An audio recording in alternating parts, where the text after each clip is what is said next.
I took healthy breaks in between the different chapters of Umineko though. Aside from the very, very last one, I forgot a thing. Thank you for making me realize immediately. Also, hello. Good evening. How are y'all doing? Welcome back to Ace Attorney. We are stuck on this very nice loading screen, and I forgot to open my bot. Give me a second. I was like, oh, let's use the TV model. Let's use the chubby TV model again. I haven't done that in a while, so of course I forgot to actually open up everything for the quote bot. Which in turn also means I forgot to open everything I need for my automated pet. Even though that hasn't worked in quite a while anyway, but still, let me give you this.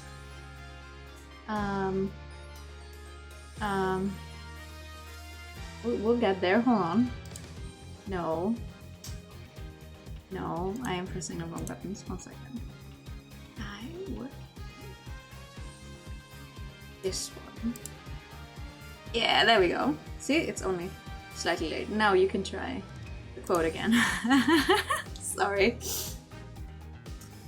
Enough to refresh your brain. True, I know. I still think it's crazy. Like, I get it, especially now. I think I did that with the manga, basically. With both the Higurashi and the Umineko manga when I got them on... Or were they? I own them all legally, digitally on... I forget what the site is called. And then I read them all in one go because they were on a really, really big sale. Ah yes, a fright baby to start off our day, that's fair. Quickly, before we actually get into stream, I want to say there might be a bunch of background noise tonight, and I can't help it. We do have all of the windows open in an attempt to try and get some air circulating around here. Also have like 2 sets of fans going. I don't know if you can hear it on stream. Probably if there's some kids running around outside like they are right now, you're gonna hear it. I can't help it. The weather is horrible. I wanted to stream both yesterday. Yesterday I wanted to stream, but then I was reading a book that made me cry, and then my eyes hurt so much, and I ended up not streaming. Friday 13, I read a book that makes me cry. Yes! Thank you for the pasta chat. And today I was like, oh yeah, you know what? What if I start a little earlier in the day? It's so hot out. It's so hot out. You can't do anything. Thank you for that every time. It's so bad. But on the other hand, window awnings, you wish you had that for your window? It's a window awning. What do you mean, window awning? Oh! Yeah, on one side we have the balcony, so at least the sun is not coming in all the way there, but the other one, we're right on the sun side. So the sun going down right now is still like perma-blasting into this room. We're on the wrong side of the building for that. Like it's nice in a way, like to have the light and everything, but on the other hand it's like, Jesus fucking Christ. Like no matter what you do, it's just permanently hot. But also, let's load up our save. I stopped playing last time because I was like, ooh, I think the trial is gonna be a while longer. But we're gonna finish this specific case today, and we're also going to get... Oh my God, I'm already turning into one with the chair. We're gonna finish this one, and we're gonna get started with the next one, but as it's the last case in this game, it's relatively long. I think more like with each Ace Attorney game, the last case gets longer and longer, I feel like. Maybe that's just what it feels like. Maybe that's not actually what it is, but on the other hand, I think Spirit of Justice is the one with the highest spirit count, so kind of... I'm not that wrong. Okay. I have my controller. I have this. Good. We have everything we need, I think. No? No. Not in the right... Not in the right order. Now we have everything in the right order. There we go. It's July 10th. And defendant lobby number 2, where we're always at. Well, this is it. What voice did I give you, Trucy, baby? Today, today it all goes down. And then there was yesterday. Ah, nice. A flashback. For once, I'm not complaining about a flashback because it has been more than a day. Yeah.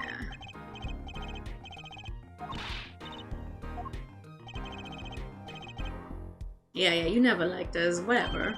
We don't like you either.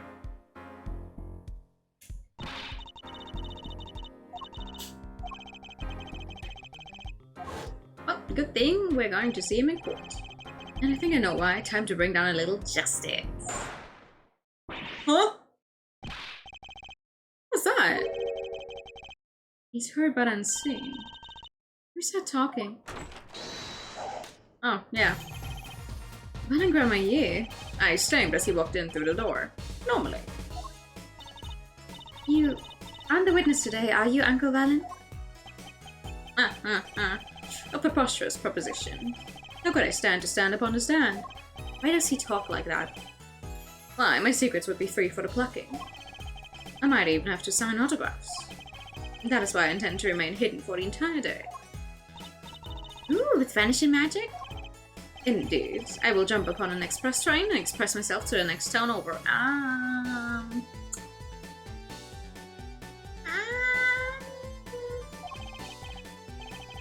But before I go, a word of warning. Warning? What? A grand Grandma glamour resides at the root of all that has happened. Do not forget its truth. A glamour? A spell, a sorcery, a great illusion. Miss Trucy, though it pains me to part so, I need to get in line for a ticket. Oh well. And there he goes. He sure seemed happy about that illusion thing. Oh, big illusions are the bread and butter of a magician.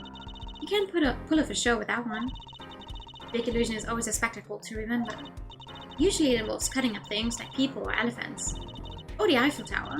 Anything really. With a... what? Huh? So he was talking about what we saw at the concert. Namimu's disappearing act. And Prosecutor Gavin's exploding guitar. Guitar! With a R. I wonder what he meant by it being at the root of all that has happened. Well, it's about time. Shall we go? Sure. Excuse me, sir. Yes? The scheduled starting time for the trial has been changed. The trial will not be commencing until 10:30 AM. Sorry for the inconvenience. What? Why? Huh? Something happened? This is the first. It was by the judge's request, some urgent personal business. Great. I bet he stayed up too late last night watching courtroom dramas. Apparently he's visiting the hospital again. Hospital? I believe it was mentioned that the Chief Justice's son is unwell. Apparently his condition worsened considerably this morning. Chief Justice's son... Oh, that's right. Remember yesterday morning? The judge said he had to go visit him after the trial. Yeah, I remember. Incurative syndrome, first case in country. Oh, no. There's an article about it in the newspaper. If you get to read about it yourself. Yeah, please let me... I'm curious. Where have I heard that before? Yeah, gee, I wonder. Is Easter eggs closer to home than ever before? Okay, no, it's just that. Okay. I'll let you read that article for us, Apollo. Just leave the TV guide page to me. Try not to lose the page with the funnies if you can.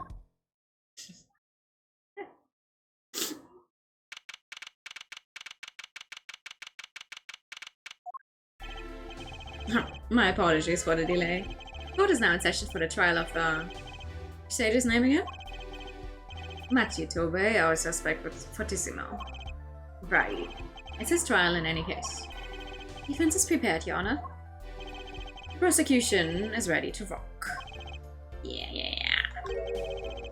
Is something wrong, Your Honor? No? Well, yes. It's just, I've been friends with the Chief Justice since we were students. It pains me to see him going through such a difficult time. Do we... I said this the last time I saw. Do we know who the Chief Justice at this point in time is? Is that an actual character that we're going to meet ever? Or is it just like... someone up there?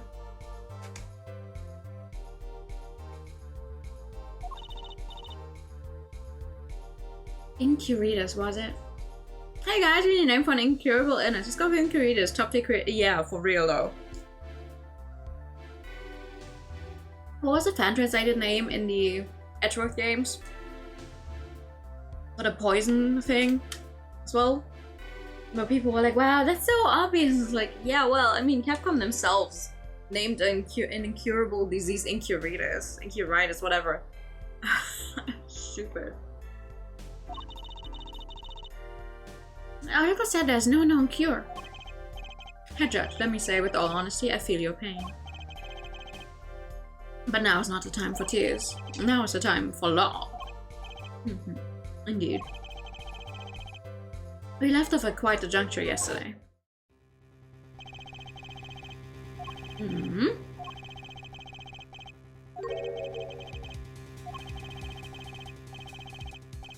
It's still interesting.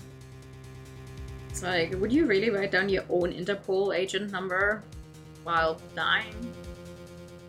You know, I know it's both ancient Japanese. Oh, I know, but Incuritas is... That one feels extreme.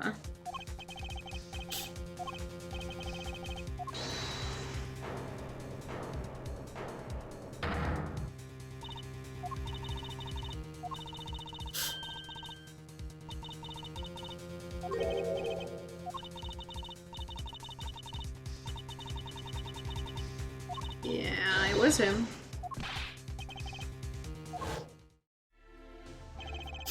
Quite a sensational ending. Who would have thought Darian would guest star in a season cliffhanger as a suspect?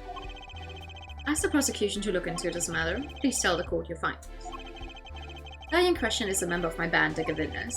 He is also a detective, making the current charges serious indeed. Yet, after investigation, I have found no cause to alter our case or file new charges. And your reason is? Weren't you aware of her forehead? He has an impeccable alibi. An alibi? Let us review the facts again, shall we? The concert held on the night of the shooting was in 3 sets. The Gavinas ripped up the stage during the first set. For the second set, our guests took center stage. The only performers appearing were myself, Lamiro, and Matthew, along with the drummer and bassist, for a total of 5. The shooting in the dressing room, however, took place during the 3rd set. Lamiro and the defendant Machitobe had left the stage at that point, and the Gavinas were already rocking. This is when 2 shots rang out at the scene of the crime. Shots heard by Detective Emma Sky, mind you. And Apollo, you heard them too, right? I sure did. Furthermore, Lamiro herself witnessed the moment of the crime. Well, perhaps I should say she heard the moment of the crime. And she claims to have heard Mr. Latouche and Detective Crescent talking. But it's impossible. Detective Crescent was... Precisely. Detective Crescent was on stage getting his groove on, no less. Voila! A perfect alibi. Yeah, time to pick it apart. Does the defense have anything to add to this? It's true. When I heard those gunshots, he must have been on stage. Still, there's something here that doesn't quite add up. It appears the defense has no objections. I believe we can safely say that Diane Crescent's alibi has been acknowledged. Which means the Lamuro was sadly mistaken. Testimony cannot be true. Very well. Of course, if we disregard a testimony, then I see no evidence keeping us from declaring a verdict. If, indeed, there are no objections. Oh, Apollo, if he declares a verdict now... Prosecutor Gavin's case is airtight. What the hell? Lamiro might have been lying to protect Messi. How can I rely on her testimony? Wait, what about yesterday in the detention center?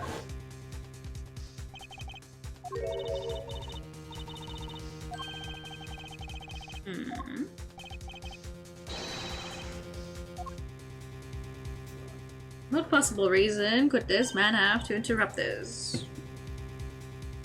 Except to save his own hide. Also, funny sound.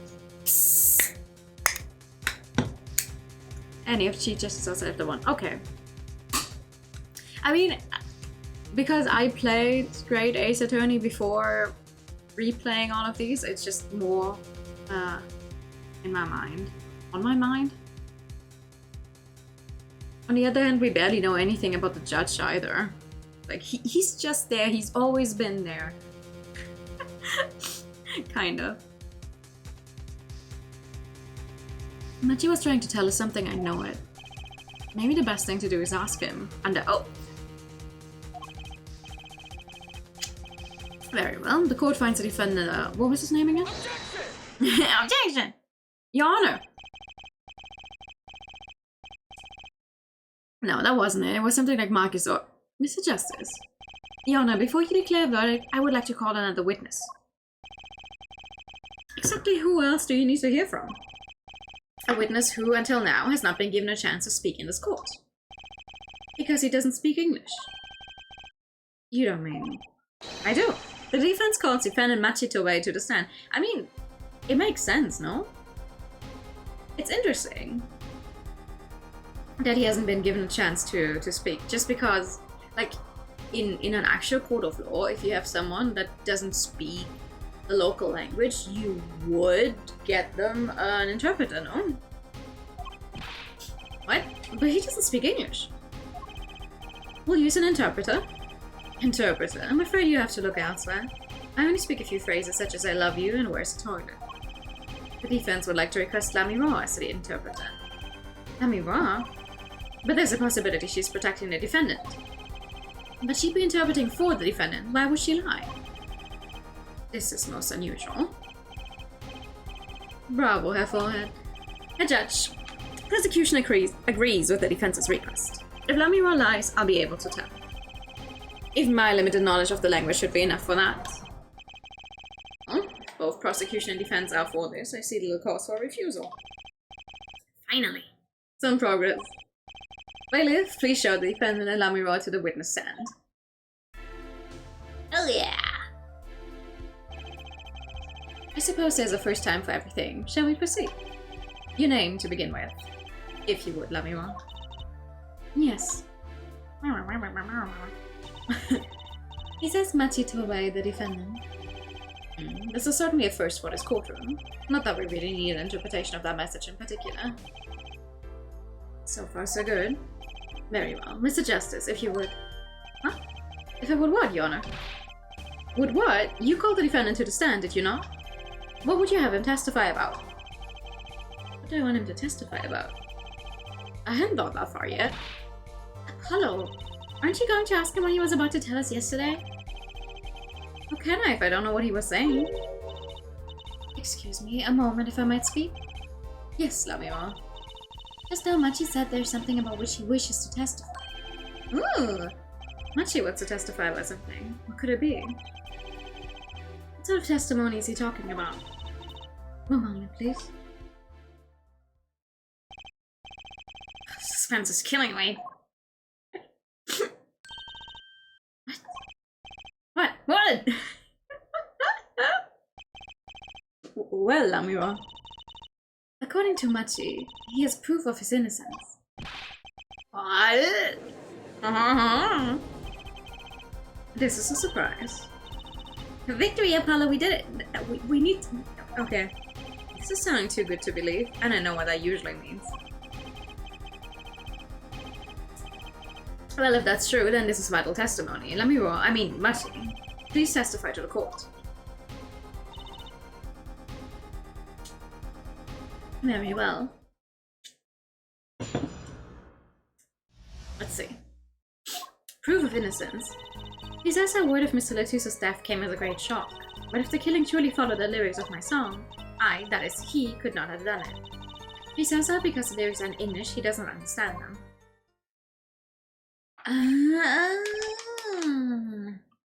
See. He wouldn't have understood the English lyrics to the song. That would prevent him from following them so closely. I wondered what he meant by proof. Why, he would only have to ask Lamiro to know the meaning of the song. Lamiro, did you ever explain the lyrics of that song to him? I did tell him, generally, what the song was about, but never in so much detail, and he never asked. Has my oft-repeated warning already fled that forehead? Lamiro might be protecting the witness. Well, anyway, let us proceed with the cross-examination. Mr. Justice, if you would... Of course. Something's hidden in that testimony, I know it. I just have to trust my bracelet to tell me why. It worked yesterday, it'll work today. Maybe you should also just think for yourself. Okay, let's see.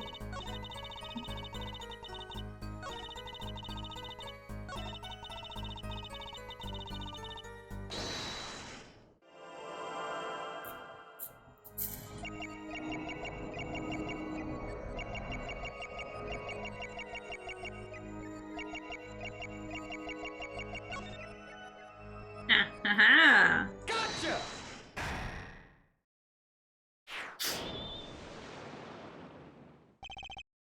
Matty, you can't fool my eyes. He glanced toward her the very moment Lamiro said the word English. Why? And don't bother interpreting that, he understands me. Matty, tell the truth. You can understand English, can't you? What are you saying? Of course he can. Must he continue this charade? Mr. Justice, Matty says this. I know the word English. Huh? Before coming to this country, he heard me speaking English. He learned the name for this language, that is all. What? Give me a break. Is that such an unusual word to understand? Do you not know Espanol, for instance? Well, yeah, but... I'm sorry, but he truly does not understand your language. Well, then explain this. How does he know the crime followed the lyrics? Have you always been such a suspicious-minded lad? It is simple, so simple it hardly requires an explanation.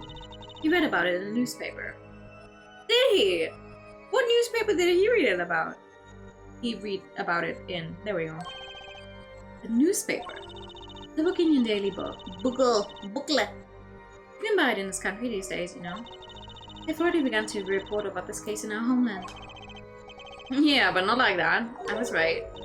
What's wrong, Mr. Justice? Your eyes are quite fierce all of a sudden. Matty is lying. Maybe it's time to show them proof that he's lying. The newspaper that doesn't mention the lyrics at all? Yeah, I wonder. I have here a Bourguignon newspaper, the Bourguignon Daily Booklet, as a matter of fact. Indeed, there's a feature article about the case. Could you read this for me, Matty? That's right. It doesn't mention the lyrics. What? What is this all about? I'm sorry, Matty. You couldn't have read about the lyrics in a Bourguignon newspaper. Oh. Oh, oh, oh.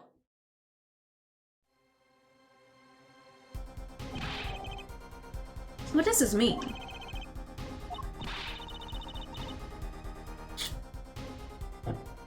But I don't see how it's possible. I know. He must have heard the lyrics when the police were doing their questioning.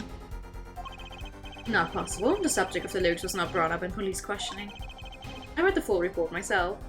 Hi, good evening. How are you? So the lyrics weren't in the newspaper and the police didn't mention them. The only place you could have heard them was in this courtroom. In English, no less. The witness will explain himself. Matty says... He says... Yes. It is true I read the newspaper. But this is not where I learned of the lyrics. I was mistaken. You's good. How's you? I'm good. I'm just dying because it's too hot, but other than that, I'm good. Now I remember. You remember? He says he heard of the lyrics from me. What? I still think he looks like a monkey on that sprite. Is this true, Lamiro? Yes, I'm afraid I had forgotten it myself. Then it looks like her forehead's been jumping to conclusions again. It seems so, yes. Oh no.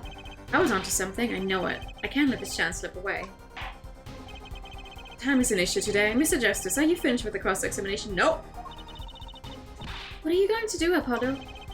If I'm going to keep on cross-examining, I better have an angle of attack. Or else. My bracelet's still reacting. Your Honor, please allow me to continue. If you must, you must. Very well. Witness. I understand. It was I who explained that the crime followed the song. Are you sure?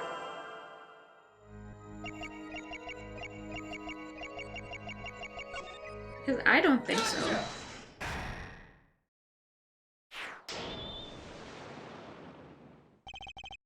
Lamiro, I'm currently cross-examining Machi. Why should you be uncertain? Me? Uncertain?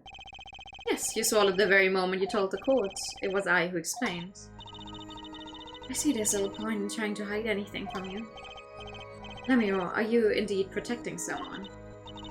That is not a question with a simple answer. To tell the truth, I do not believe it myself. Then allow me to answer for you. Lamiro, you're protecting Matsi.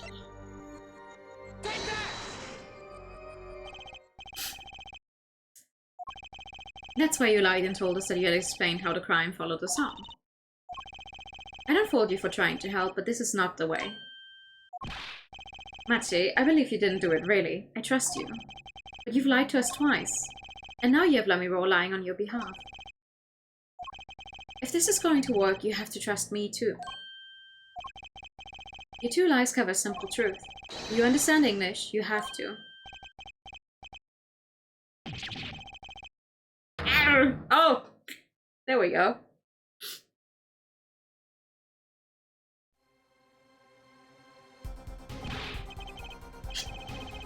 Witness, is this true? Do you understand English? Yes, a little only.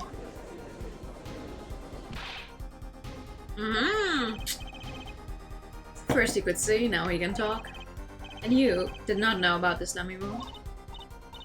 No, I did not. It is quite a surprise. How many secrets is this witness hiding?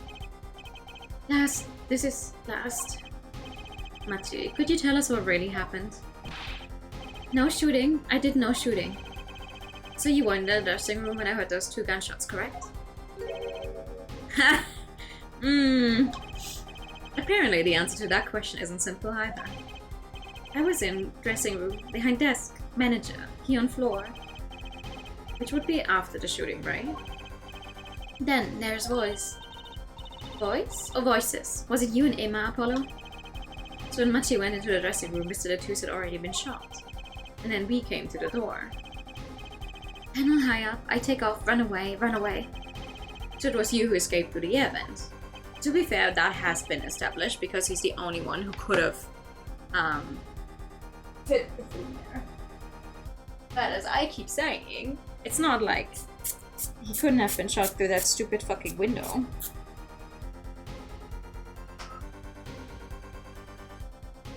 He was shot in the back. The window is behind his back. It's not like that would be impossible. Why is it so hot? As the prosecution has upheld all along, no less. The defendant has admitted to being at the scene. Might we take this as a confession?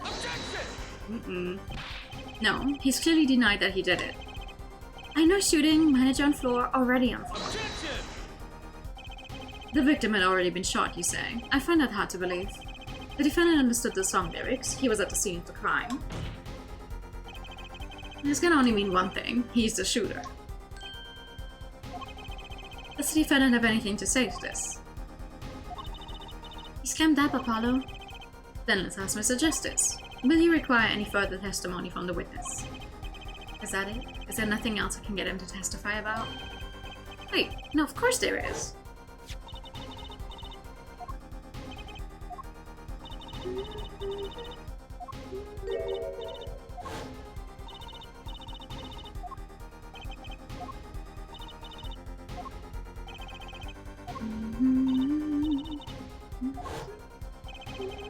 The cocoon has to have something to do with this.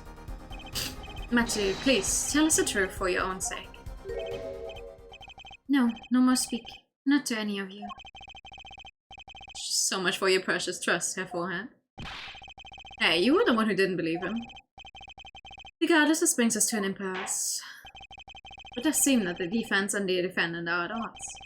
I doubt we are likely to learn anything more value should this continue. I see no other course but to declare a 5-minute recess.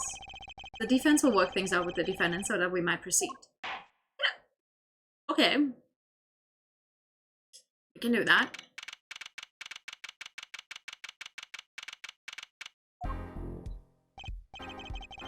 Apollo Justice. That's justice. Better learn how to say it if you ever want to get some. Believe I know shooting. Machi claims Mr. Latus was already down on the ground when he entered the room. Maybe it was a trap and he walked right into it? Suddenly I hear revolver, close, very close. Then I hear voice. You heard gunshots? Apollo Justice. Yes, it's true. I hear revolver, but only sound. Are you saying you went into the dressing room and found Mr. Latus already dead and then you heard shots? If that's true... So, you were at the scene of the crime when you heard these shots? And you escaped through the air vent. I know. What? What do you know? I know if I opening vent, I can leave stage and backstage. So the vents went to both the stage and the backstage area. Is that what he means? Hey, he's right. Look, Apollo. Huh, yeah. But how did you know it was connected like that? Wait, I bet his father was the architect that designed the hall or something. I hear this from Magician. Magician? Hi, Zen. Good evening. How are you? You forgot how long this case was. Yeah. This is the last big part of it, but you know. Hi! How are you? Don't look at me. Magician, huh? Well, at least we're clear on one thing. Machi didn't shoot Mr. Latus. Yeah, but what does it leave us with? We're supposed to say he went into the room to find the body and then he heard the shots? You got plenty of EPs? Oh, big mood. I accidentally napped earlier due to how hot it is. I was listening to an audiobook and I kind of like just... I heard like half of it. Like awake, sleep, and then suddenly boom, the audiobook's over. I'm like, what the hell?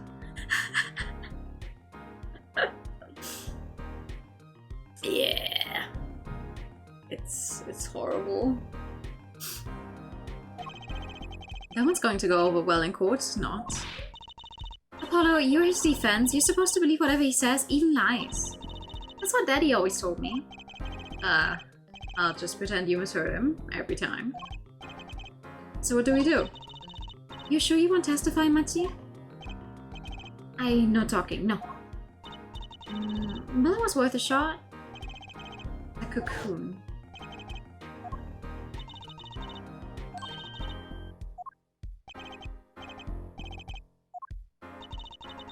And go home to Virginia. I do not want to go home.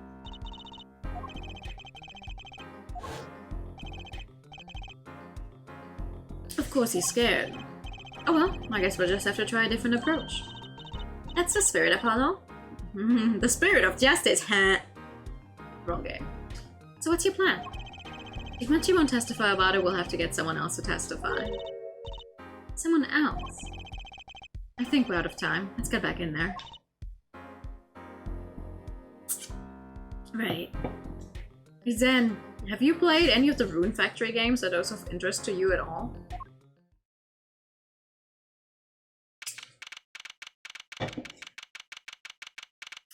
By the way, I forgot. I wanted to say this next time we play Rune Factory, but we managed to clear both of the dares for Rune Factory, so now I can do a little key giveaway for another one of the games, not for the Rune Factory,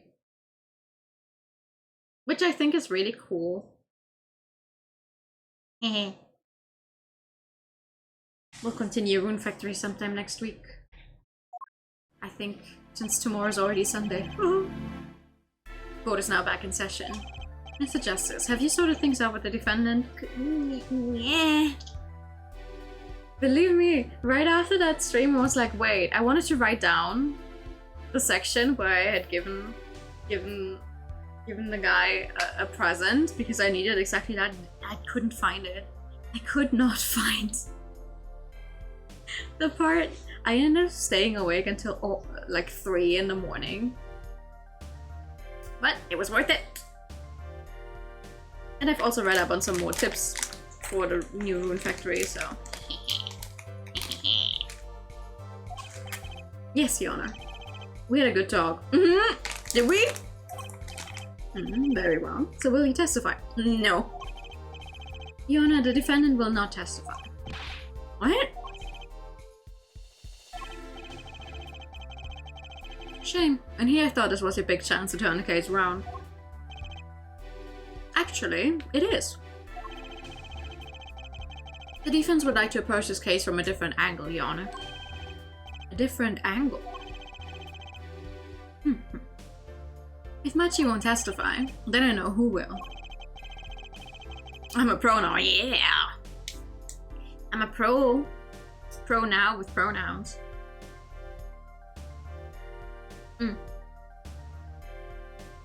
Nah, but... it's nice.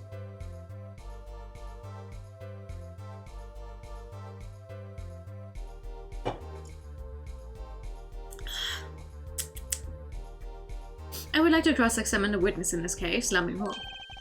Lamiro? Again? What are you up to now? I thought we determined yesterday that Lamiro's testimony was insubstantial. There's nothing you can... Lamiro was taken to the hospital yesterday with injuries. What happened? She was assaulted, Your Honor. Assaulted? Someone wanted Lamiro dead. Thankfully, she was able to save herself. What?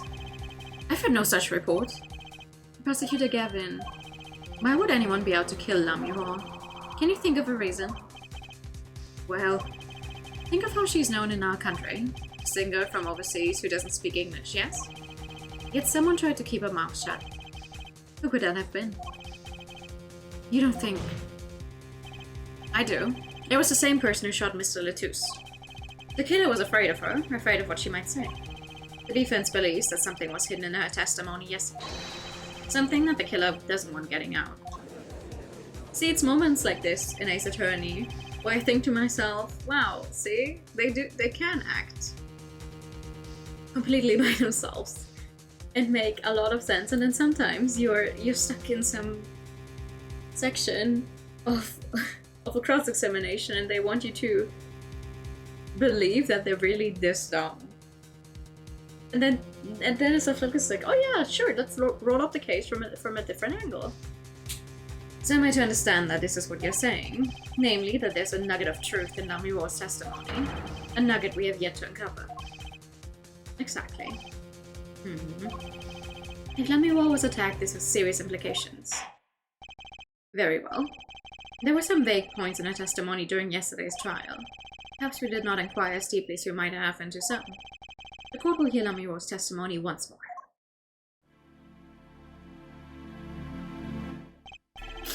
Lamiro, I must apologize. We must ask you to stand again and speak.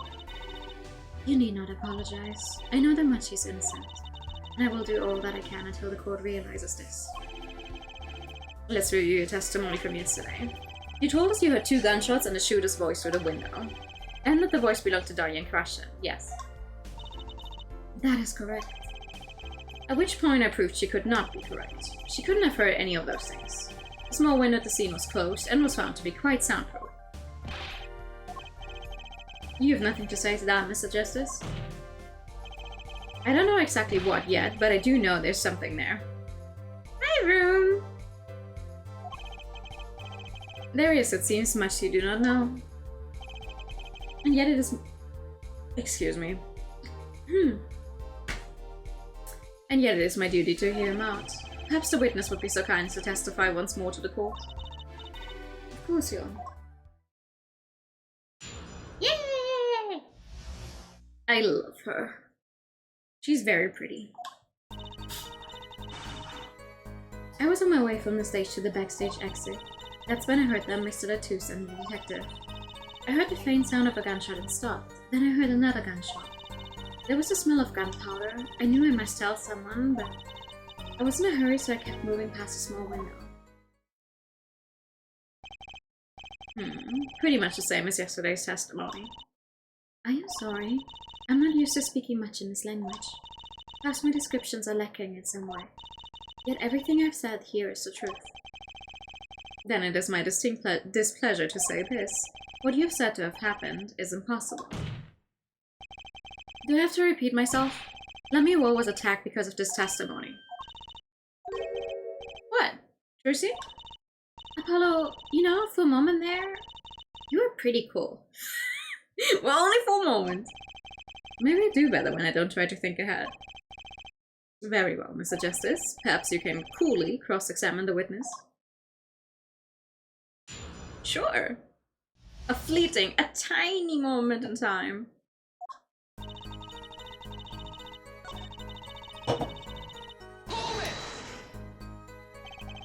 Diane Crushen. I did not know his name at the time. But yes, it was him, the one who took the stand yesterday. How many times do I need to remind you that's impossible? There's no way you could have heard him. Because the window at the scene was closed. Is that why? Of course. Apollo, if you keep asking the same questions as yesterday, we won't get anywhere. She's right. Maybe there's a different angle I can try. What were they talking about? Lamiro, do you by any chance remember what they were saying to each other? If so, please tell us. I have given him much reflection, but I was afraid of this. She doesn't remember. I only heard one phrase clearly. A whole phrase? You remember something that was said? Why didn't you say anything yesterday? Though my memory is clear, I was afraid to speak. You see, I do not understand what was said. This could be it, the clue I've been waiting for. Well, what did he say? It was the other man speaking, not Mr. Latouche. The shooter then, Diane Crushen. Well, what did he say? It's over. Press the switch. Now. Switch? And the shooter said this to the victim, Mr. Latouche? I thought it quite strange myself afterward. It is a mystery. What could it possibly mean? Mr. Justice, care to shed some light on this? I mean, sure. I'd be delighted. It's very, very vital. Maybe we could add that to the testimony. Maybe, Apollo. Maybe he's never gonna be cool again. From the small window I heard a voice say, press the switch now. Let's see. Where is it? Objection! Press the switch. There's only one key that can unlock the mystery of those words. Oh. Yet there was nothing at the scene that could be called a switch. Save the lights. True, there wasn't a switch at the scene. But it just so happens I have a switch right here. Me too! It's an Animal Crossing edition.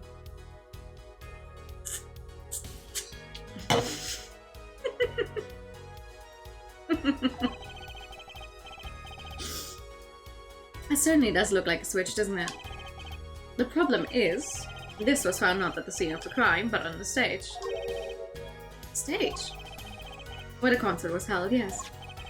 This was found hidden there. On the stage.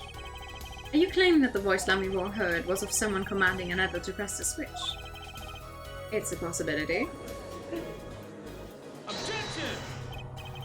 Oh, her forehead. I call it an impossibility. Why? It's hardly necessary for me to remind the court of the layout of the concert forum. The stage is quite far from Lamiro's dressing room. Not to mention that the Gavinas were in the middle of a concert on that stage. We are known for being a quiet band. You could shout all you wanted and not be heard. The detective's voice was loud, but certainly not a shout. So, to have her forehead's cries of possibility fallen far short of being heard. Sorry, but he wouldn't have needed to shout. Excuse me? You heard what I said? Or do you need me to shout it out for you? It would have been quite simple to be heard on the stage from the dressing room. Oh, wait, you like evidence, don't you? How about this? Using this, it would be easy to get a message to someone on stage from the dressing room. The headset with the 30-foot range.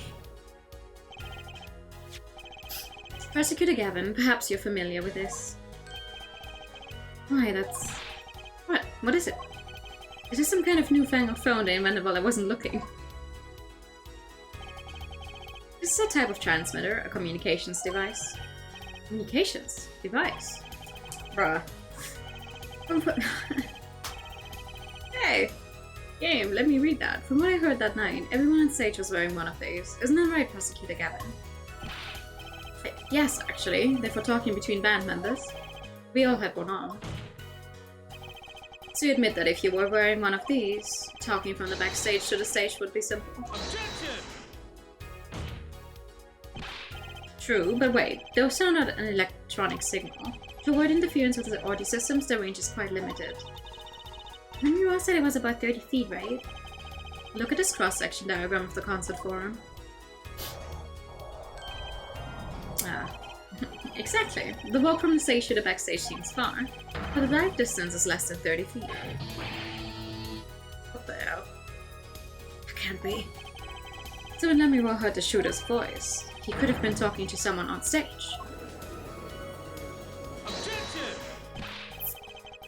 You're claiming this is the switch in question. Why did it have to be on the stage at the time? It could be placed in a pocket and carried anywhere. Someone could have hit it on the stage after the fact. Hey, he's got a point. How do we know where it was when she heard the voice? When the shooter said press the switch? Well, I guess we don't. An unfortunate situation. I'm afraid that until we know where the switch was, there's little point in debating it. I'm sure this was the way to go with this. It is. What's a switch anyway? We don't even know what that basic fact. We do.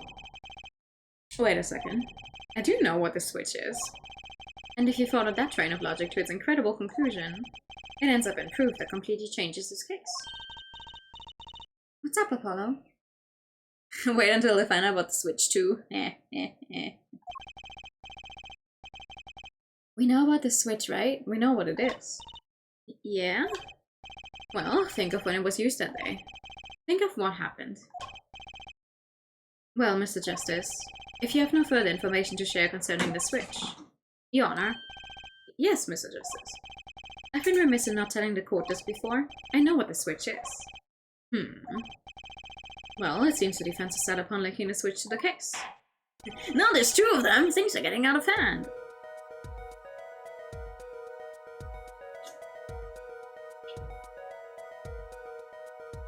I hate Nintendo for announcing a Splatoon spin-off for the Switch 2. Though I do have a reason to want it.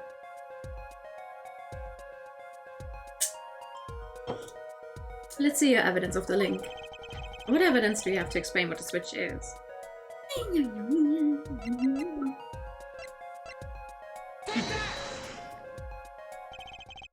Prosecutor Gavin, you remember this? That's that. That what? Isn't another one of those newfangled phones? This is an igniter. What phone looks like this? Igniter? You mean it's like a lighter? Yes, actually. You aren't saying the switch is a remote. I am. This is a remote trigger for an igniter. What? Look, I'll show you. See what a new fireman looks like. Aww. Mr. Justice, you will cease and desist from burning down this courtroom. Sorry, that was a bit more fire than I'd expected. If my whiskers get caught on fire... Prosecutor Gavin, let me repeat myself. This switch is a remote igniter trigger. Doesn't that suggest something to you? You're talking about what happened to me, aren't you? Exactly. That night at the concert there was one unusual burst of flame. And your guitar caught fire in the middle of your performance. Wasn't a part of the stage show, though.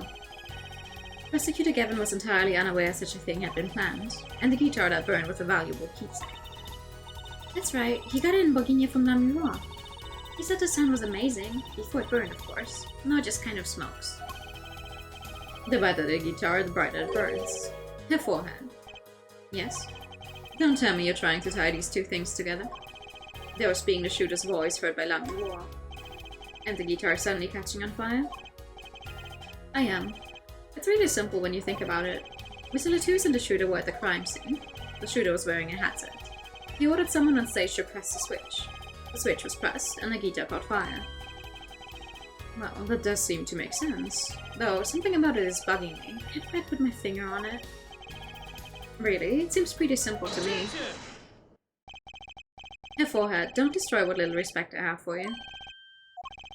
I was expecting something a little more sensible. I guess I was wrong. What's this all about, Prosecutor Gavin? A simple story simply makes no sense.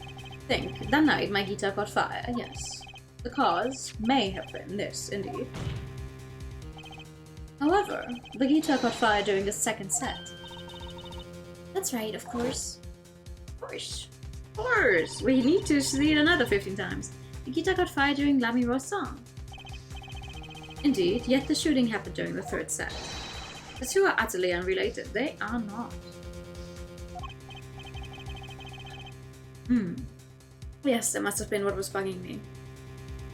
Just because you heard gunshots doesn't mean that he was shot at that exact time.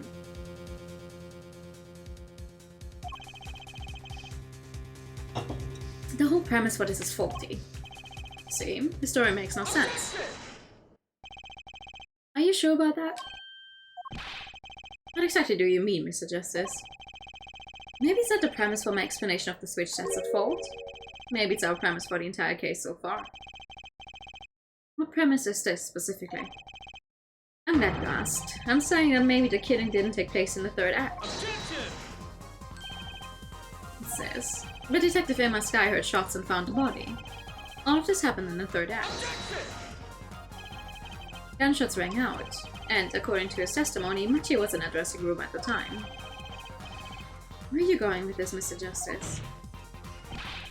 Stay with me, Your Honor. He also told us this in his testimony. Namely, that the victim had already been shot. We all heard gunshots, but no one saw the shooting. This is insane. Just before the shooting took place, the shooter was heard on his headset, telling someone to press the switch. The next moment, Prosecutor Gavin's guitar burst into flame. We know that a remote-triggered igniter was inside the guitar. From all these facts, we can draw only one conclusion. The crime did not take place during the third act, but during the ballad performance, the second act. I was still frozen, so when a bullet thought it looked like it happened to. That's how that works, right? Yeah. Whatever helps you sleep at night, bro. What?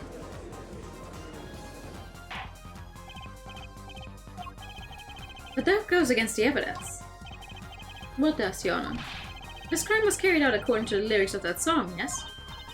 Hey, he's right, look. The bullet is supposed to come after the fire. You're thinking about it the wrong way. Huh? Look, why would the shooter craft the events of the day to follow the lyrics anyway? It's an awful lot of trouble to go through, with little merit for the person doing it. Well, I'm sure whoever it was had some reason. Yes, it did. A reason that made it advantageous to follow the lyrics.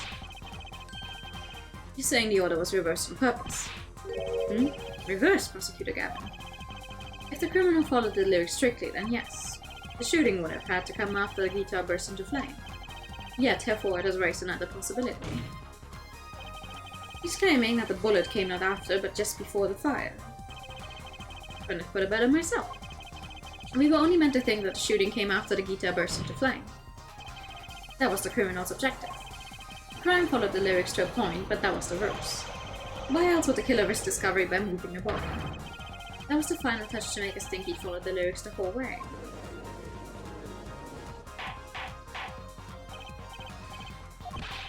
That would explain this most unusual situation.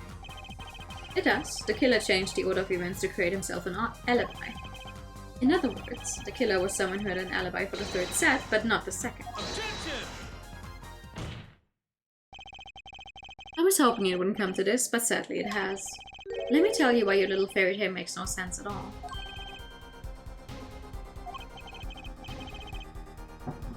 Oh, it sounds good, I'll give you that. You've given us a reason why the killer bothered following the lyrics of my song, but I question your logic. What's flawed from the very beginning?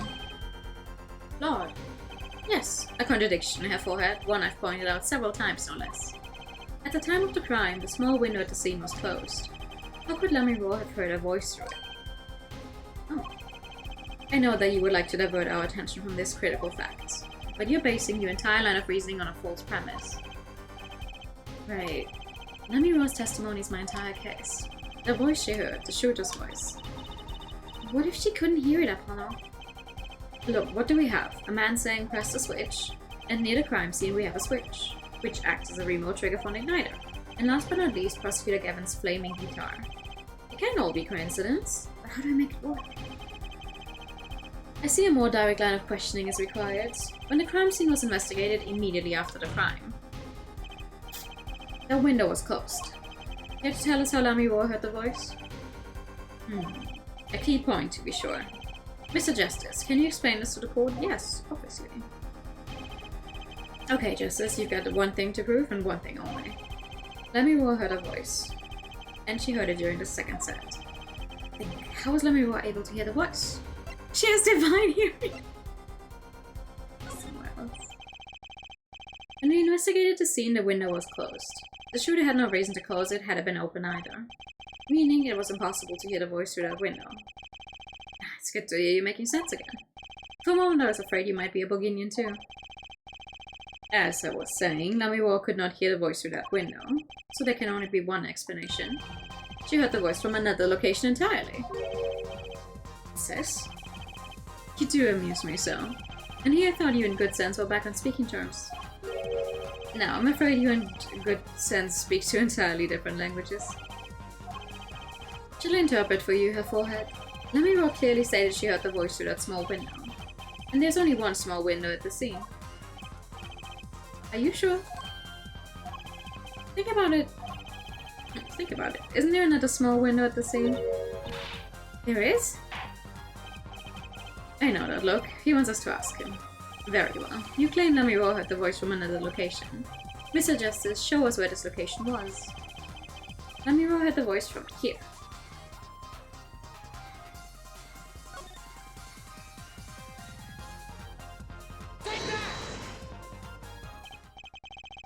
This is where Lamiro heard that voice from.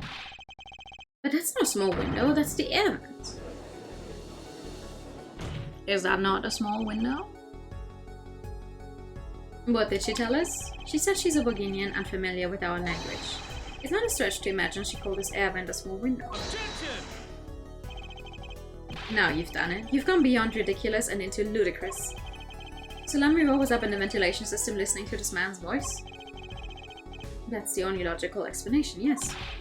Logical? I do not think this word means what you think it means. Okay, what about it isn't logical? It hardly merits saying. Why would Lamiro be in a ventilation system? Hiding like a rat. No offense intended to her, of course. The explanation for that is simple, Prosecutor Gavin. Isn't it, Lamiro? You've been listening to our discussion here, yes? Yes. I admit it's had me quite confused since yesterday. Yes, the small window was closed. But why should that mean I could not hear through it? I fear our prosecutor might himself need an interpreter. Damn. The problem here is words. Lamiro, the small window through which you heard the voice, was it up high on the ceiling of the room? Not low on the wall? Yes, it was up on the ceiling.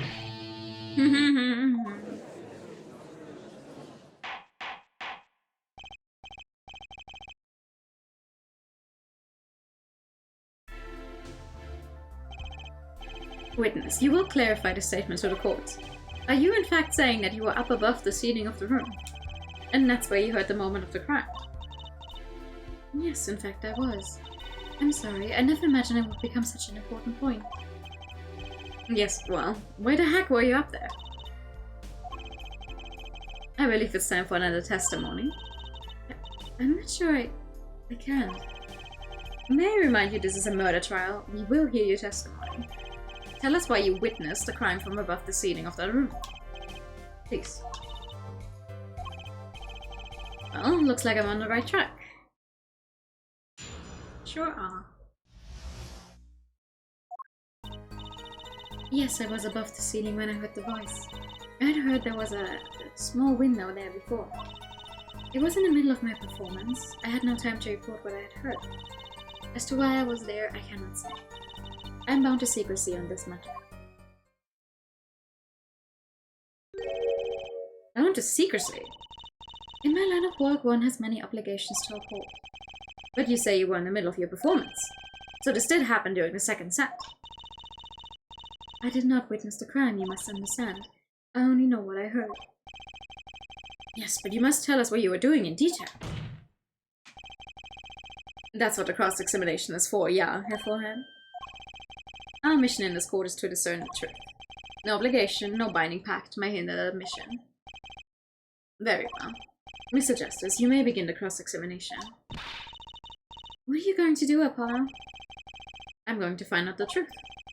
She was up above the ceiling for a reason. I just have to get it out of her.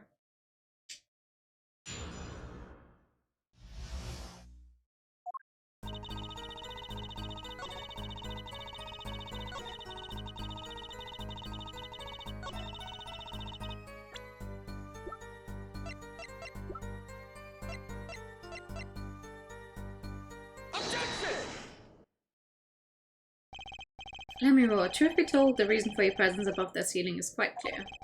Especially when you consider what happened during your performance. What happened? Yes, it's all right here on this. It's all right here on this video. Again.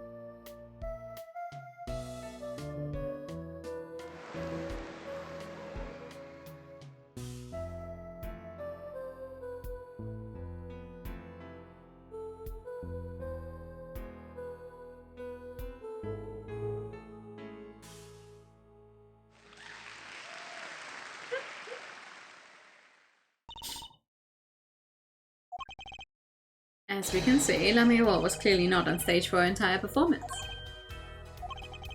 Though it saddens me to be so realistic, Lamiroir is incapable of actually vanishing, let alone teleportation. So the only explanation is that she was hidden from you. You're thinking of Kaon because, as Mel has pointed out earlier, in an earlier stream, I keep saying guitar instead of guitar. Maybe that's why you're thinking of Kaon.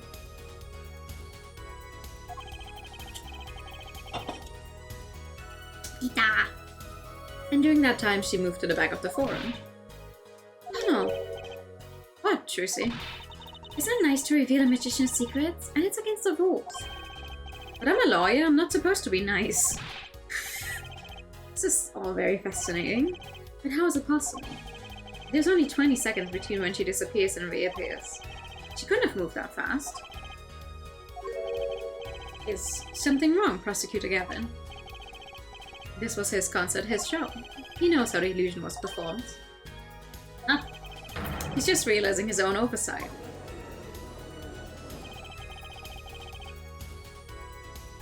Let's look at the cross-section diagram again. Here we can trace a route through the ceiling. It goes from the stage to the backstage to the rear of the forum. Recall Lamiroir's testimony from yesterday?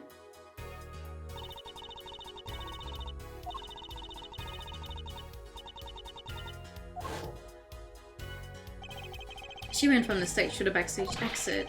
A perfect description of this route above the ceiling. Lamiroir knew of this because of her part in the illusion, but she wasn't the only one who knew. What? Just now in the lobby, Matsu told me something.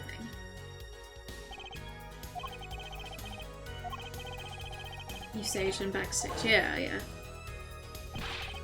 He said that. Oh, were you not informed, Prosecutor Gavin? I knew about the Vanishing Act, of course, yet I had no idea of the route that would be used. Why didn't the magician tell me? Magicians only reveal details of their acts on a need-to-know basis. They're the bread and butter of a magician's life, you know. Which is why he bound Lamiro to secrecy. Well, Lamiro, I'm impressed, Mr. Attorney. Machi was right about you. So, what does this mean? Are you saying you used this route above the ceiling? I did. Well, that's that. But I'm still a little confused. Why is that, Yana? As I said before.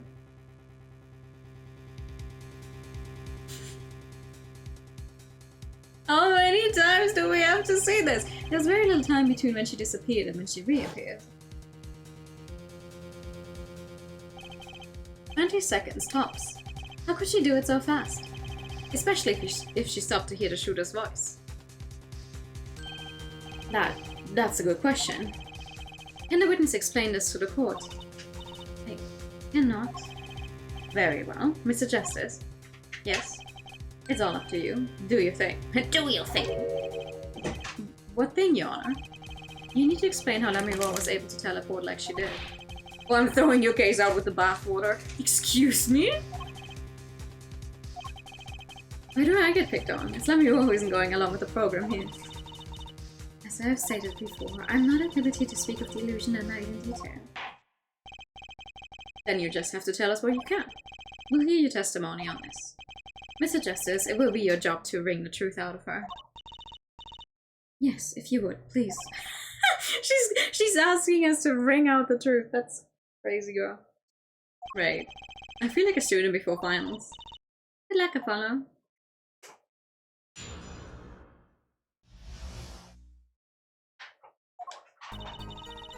I followed the route exactly as I was instructed. There's an emergency exit in the backstage where a stagehand waited. From there, one can enter the forum on the opposite side from the stage. The plan was for me to move there in 2 minutes. I was on my way when I heard the voice. 2 minutes? 2 minutes, you say? The mystery deepens. I suppose it was too much to hope that the judge would come up with something. As does my curiosity. Take it away, Mr. Justice. Right, Your Honor. All I have to do is find the contradiction between what Lamiro is saying and what we can see plainly in the video. I figured it out already. I am a magician after all. Well, tell me. Not a chance. I can't reveal another magician's secrets. Come on. Hey, you're supposed to be on my side here. She is. She's standing right next to you. Let's see.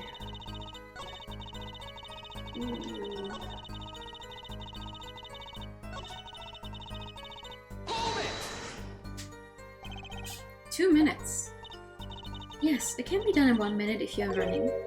Running? In that cramped dark tunnel above the ceiling? Mr. Attorney, have you forgotten? Dark or light makes no difference to me. That's true, but... So you're saying that on the night of the concert you made the trip in 2 minutes? Yes, though I nearly didn't make it in time. You see, I stopped halfway. Lamiro disappears in a video for 20 seconds, but she says she made the trip in 2 minutes. How? If you want my professional opinion, I bet the answer's right there in that video. Well, Mr. Justice, perhaps you have some evidence for us? Something that can explain the discrepancy between the video and her testimony. Evidence explain the discrepancy? Yeah, sure. There's one piece of evidence that explains the discrepancy between the video and the testimony. Lamiro, do you happen to remember this brooch? He says, holding it up to the blind woman who can't see it. Ha! The brooch! We saw that yesterday, did we not? It was found at the scene, Your Honor. And you're bringing this up now, why? I thought we had already determined when that was dropped. So did I, but we hadn't. Take another look at the video. Another!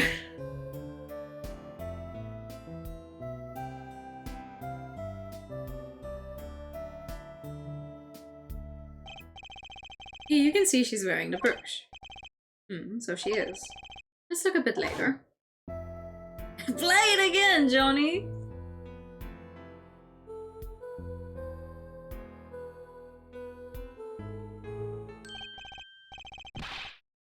What? The brooch is gone! What? Yes, even after watching it 20 times, we still didn't notice. The bush disappeared in a short space of 20 seconds, and it takes a full minute to run from the stage to the backstage. Which means there can be only one explanation. The Lummy War we see before the Vanishing Act and the Lummy War we see after are two different people. What? Who would have guessed? The bruise was found on the floor of the crime scene, and not just on the floor, but on the floor directly beneath the air vent. There's cats fighting outside, I think. Let me tell me, did you drop the brooch on your way from the stage to the backstage? At the very moment you witnessed the crime? Yes, I think I did. Prosecutor Gavin.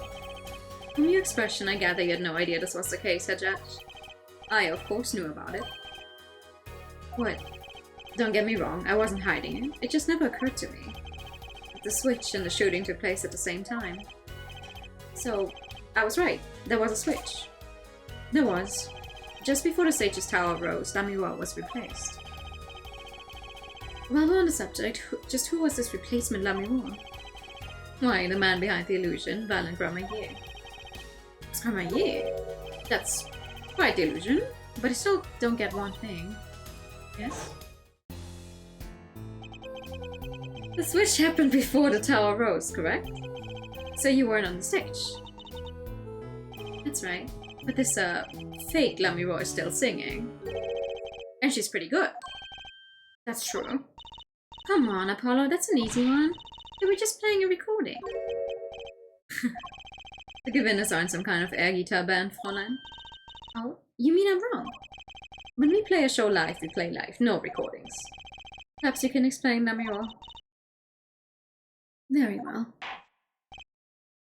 Yes, do tell, and add it to your testimony. I had to keep singing even while I moved. Ah. A little more, maybe? You were singing? Yes. Mr. Gavin expressed a dislike for recordings, so I used this. Wait, so you were singing the whole time? Even when you were crawling above the ceiling toward the backstage? Why should it matter where I sing when everywhere I go is to sing darkness? You have a very stable voice, woman. But if you were singing while you were walking... That's right, wouldn't the shooter and victim have heard? She was singing right over their heads after all. That is right. Are you sure? You have to be pretty hard of hearing to miss someone singing in the ceiling. Once again, we come back to the state of the scene of the crime. What state? I know what he means. The old speaker, Apollo. The speaker? The speaker was blaring at the time of the murder. Yeah.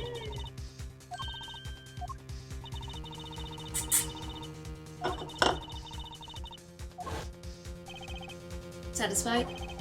The dressing room was fitted with a large speaker playing a direct feed from the stage. At my request, actually. So Lamiwa singing in the ceiling sounded just like Lamiwa singing over the speaker. Ingenious. Her voice was hidden by her voice. Lamiwa. I've just remembered something. Do tell. When I heard the noise, the gunshots, yes. It startled me, so I... So you? I stopped singing. What? I forgot the words I was supposed to sing. The song stopped. Thankfully it was the very beginning of the second verse, so not many would know this. Go ahead, that mixing board I lent you, where is it? The mixing, huh? The machine, Apollo, the one that breaks music into tracks. Oh, this? I completely forgotten about it.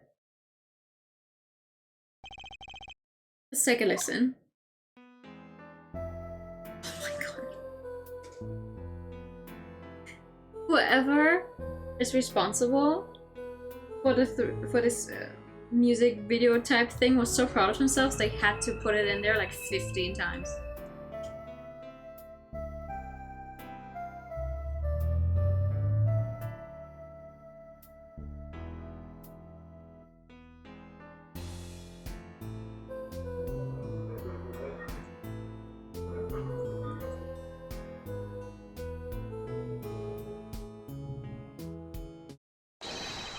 The song does stop there.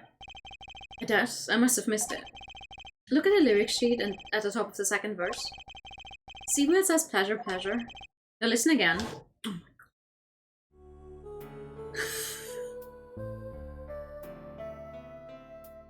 god. Again!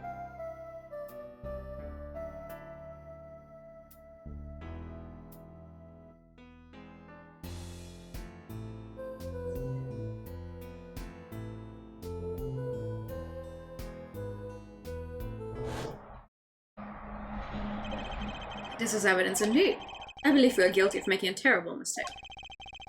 The crime didn't happen during the third set. It happened during the second, during Namiro's ballad. Someone's really proud of the work in making that animation. Yeah, and they had to let everyone know. If that is true, then no one on stage during the second set could have been the shooter. Which means that Diane Crashing could have done it. He wasn't on stage for the second set. Well, Prosecutor Gavin. Fascinating. I don't believe I've ever seen a trial turned around quite so thoroughly. Yet one problem remains. What's up, Prosecutor Gavin? The fourth theory does have a certain kind of logic to it. Yet it is entirely based upon Namiro's testimony. Yes, is there a problem with this?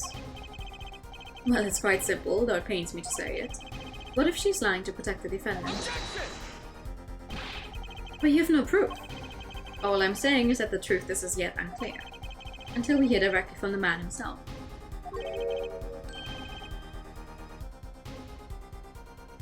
The man? You don't mean... Yes. Though he's a friend and band member, Diane Crushen must take the stand. I see no other way. As someone with a new perspective on the case. As a suspect, to be frank.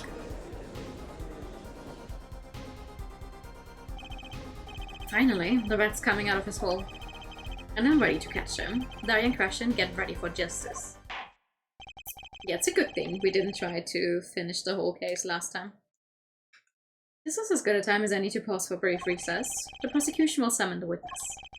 Have him here and ready by the time we begin. I'm the last man who needs to be reminded of what his duties are. Very well. Court is adjourned for a 15-minute recess. Be continued. Thank you for that. Good time. At the bed.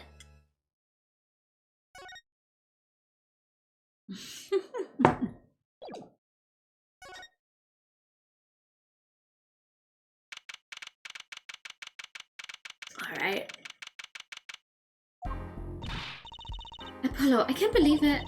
It really happened during the second act. And right in the middle of Namiro's performance. The reason why she wasn't at air vent, and that switch and the flaming guitar, when you link it all together, that's what you end up with. I knew you had what it took. Hey! Mr. Ray, you believe in me? Not really. Huh? I just thought it would make a cool entrance and say, hi. Why do I even bother hoping? Where have you been lately? You haven't been coming to the office at all. Sorry about that, Tracy. I'm on a secret mission. Secret? You mean like you're undercover? Like Mr. Latou's, only shorter and not as well dressed. No, what if you're shot too? I wouldn't do a thing like that to you. Anyway, I'm off for a while again. You're leaving? Oh, one thing before I go. What? Good luck. A new audiobook service called Duolingo. Right. Is that all you came to say? I think you have things pretty much under control. You get Machitobe off the hook now, though. Yeah, but you're after that detective, aren't you? Diane Crashton. What the fuck is happening?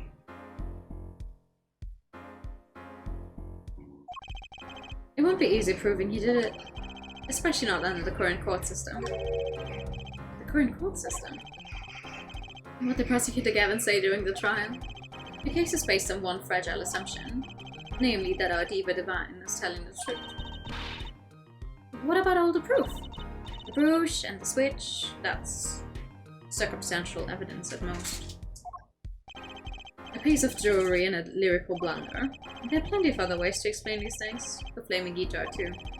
All because you lack definitive proof of the connection to the case. Definitive. But if the sultry songstress is lying, your case melts like butter in a frying pan, leaving behind a faintly singed scent of failure.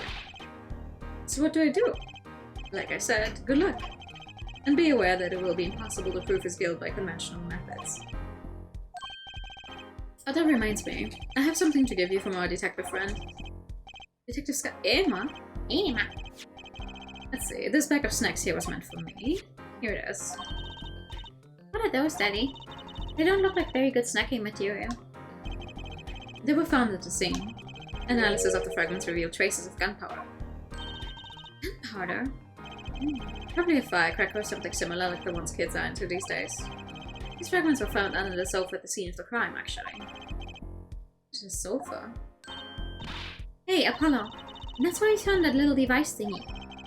Right, this. Well, finally, some evidence that makes sense. Possibly a firecracker. Okay. That's all from me, I suppose. See you after the verdict. Right.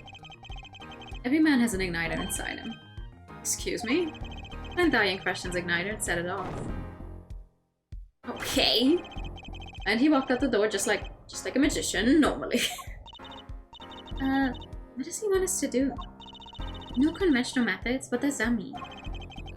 I guess we just have to take his advice and hope it makes sense when the time comes. Yes. We're almost at the finish line. Hang in there, Trucy.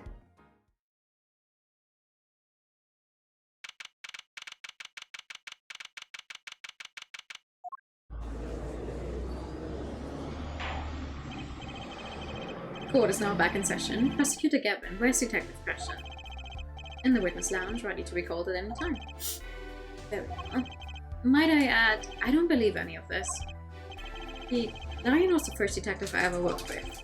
We stopped working together when he moved to Criminal Affairs Division 3. But his guitar playing, it fires my imagination. That's nice, but it has nothing to do with the matter at hand. Correct? Oh, I know. A forehead. Very well. Call the final witness to the stand. Detective Diane Crushend. He still looks like a penguin to me. Name and occupation, please. Diane Crushend, Detective, Criminal Affairs Division 3.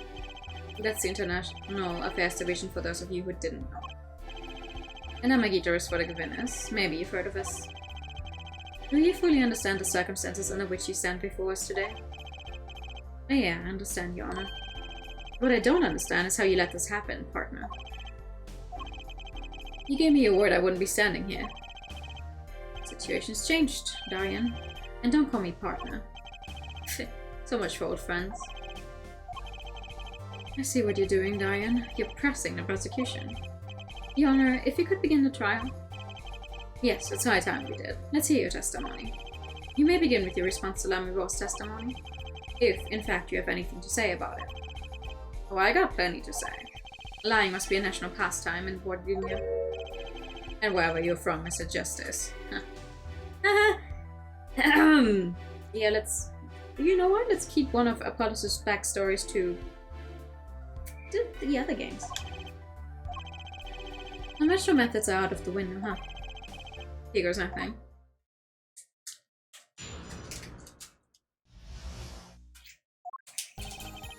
The diva's lying, plain and simple. She's got nothing to back up her story.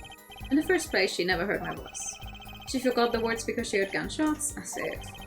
Didn't Detective Emma's guy hear those gunshots during the third set anyway?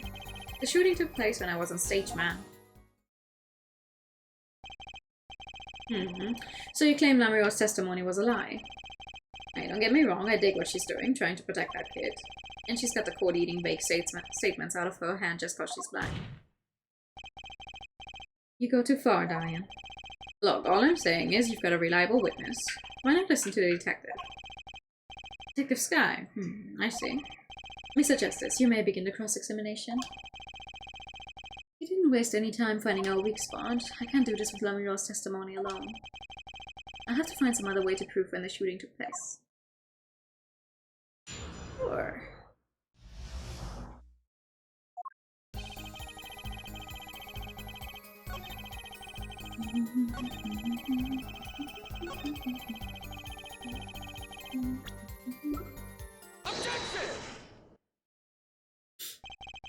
Some things were found at the crime scene after yesterday's trial. What things? The first was this small device. That's the remote triggered igniter. Correct. And one more thing. What are those? The remains of something burnt? No, the guitar, I hope. Traces of gunpowder were found on these fragments. We have a report that it was something like a firecracker. Hey, how did Gavin know about this? What, you think Detective Sky works for you? I received the report this morning before coming here. And that's when I made my decision, actually. What decision is this, Prosecutor Gavin? I registered Darian as a witness in today's trial, just in case. This raises another possibility. Those gunshot-like sounds during the third set could have been 2 firecrackers rigged to go off by remote control. You got an active imagination, don't you? But you shouldn't say every little thing you think. Your explanation there seems a bit too convenient to me. How so? So you're saying these firecrackers just happened to go off right when 2 witnesses came walking by? Huh. That's right. Darian was out on stage when it happened, Apollo. How would you know someone was backstage right then? Because the one headset was on the ground, you could hear as soon as someone comes by, but okay. If a firecracker goes off in the forest and there's no one there to hear, you get my drift. Why go through the trouble, man? How do you explain this? You may not look it, but Darian is a gifted detective. Show any weakness and he's sure to find it. You may not look it, partner. Gee, thanks, man. That reminds me. I happened to pass through that very hallway several times that day myself. And I saw something odd there just before the third set. Something odd. A headset. The kind all of the band and staff members were wearing. That's right. He picked us up in front of the door to that dressing room. What if the headset wasn't dropped but placed? And what if it was turned on? You could hear what was going on in that hallway, even if you were out on stage. Whose side are you on, Gavin? Listen to me, Darian. There are no sides in a court of law. Which is why I now turn to you, Forehead. I have a question for you. Working against us just because we're on different sides, he goes for what he thinks will help. Yeah! I think you can really feel it in this specific case. I mean, it's been that way the entire game, but in this case it really comes through. Because with every other person, or every other prosecutor we've had so far, if it's someone they, like, knew personally, it would have all been like, oh yeah, they're working together. And Clavier is immediately just like... Because he definitely also is like, something is weird here. He's thought of this before. In the morning when he got those burned fragments from Emma, he registered Darian. Like, the possibility was raised and he definitely thought it through, and he's like, oh well. I think he's obviously hoping it's not the case, but he wants the truth, and if that's the truth, then he's gonna find out. Huh? For me? The igniter and the burned fragments that were found at the scene of the crime, it's certainly a possibility that they were part of a ruse to fake the sound of gunshots. Throw the heads from the hallway into the mix and you could fabricate an alibi. But we're still no closer to proving anything. Those gunshots might have been real or fake, we can't say. You've raised the possibility that the shots heard during the third set were faked. Now you need to prove the other half of the case. The other half? Look, I'll just tell him. He wants you to prove the thing went down in the second act, while our little piano player was on stage. They're right, Gavin. Indeed, if you can't prove that, then to continue this cross-examination would be pointless. Well, Mr. Justice, can you prove the crime took place during the second set? Yeah, I think. You better know, Apollo, otherwise we're through. It can be proven. You make it sound like someone else is going to come along and do it for you. Let's continue with the cross-examination then, shall we? Witness your testimony, if you would. This isn't going to be easy. I need some decisive proof and fast. You ready, kid? Because I am. I am! It's also funny that he keeps calling us kids. My brother in Christ, we're the same age! Second shooting took place during the second set. If you're so sure, let's see you approve. Sure. Objection!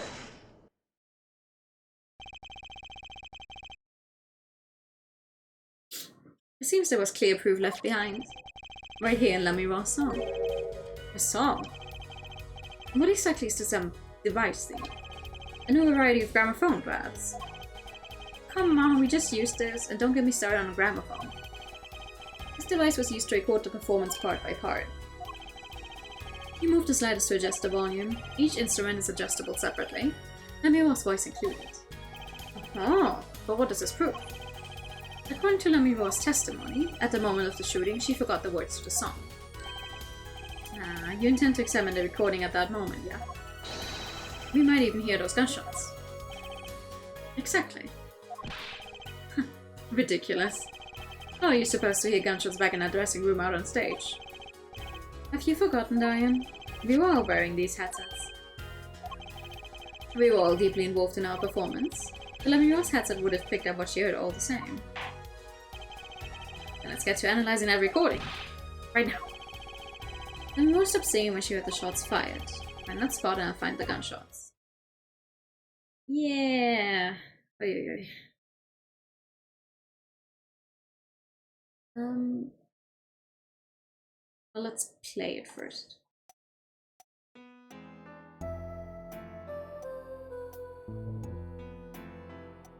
I'm just gonna let it play instead of trying to.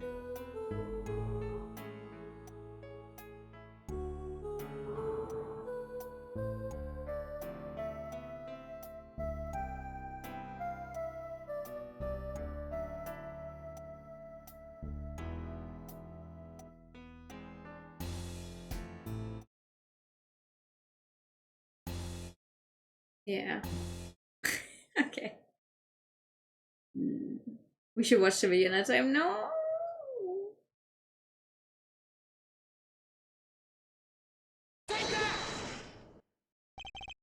Ionor, listen closely to this part. This is a track with Lamiro's vocals. Oh, we're actually watching it another time.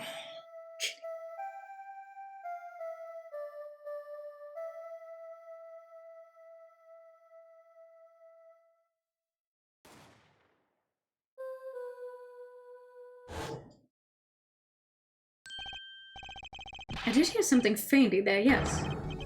Why, it sounded like a gunshot. What? This has to be some kind of mistake. I believe a case has been made. Gunshots were heard during the second set, which means Lamiro's testimony was true.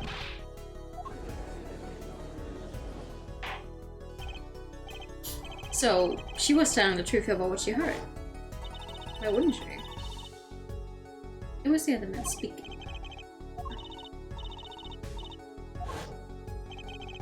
Just after that, there was a gunshot, and then the guitar caught on fire. So many special cases of— oh, don't remind me of the evidence room. I feel like with the evidence room, especially because it's such an old case at this point, it was horrible to do because you didn't have as many options, really. Here it's just a horrible case of repetitiveness because they always let it play out such a long time. Like, we have an easier way to kind of replay stuff, like from a UI point, I mean. But both of them are just like, okay, yeah, we get it, you can animate stuff, good job. Detective Creston, you weren't on stage during the second set. You could have done it. But why did we only hear one gunshot on the recording? Weren't 2 bullets fired from this weapon? Lamiro was moving through the air, meant Your Honor.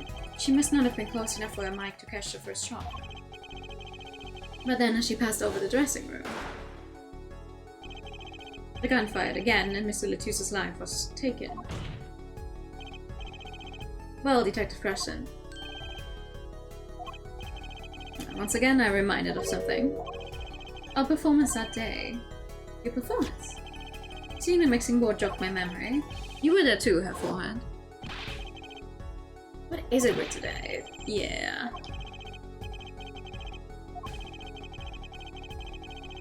It's barely more recent than this one, right? True, it only got added in the DS port. But even then, it felt a little more clunky, you know? Like, the entirety of Great Ace Attorney, for example, features stuff that we haven't seen at all in any of the other games because it's one of the later entries, right?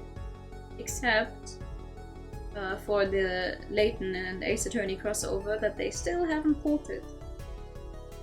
I feel like both Capcom and Level 5 would definitely have the money for it at this point in time. Like, I'm sorry, Capcom has given us Great Ace Attorney on modern consoles and proper English releases finally. And we've gotten both Edgeworth games. Also finally. What's stopping them from giving us the one crossover game with Professor Layton aside from maybe Level 5 going, oh, well, we haven't updated any of our other games, so how can we release something on PC? But we've gotten the new Fantasy Life on PC, so what is stopping them from porting that fucking game? And I say this as someone who owns the 3DS release, which is one of those 3DS games that you cannot get for a normal amount of money at this point in time anymore.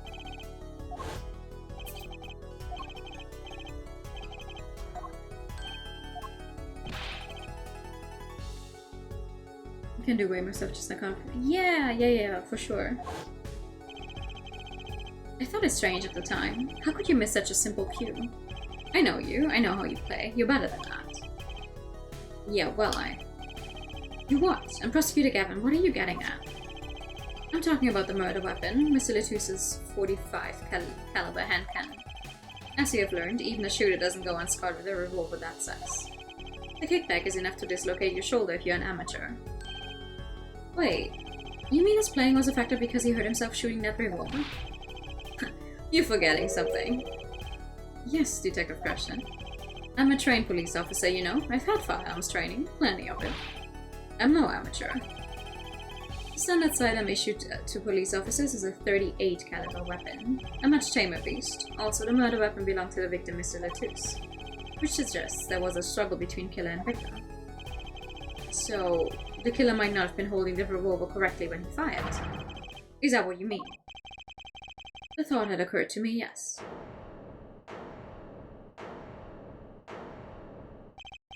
Well, does the witness have anything to say to this? Detective questioned. What I want to ask is what Mr. Sleeves rolled up ready for action has to say. Hey you, attorney. Me? Exactly which piece of the evidence is decisive again? You got a little noise on a take that could be anything. And you've an alleged detour cue missed to a 45 caliber kickback. I wait for this case, Gavin, I really do. You can line up your little weak pieces of evidence all you want. I didn't shoot that manager. And that's the obvious truth. The witness has a point. The defense's arguments, while persuasive and not decisive. I believe we should hear what the witness has to say in response to the case so far. Your testimony, please, Detective Preston. Tell us your reasons why you couldn't have done it. Sure. Come on, why would I even want to kill that manager? You want a reason? Easy. I got no motive, man. This was that diva's first trip to this country, right? How could I possibly know her manager? If I didn't know him, why would I want to kill him? A simple reason, indeed. Prosecutor Gavin, is it the case that Mr. Latus had not been to our country before? According to our records, yes, not even once. See, very well. Mr. Justice, you may begin the cross-examination. Great, now I need to find a motive. Yeah, kinda.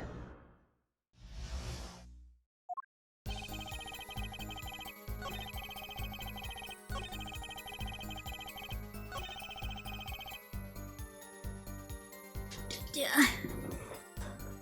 Why are none of these working? Thank you.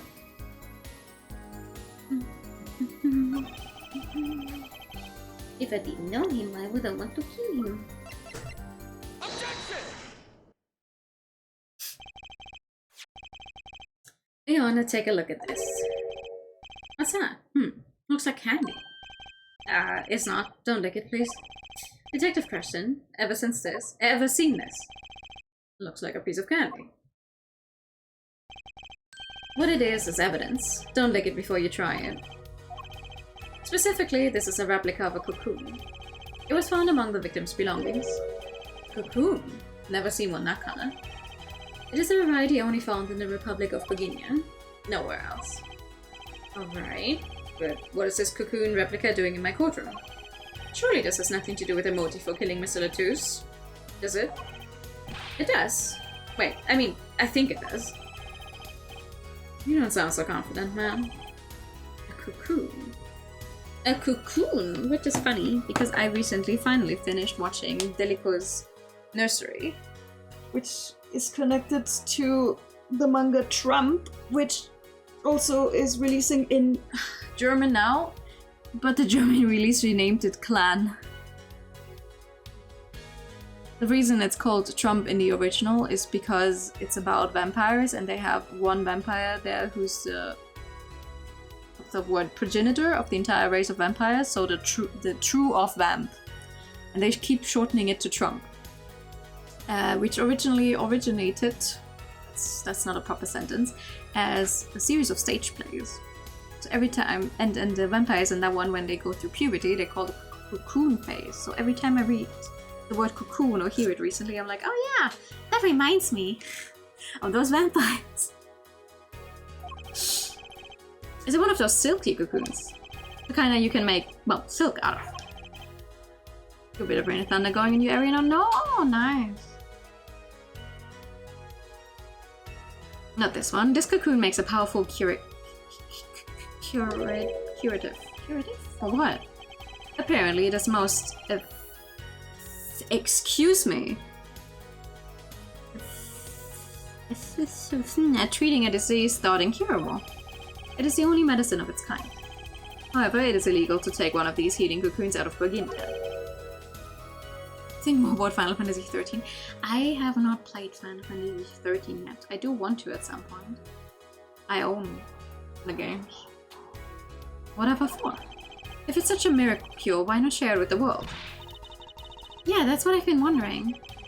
We looked into the matter at some length. Apparently it isn't difficult at all to manufacture the remedy from the cocoon.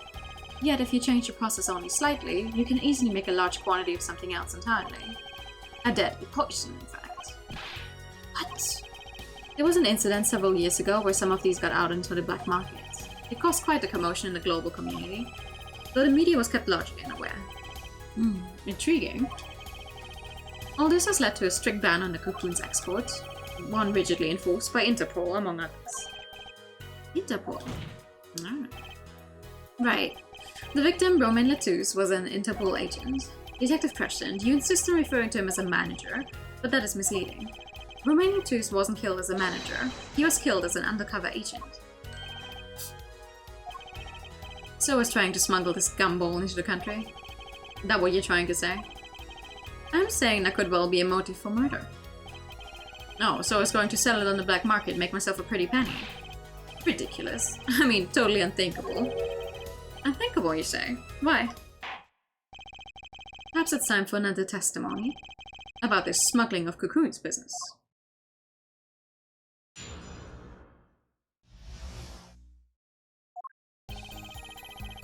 International Affairs got a memo about these cocoons. Interpol's all hot and bothered about them. Can't sell them on the black market, too dangerous. Yeah, cocoon smuggling ain't exactly lucrative anymore. Man, I'm in International Affairs, I know the deal. Indeed. Interpol wanted these cocoons bad enough to send Mr. Latouche undercover. You kids think up the craziest things. We are the same age, my guy. Are we not? Are we not? We are! But no way am I going to risk life and limb just to get my hands on some dirty cocoon money. Not the most noble of statements, but duly noted. According to reports, these cocoons top Interpol's list. Selling them to an underground organization would be risky. Very well. You may begin the cross-examination. This is the only motive I've got. He was up to something, and I'm going to find out what.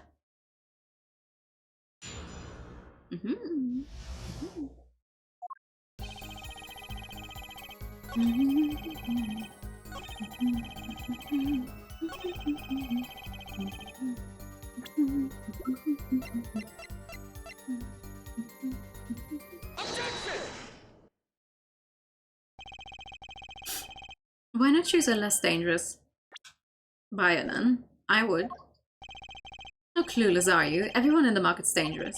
The second they found out I was a cop, I could kiss my keister goodbye. Why sell to a black market buyer?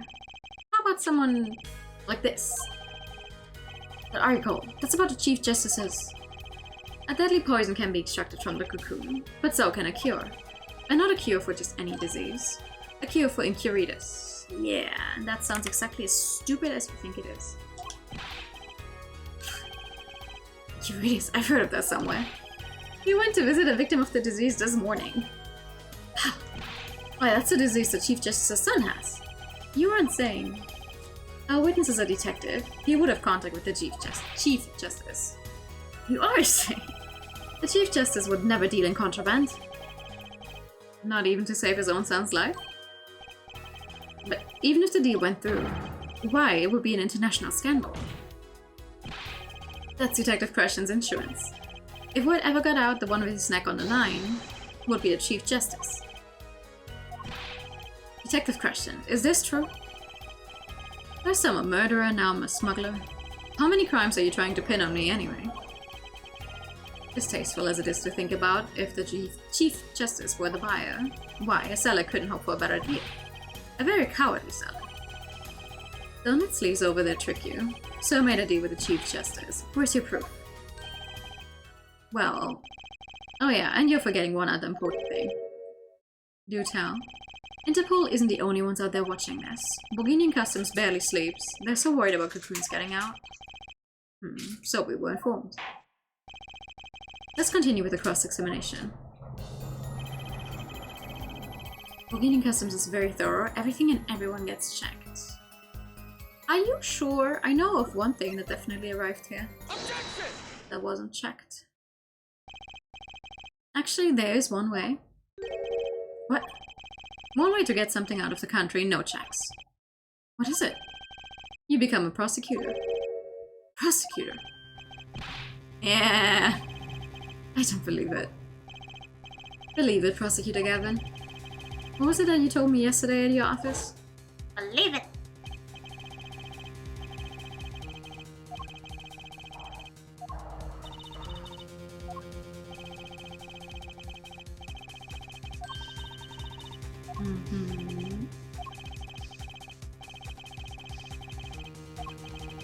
You vacuum packed it? Yeah.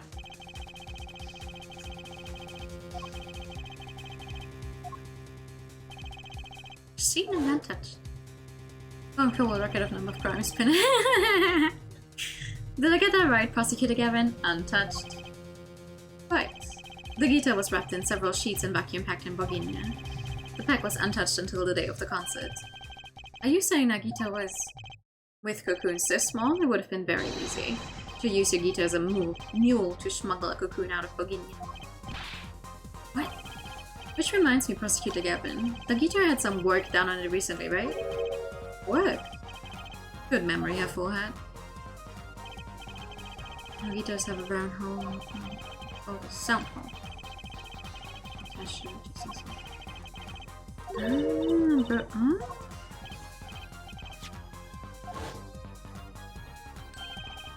An igniter.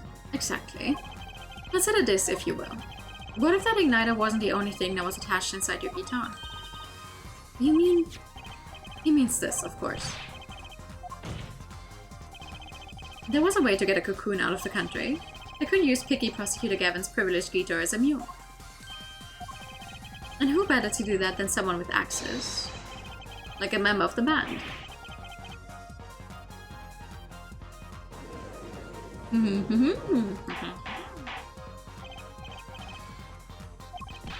So the igniter was placed in there for a clear reason, it seems. It was a safety precaution. A precaution? Her forehead. At last it all comes together. Every strange thing that happened that day. Care to review?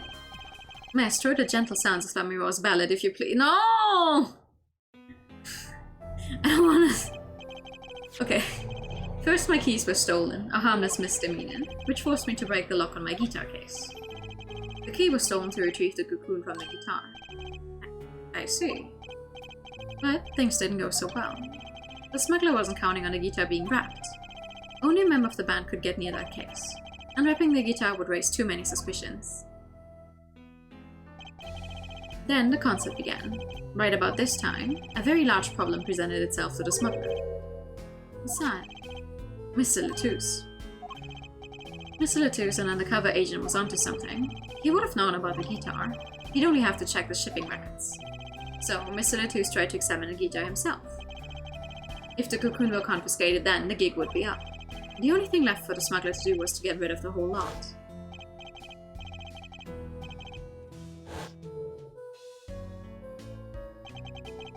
The guitar burst into flames, and the cocoon was lost. And then, Mr. Lettuce died. But Lamiroir dared to witness it. There's your case.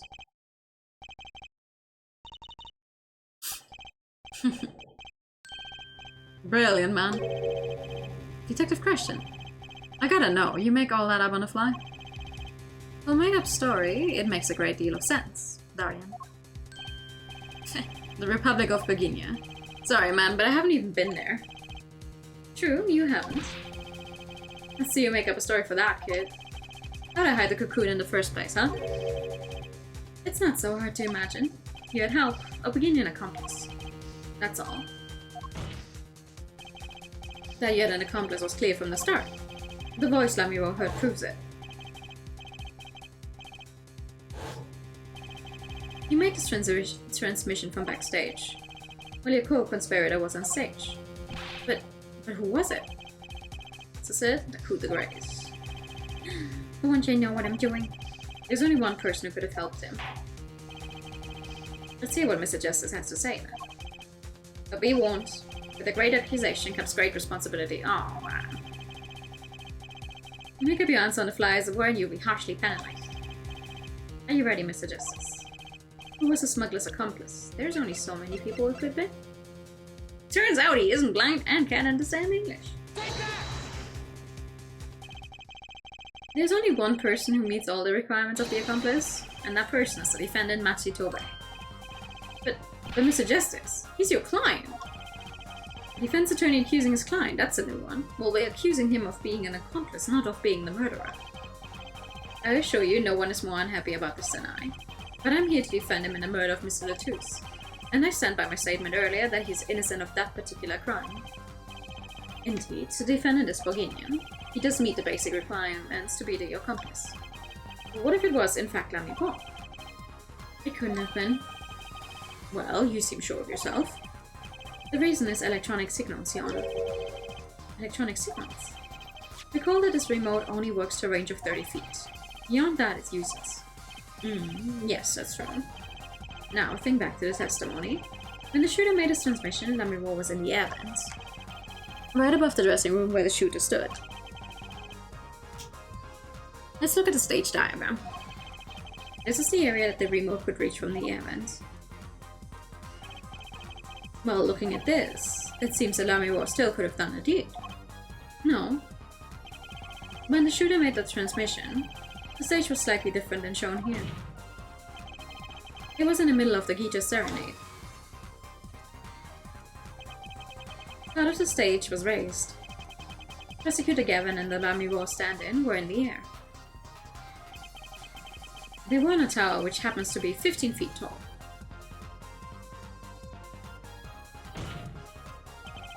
In other words, you found you successfully bad news, you're guilty of another crime. To be fair, we've had that happen before, I think. The remote couldn't have worked from Lamiroir's position in the air vent. Well, Detective Christian, what do you say to that? How are you going to prove it? That's what he's going to say to that. Your Honor. Yes, Detective. Can we see the video where Gavin's guitar burns? Just one more time. Well, I don't see why not. What? Don't tell me he has a way out of this.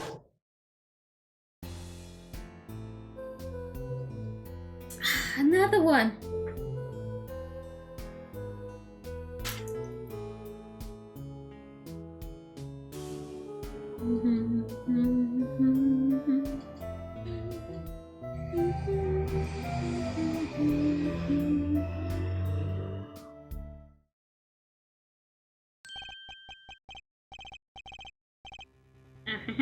Too bad, so sad, punk. Punk? First you were sleeves, then kid, now punk. You're losing rank fast, Apollo. What exactly were we supposed to see in this video? The problem isn't in what we see, correct, Darian? Right, it's what you hear. We're musicians, after all. Care to explain for us non-musicians? Sure thing, punk. Let me get your yarn straight first. You're saying I ordered the Wii pianist to set up that igniter. Is that right? Yes. Well, in order to do that, he'd have to press a switch. Am I right? Okay. Take another listen. Pay attention to the piano. Piano.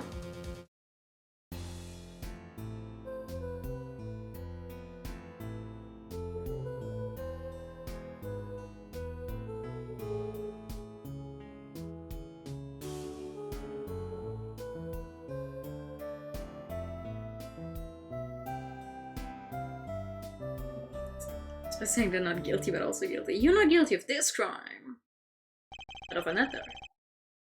What seems to be the problem there? The piano sounded just fine. Thank goodness you forgot this. That's the problem, man. You still don't get it? Yeah, how's he supposed to hit that switch if he's playing? You've got Miss Diva, the guitar, the bass, the piano, and the drums. The only one with their hands free was the Diva. But according to you, she couldn't have been an accomplice, could she? The accomplice would have had a hard time helping out if they couldn't even press a switch.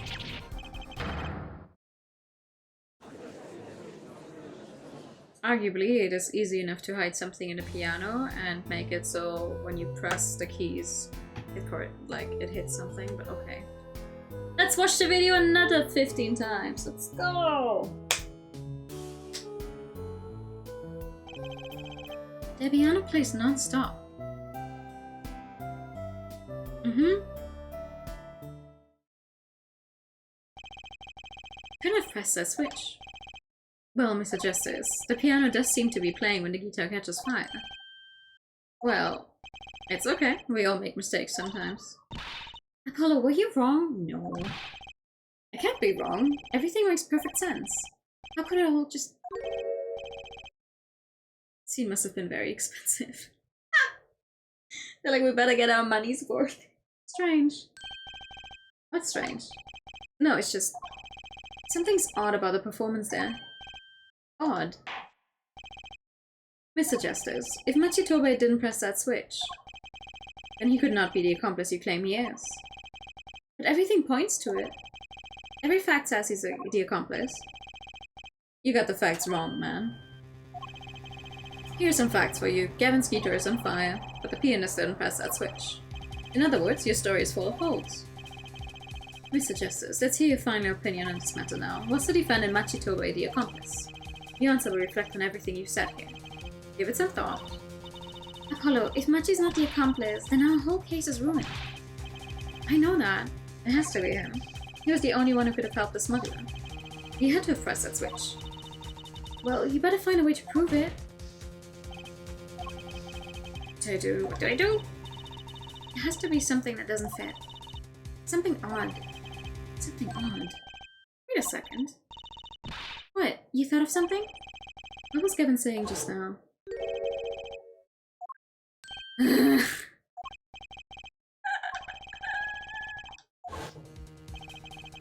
not much to go on, but it's all I've got. What exactly did he hear that was odd? Have you come up with something, Mr. Justice? May I remind you that everything rests on this? Can you prove Machitobe pressed that switch? Let's hear your final answer. Can you prove that Machitobe pressed that switch? Yes, I can. In a second.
Do you think we should see the whole case again in case we forgot some detail? Yeah, I think we need to watch the video another 50 times.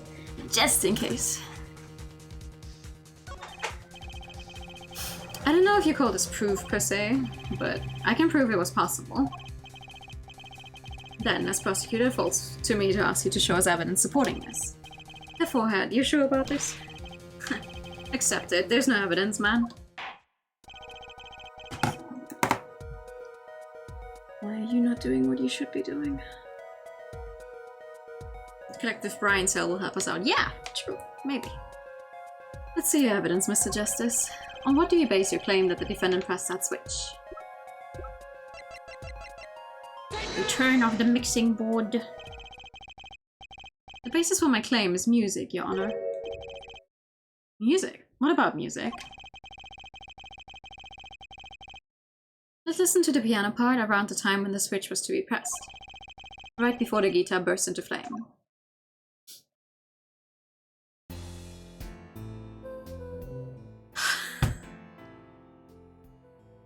We're almost there.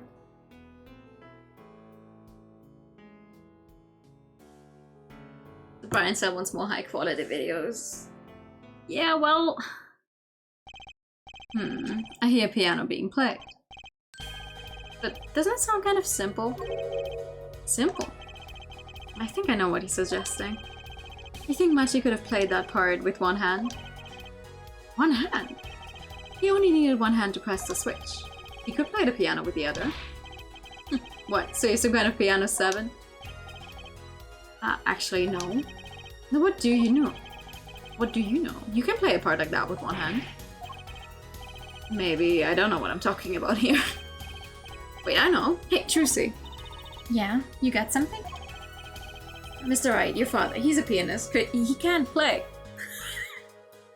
He's a pianist that can't play. That's the entire point. That's why he's playing poker. Oh, Daddy, he couldn't play a part like that even if he had 3 hands. So sorry. So sad for you. No, not really. Huh? That was just the easy way to prove it. There's always the hard way. Man, how are you going to prove whether he played it with one hand or 2? You can't.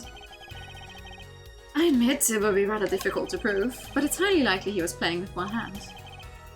How do you know that? The clues for Prosecutor Gavin described as sounding odd. What sounded odd? I'll bet we can tell by listening to a certain part of the song. No way. Yes way. Well, it seems we've come to the moment of truth at last. Let's hear what Mr. Justice has to say for himself. Show us the part that proves the defendant was playing with one hand, right before the guitar burst into flame. Machi was definitely playing one-handed just before the guitar caught fire, and one section of the song proves it. Oh yeah, this one is the piano.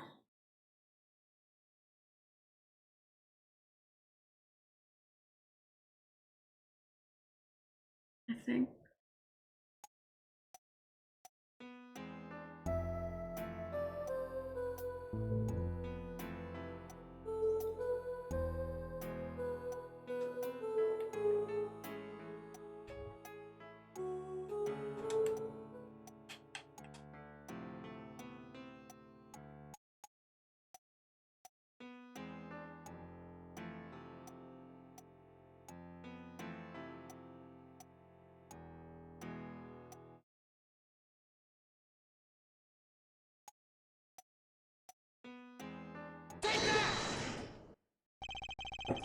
Just Prosecutor Gavin, I'm sure you've realized by now just what it was that sounded odd to you.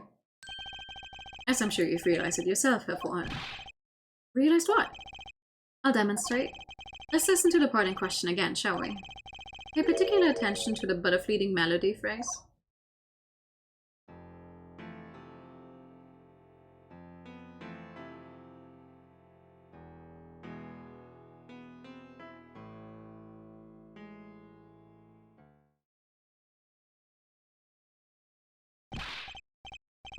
Man, how many times do we have to listen to the same thing?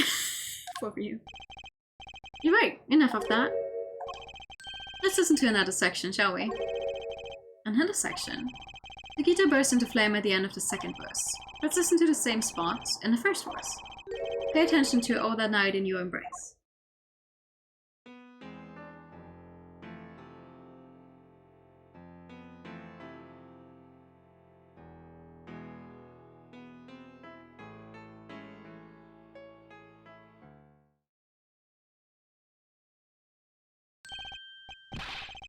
Play verse 2 again. Oh my god, game.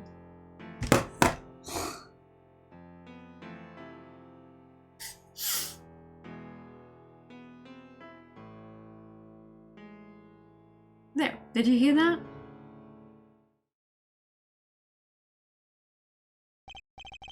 They feel the same, true, but they're clearly very different. What? Well put, Your Honor. The phrase in verse 2 is quite simple, but the same phrase in verse 1 has high and low notes.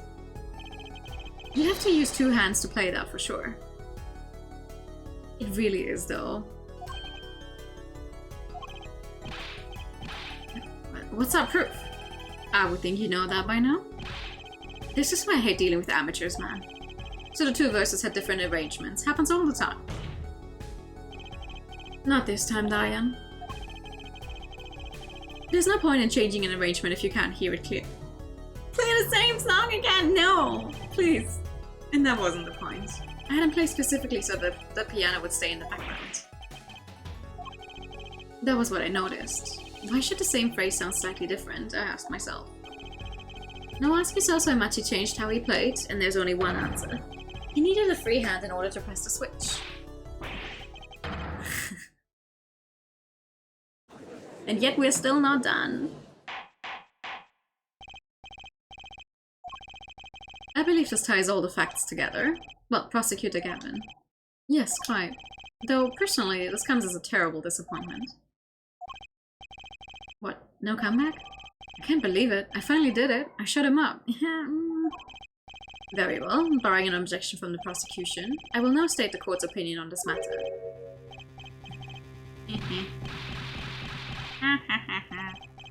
Good show, Sleeves. No, great show. It's not over. I don't like it when he looks so happy. You tell him, Gavin. Tell him what's so disappointing. Personally, I'm terribly disappointed. In you, her forehead. Huh? Me? Yes, don't get me wrong, your case is solid. The facts all check out, but even now, you have yet to show us a single piece of decisive evidence. Yeah, but the facts, anyone could see it was him. Unfortunately, anyone does not include the law. I'm afraid your case doesn't cut it.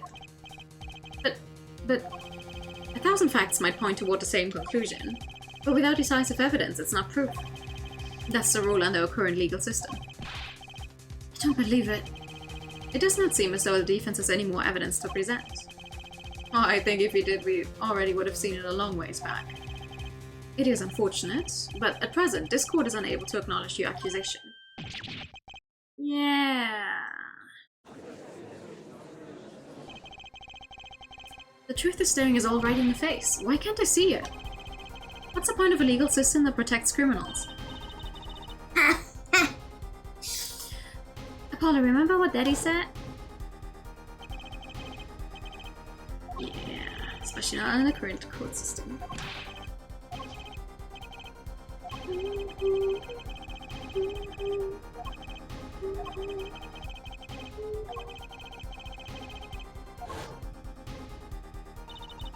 I wonder what he meant by every man's igniter.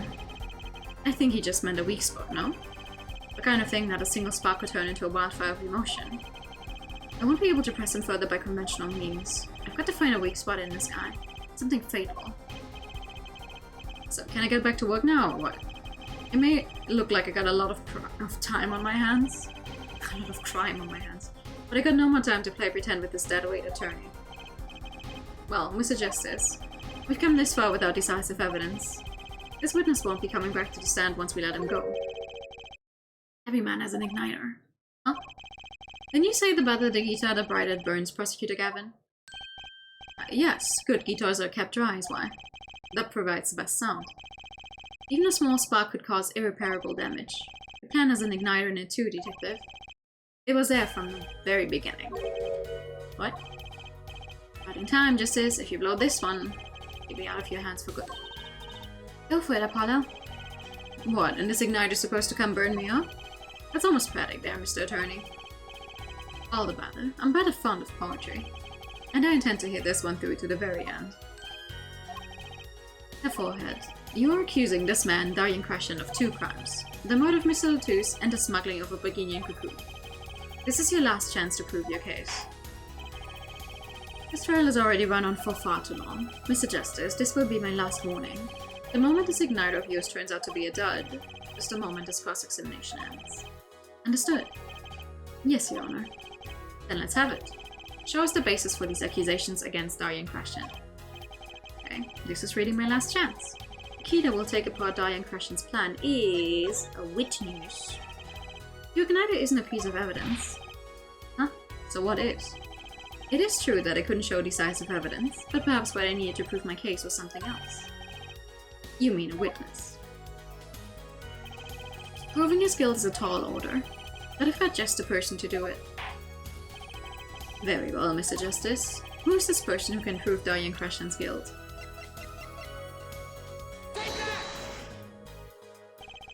The one person who can prove Darien Crescent's guilt is the defendant, Matsu Tobe.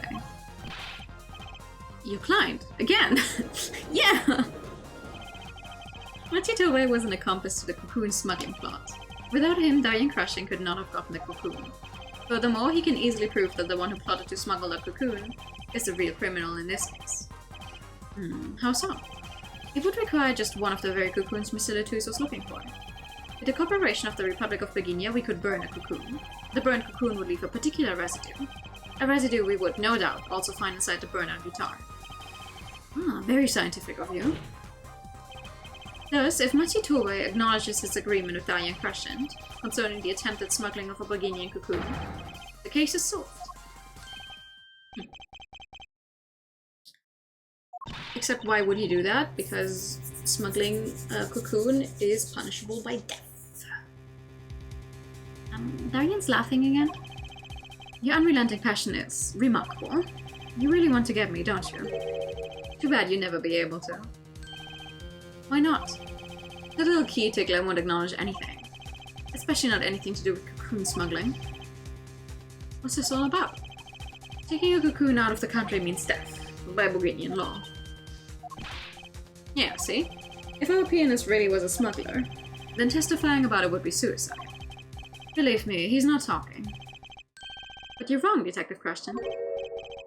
What? It's the other way around. If Machi doesn't admit to smuggling here, he's in deep trouble. Huh? How? Look, if Machi admits to smuggling here, then he'd be tried in our courts by our laws. You don't get the death penalty for smuggling in our country. The victim in this case was an undercover Interpol agent. I'm sure the news has already reached Boginia. And they'll likely broadcast our dealings in court today. Including the part about the Boginian cocoon. Yeah, but...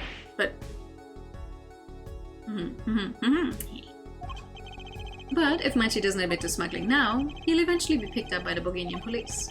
And it's not like he's in any danger in our court. We're not going to find him guilty of murder here, not now. Yeah, but you can't do this. You can't accuse me. Maybe the law doesn't allow it, but who's going to think you're really innocent after hearing this trial? The same goes for Matsu Tobe. The cocoon smuggling, your entire plan, Matsu Tobe knows everything. There's only one way out of it for him, and that's to acknowledge his own crime. The crime of cocoon smuggling.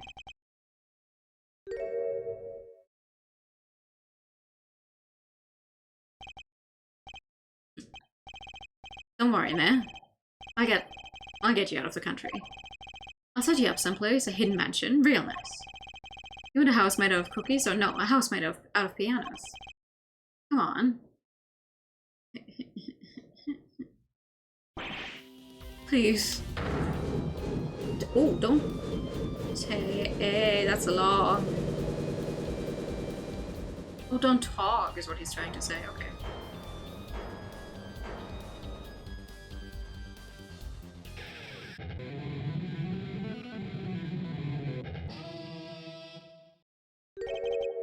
Darien, I consider that my last session with you. We rocked. I'm guessing we can treat that outburst as a confession? Uh-oh, he's laughing again. There's a kind of sick desperation in it now, though. Look like a boss. I like the breakdown sprites, they're always very interesting. Well, have you been listening to today's trial? Yes. And you talk. You tell the court everything. I didn't want it to turn out this way, but I'm not the kind of lawyer that can overlook a crime. Today's trial was all for your benefit, you know? I see no reason why you should hesitate now. I knew. From the beginning, I knew. Much. A situation I cannot explain, but money I needed. Very much money. Today's trial raises a delicate issue with our legal system. The only thing definite in our court of law is evidence. This is the golden rule. However, it has become apparent that not all things can be tried by the standard. Should another case of this sort surface, we may have to consider an alternate system by which to administer justice. Anyway, Mr. Machitobe. Yes. I promise you will receive a fair trial by the laws of our country. And with regards to the current charges for the murder of Mr. Latouche, this court is prepared to announce a verdict. I thank you. I only lie, but you see truth. You find truth. That's our job. Very well. This court finds the defendant Machitobe. Hot milky. After 50 fucking replays of the concert video, court is adjourned. Adjourned. First time something like this happened.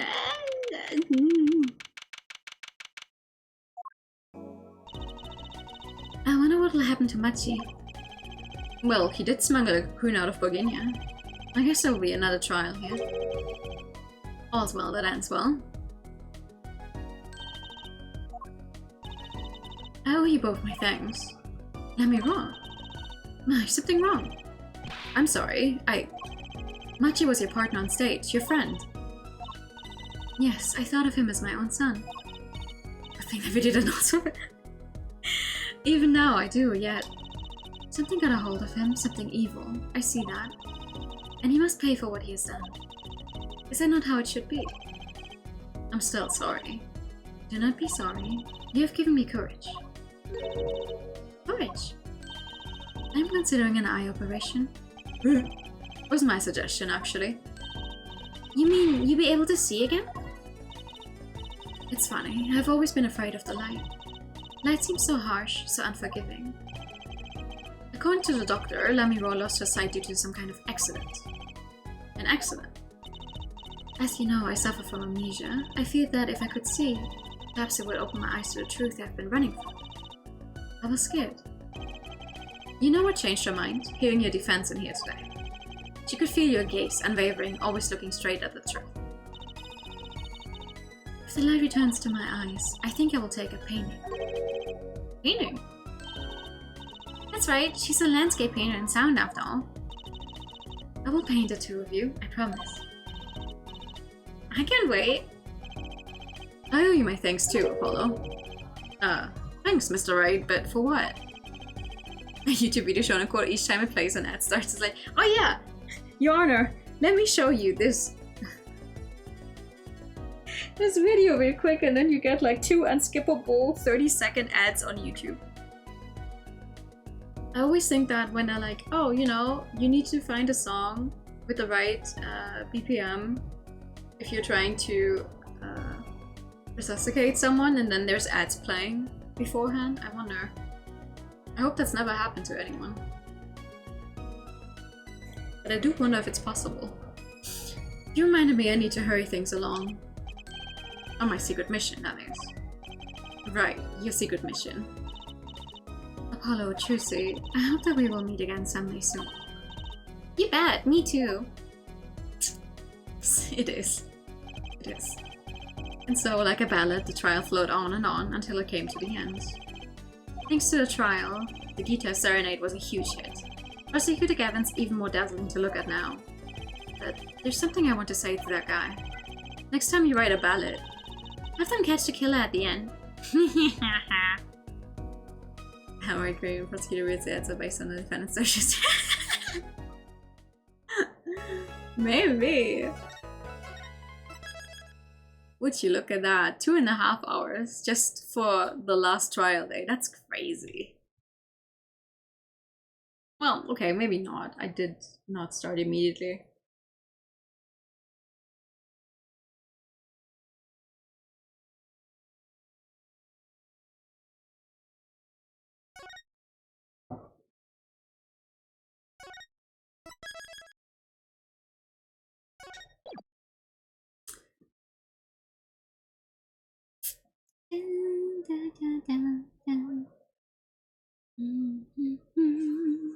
Well, turnabout succession. We can do a little more. That's the whole truth of this case. Ooh, the Mason system. Oh yeah, what's happening here?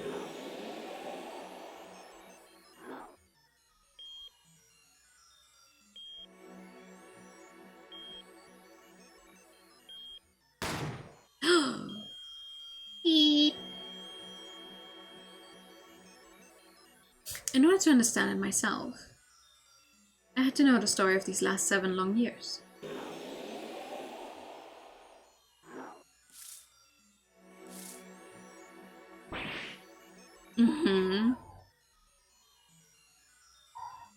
They were really like, we have some new things we can do. Nothing happens by chance. All is connected.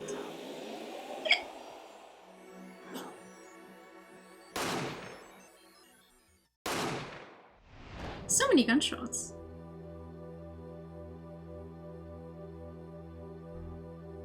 And now, you stand ready to begin the final chapter of this story.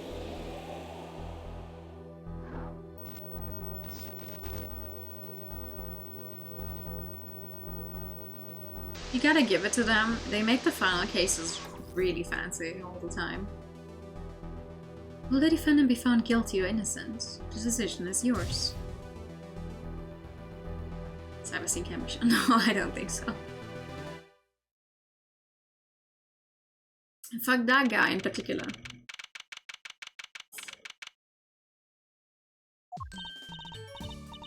Hey Paula, look on TV. Look, look, look. Yeah, I'm kind of busy. Oh, look at that. He's the last guy of my year, right? Amazing. Apollo, you should be watching this. What? What? I was writing about our last case in my journal. How is I supposed to write things in records, Apollo, not journals? And why now? That case was 3 months ago. Hey, it's a long story. I did a lot, you know. I want to vacuum pack the feel of the moment for later. Right now I'm wowing the crowd by figuring out how Lamy Raw disappeared. That's right, Uncle Valen did that illusion too. Illusion. Are you missing him on TV right now? I was just getting to the good part. I suppose I should watch a little TV with her. After all, her father's expecting me to look after her while he's away. Oh, danke. What you're now seeing is a rehearsal for the greatest magic show on Earth. Happening right here at our very own Sunshine Coliseum. Thank you. Sunshine Coliseum? Hey, that's where the Gavin Ness concert was. Probably because it's the only thing you have in the city. Only 3 more days until miracles happen here right before your unbelieving eyes. The legendary troupe Grammar is performing for the first time in 7 years. That's going to be great. I'm so there. You and Daddy are coming too. Legendary Grammar Years. If Trucy's real father were still alive, he'd be on that stage performing miracles. I've got the tickets and everything. $70 for 1 ticket. Damn. Magic show. Hey, Sunshine Coliseum. Doors open at 10. Here's yours, Apollo. Thank you. You are here, working hard or hardly working. Hey. How have you been? Hey there, stranger. Not exactly the kind of greeting I want to hear from my own kid. Though he has been gone a long time. Oh, go visit Trucy. Here, I got a present for you. Yay, pudding! I love pudding. It's farm fresh. And not just 1 pudding, but 3 whole cups. I'll have to pace myself. Well, I'm beat. That's right, Daddy. You're on a top secret mission. You got to take it easy with the secrets, you know? Alright, you are. So you still can tell us what your mission is? Maybe this time. It has something to do with you anyway. Huh? With me? Ooh, maybe you're getting a top secret mission too. Maybe you can be one of those guys. Spy. Can I just be a defense attorney?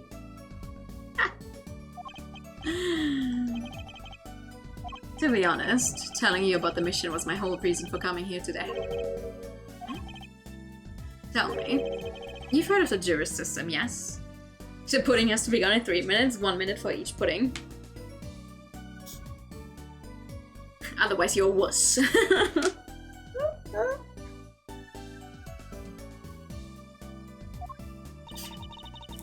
jury system? That's right, the new legal system everyone's talking about. Have you heard of it, Apollo? Huh? Maybe. Maybe not as many people are talking about it as I thought.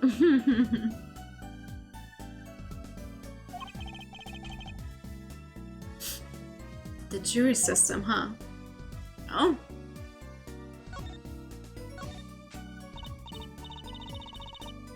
I was like, because we were stuck in that trial for such a long time, I was like, wait, how's talking to people work again? So, Daddy, what's this jury system thing?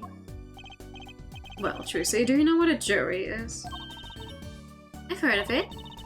Isn't it those people who sit in court in those old courtroom dramas? The ones who get to decide if a guy's innocent or guilty? Do you know about? Only from TV. It's 12 people chosen from the community, right? Which is funny because we've played Great Ace Attorney before, so we've had that exact system in a game already. Well, they're thinking about reviving that system. They're calling the new system the jury system. No, we're doing whatever you like, Your Honor. Not quite that harsh. The jurors cooperate with the judge. They help analyze the case from different angles. And there will be only 6 of them under the current proposal, right? Oh, you know your stuff, Apollo. The findings directly affect the verdict. Hopefully, people will start taking the courts a little more seriously now. I feel like I'm on some kind of educational TV show. Starring Dr. Wright. Dr. Wright is assistant Trucy and mascot Apollo. The perfect team. Hey! Why do I have to be the mascot?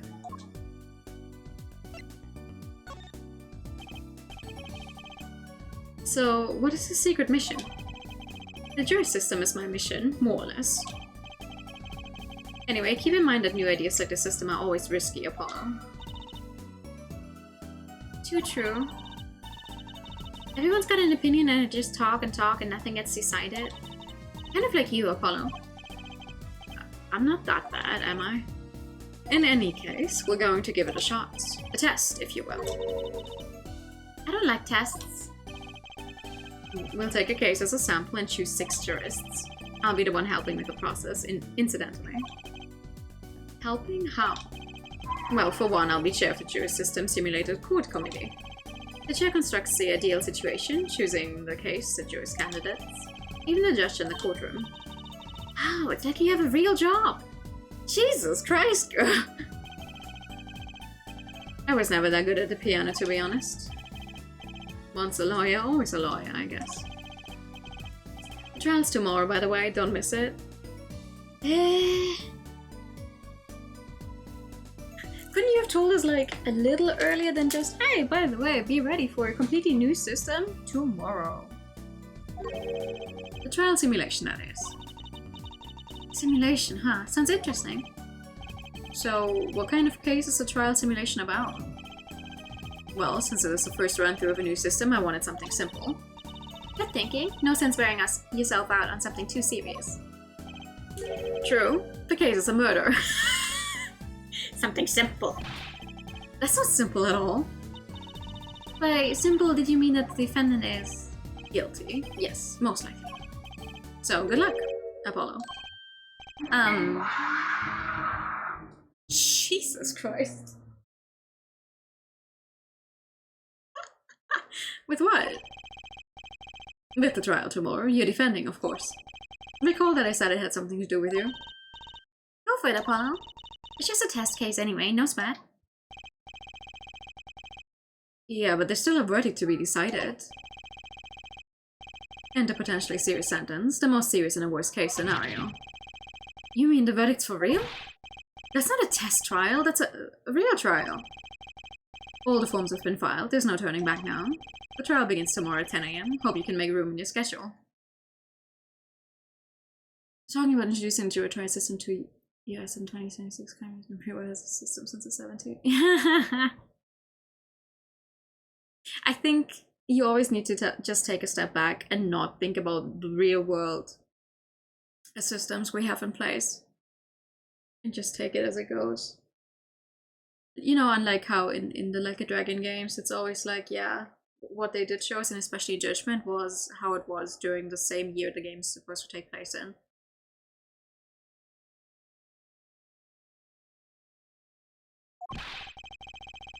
Why am I only hearing about this now? Yes, there was a change this morning. I picked a new case. Eh? Something that happened last night. Last night? Hey Apollo, I know you're all excited about that secret mission, but what about this? The True Grammar Ye Grand Magic Show. Huh? Oh right, the card tricks. They're not card tricks. The grand illusions, miracles, the apocalypse, heaven and earth will shake.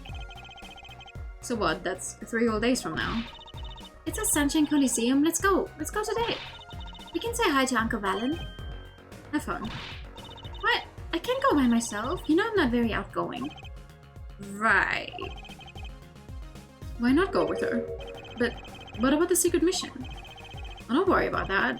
You hear all about it tomorrow regardless. I don't trust that smile. He knows something that he's not telling me, as always. Yippee! Now you can take me to the Coliseum. I suppose it wouldn't kill me to pop over there. Grammar Ye, that reminds me. What's this, Danny? Isn't that Silk at the Grammar Ye seal? Consider it a birthday present, Circe. Thanks, it's great. But today isn't my birthday. Good point. What day is it today, Apollo? Huh? Today? I think it's Recycle Your Plastics Day. Then it's a Recycle Your Plastics present. That's plastic! I've given up trying to understand them, it's much easier that way. So what is it? Can I open it? No. Huh? You need that envelope someday. Someday soon. Don't open it until then. Well, why didn't you just hold on to it until then? Because that would be the logical thing to do. Envelope from Mr. Right, do not open it until the time is right. An envelope about the Grammar Ye's, huh? Can I look at it at least? Grammar Ye Magic Ink.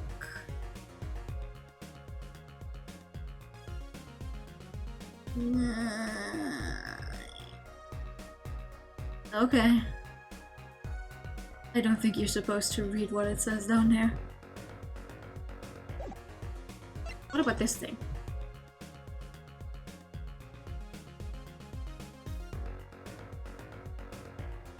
One person...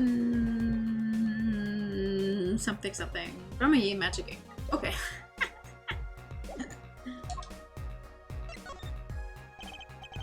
Alright, so what case are you going to use?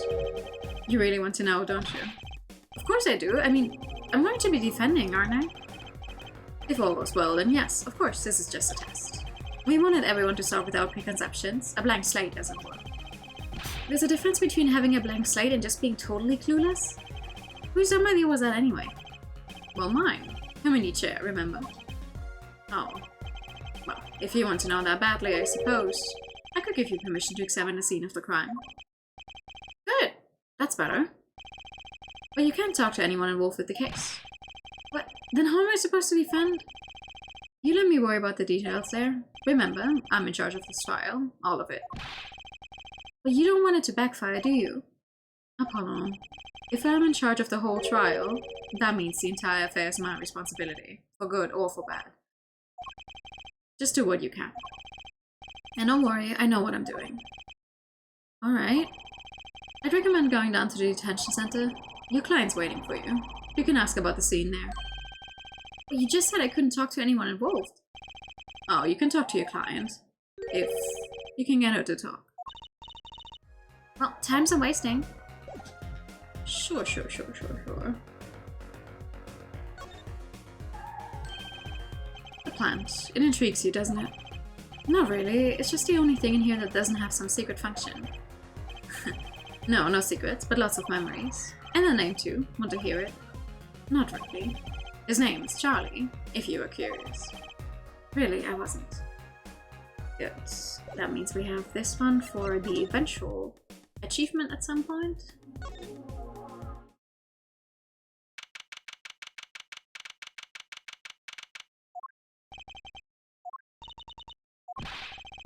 That's 20 minutes we've been waiting here. 20 minutes.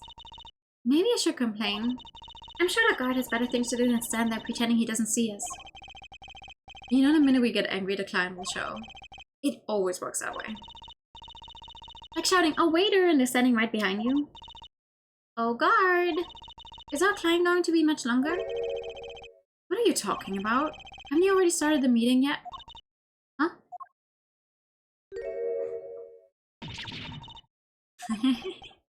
What? Where did you come from? Well, anyway, please have a seat.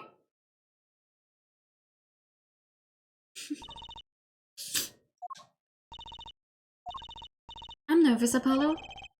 It's a silence. It builds suspense. Why don't you do something, Trucy? You're a magician, aren't you? That's right. Okay. Ooh. I'm the amazing Mr. Hat.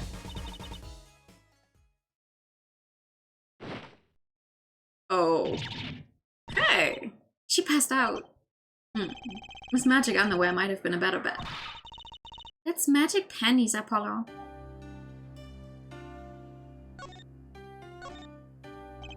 Hi. Well, I'm your defense. I really think it has to be fate, you know? And by fate, I mean destiny. Did you know I'm good with astrology? Tell me, what's your sign? I can tell you mine if you'd like, Apollo. No, never mind. I just got carried away there. I seem destined to get difficult clients, it seems. So, what's your name? Oh, right. I'm supposed to introduce myself first. I'm Apollo Justice. And I'm Trucy, right? I know. It's getting nowhere fast. Hey, I know. Maybe you can tell us what happened? I'm your defense attorney, after all. Anything out of the ordinary happened lately? Well, the other day this tourist from out of town stopped to ask me directions. Later, Trucy. I feel like I need to ask directions myself here. That was fruitless, though I think I understand despair a little better now. You did good, Apollo. Look, she's doing her nails. What? Her nails more important than defense? Is that it? Let's go, Trucy. Excuse me. Could you read this? Sure. I feel like a teenager on a first date. And this is the love letter we pass from desk to desk at school. Stop looking so wistful and read it, Apollo. It's a business card with a name and an address. The name is Vera Misham. The address is for Drew Studio. And it's business card. And you're giving me this card because... Well, looks like we're finished here. I wonder if Drew Studio is the scene of the crime. Let's go find it out. Let's go find out.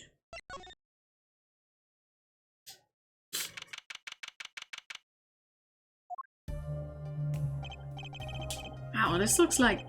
It looks like a studio. It's like life imitating art, so maybe it's the other way around. But the tape on the ground here, it's a bit jarring.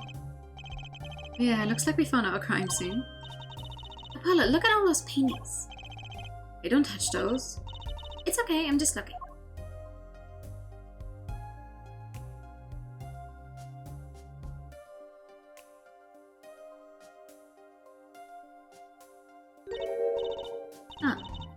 Oh, look at this one. Looks half finished. You can still see the rough sketch underneath. But that's odd. The rough part doesn't look like the rest of the painting at all. Yeah, good point. That is odd. Only half finished, the rough sketch is still visible. All the paintings have a really different style too. Ah, I thought I might find you two here. Ah! Emma, long time no see. Oh. Seems like I run into you far too often. I bet I know why you're here too. You know about the trial simulation tomorrow? I've heard about it, sure. So Mr. Wright chose you, huh? You don't even know what the case is about. Well, he was killed. The artist who owns the studio, that is. Mr. Drew Misham. Misham? And his daughter was put under arrest. Yeah, we just saw her at the detention center. It was funny though. She seemed more like a victim than the kind of person who could commit murder. You don't say. Not even by poisoning? That's how it was done, you know. Poisoning's a common way to get the job done when the murderer is a woman. Poisoning? Anyway, Mr. Wright told me you'd be coming. Feel free to take a look around. I'll just be over here with my snackers.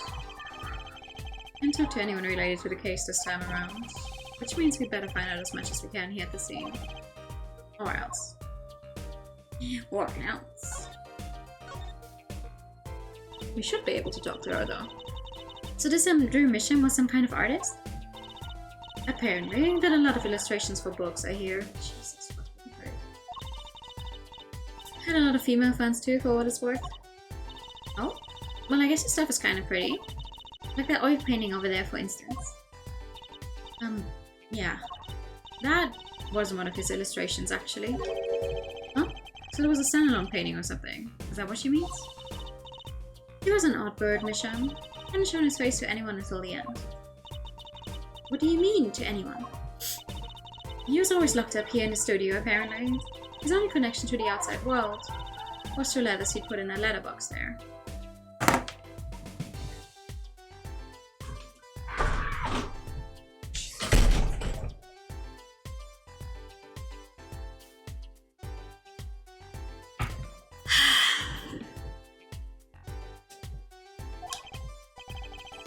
Letters? Do people still write letters? What do you mean, Apollo? I mean, when was the last time you wrote a real letter?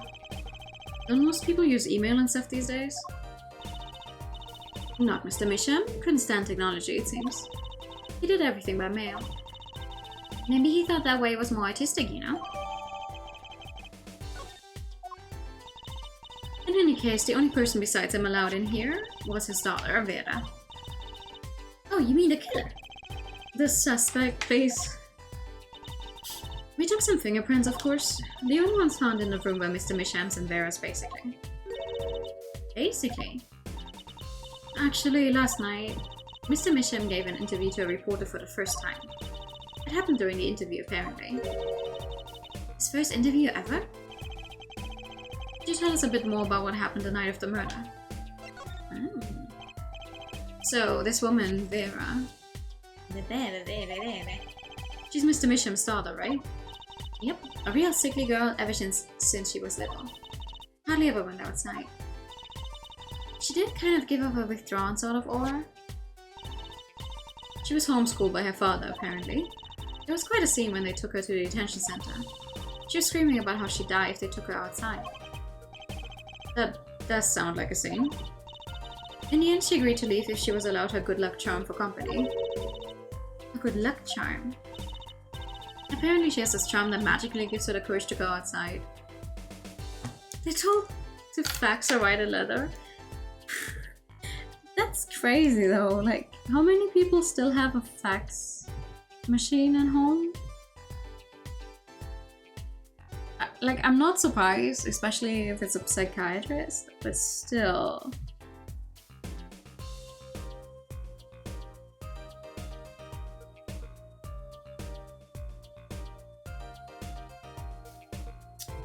Oh well.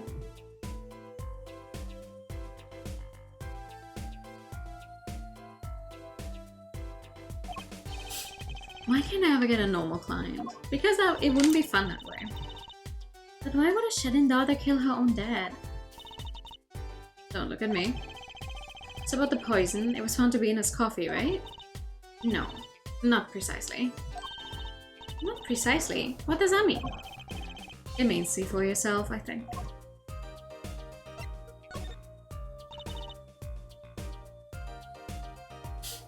Like I said, last night was the first time someone from the outside came into the studio. I guess mysterious painters who never go outside make for good articles. And it just so happened that he died the night of his first interview? Yeah. At around 9 PM every night, Vera always made him a cup of coffee. Last night he drank his usual coffee and suddenly became violently ill. And died. She poisoned him on the night of his interview? Wouldn't the reporter see? He wasn't near Mr. Misham when she brought her father his coffee. He was checking out some equipment in the back of the room. Supposedly, that's why she didn't notice he was there. It was the reporter who called the police, in fact. Who was that reporter? Wait, but why is she the suspect? If anyone is suspicious, it's the reporter. Yet the reporter never got near Mr. Misham's coffee. Even Vera acknowledges that. Oh.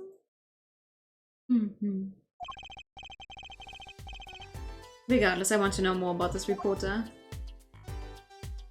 Have a good night, bro. Thank you for coming by. Okay. Let's see. That's a big coffee cup. That's the victim's coffee mug. Ah, so the poison wasn't here. This is my first time seeing a real poisoned mug of coffee. I would hope so. Poisoned coffee? Not exactly, actually. What do you mean? No traces of poison were found in the coffee. What? You'll have to figure out the rest yourself. The poison was in the mug. I'm officially not on your side after all. Okay, victim's last cup of coffee. The side of the cup reads mission. Interesting. What the fuck is happening here? Hey, there's a painting hidden back here. Yeah, you're right. What if it's embarrassing somehow and he didn't want anyone to see it? You certainly seem pleased by the possibility. Huh, it's so normal. That's hardly something to get mad about. What is it, Apollo? Doesn't this painting look like... Never mind. I better get a professional opinion on this.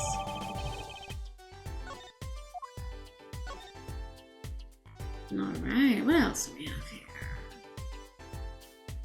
Picture. Let's take a closer look at this desk here. Oh yeah, sure. Oh, look at them. This is Drew Mission. And this little girl must be Vera. Yes, he took her some years ago. They look close, a happy little family. Until you arrested his daughter. Look, I was personally against that, okay? She just didn't seem very suspicious, scientifically speaking. Uh-huh, right. Who's the professional? I have no idea. This envelope has been opened and resealed. Ooh, I know how to do that.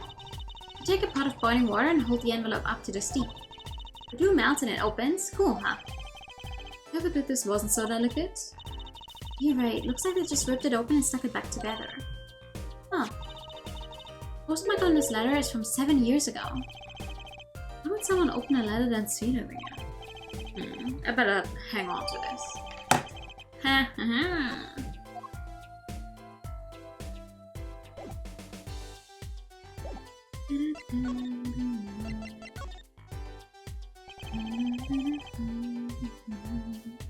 I bet Emma could help us out here. Don't forget, flattery will get you everywhere with her, Apollo. Huh? What are you two whispering about? Well, I was thinking... I mean, what is it we always do when we run into you at the crime scene? What is it we always do scientifically? You know me too well. Okay. Okay, meaning we can get scientific now? Oh, I suppose. Just this once. Bring me anything you find suspicious and we'll check it out. Hell yeah! Let's see.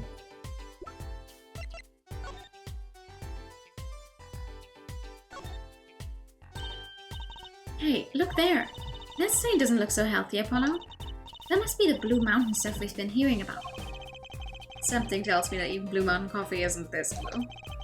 Now this stain is probably... Better ask Emma. Okay.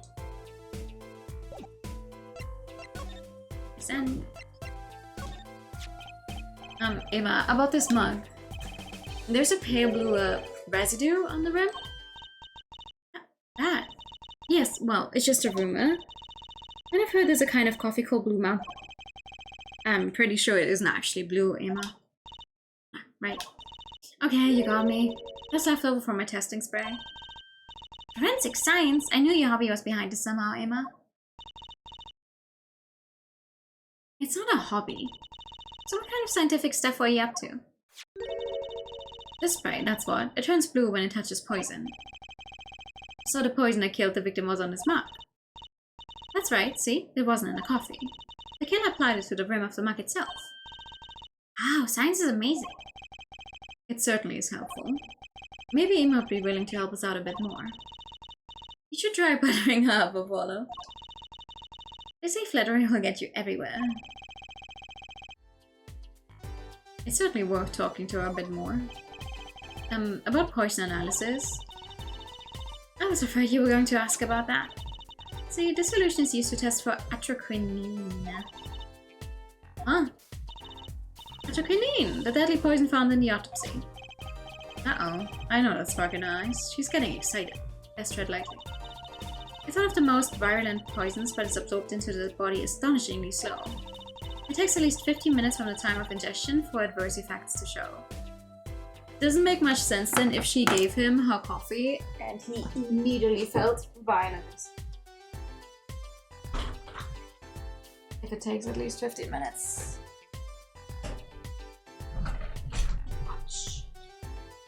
Huh? Let's hope the kids have finally stopped screaming for their lives, maybe? Oh, and guess what? Recent research has shown... That's fine, really. We don't need to know all the gory details. I think I get it. You just spray the stuff on something you want to test, right? Precisely. You can find even the slightest trace of poison on this. I want to try too, Emma. Pretty please? You don't have to ask twice.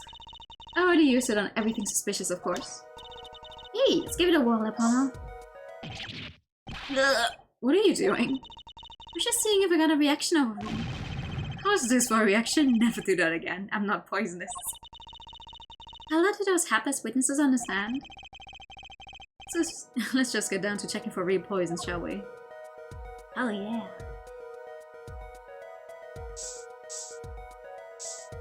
Hee.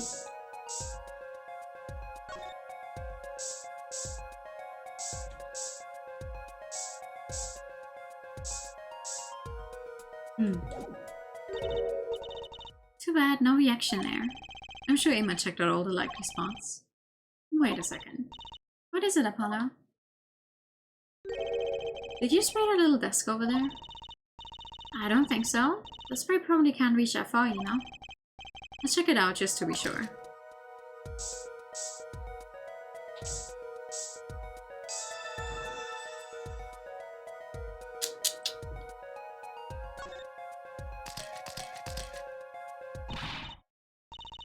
A reaction, Apollo.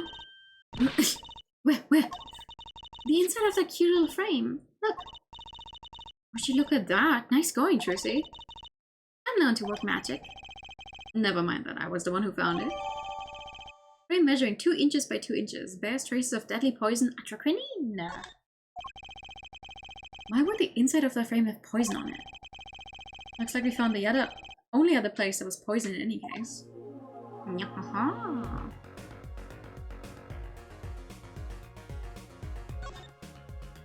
So, do I present it to you? What do we do with it? Emma, I was wondering if you could take a look at this. Look, I'm a detective. You can just ask me any old thing you'd expect to know. Okay, no.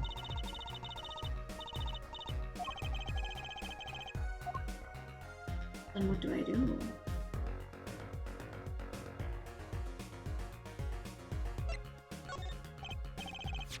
Emma, about this. Oh, this one has a different reaction. Yes. Why? That's a bright red envelope. It sure is jumpy. Someone opened this, didn't they? My lips are sealed. Your lips are sealed? That's a first. You mean you know what's inside the envelope? Sure, I read it after all. You mean you were the one who ripped this open? Oh, please, I would have steamed it open. But she did sneak a peek at it, apparently. Know that I have a powerful weapon on my side. A weapon? Yes, the use of tools. Highly specialized tools for information gathering. Tools I wouldn't mind getting my hands on. You should try flattering her, Apollo. They say a little praise can open big doors. Never heard that one, but it's good advice. Let's try talking to her some more. About that envelope we found, I was wondering if you could help us out with that tool you were mentioning. You want to know about my tool, do you? It's called an X-ray analyzer. X-ray? Like the X-rays you get at the dentist? That's right. At least that's what I call it. Huh? It has a real name, but it's much more complicated. The X-ray spectralization... something. How am I supposed to remember all that? So basically it lets you see inside things, like envelopes? That's right, you're shocked, you see. It's a bit more complicated than that, in practice of course. Actually, to tell the truth, I'm not really sure how it works scientifically. Can I try it out, Emma, please? No, I suppose. Of course, I've already checked out everything suspicious myself, of course. Alright, let's give it a spin, Apollo. Ooh. What are you doing? I'm just seeing if I could see through your hair, but it's like lead. Point that thing at me anymore, and it might all fall out. Then I wouldn't need an X-ray machine to see through it. Let's just get down to business, shall we? Right, let's test it on a sample first. It just so happens that I have a lottery ticket here. Ooh. It just so happens. I don't like that noise. Set the sample in a device like so. I don't see anything. Patience, there's no need to get all antsy. Look at the right side of the screen. That's a layer view of the envelope. Layer view? You've got it set to display the outside of the envelope now, see? Actually, it's quicker to just have you give it a try. Gonna dial here with... oh, wait, okay.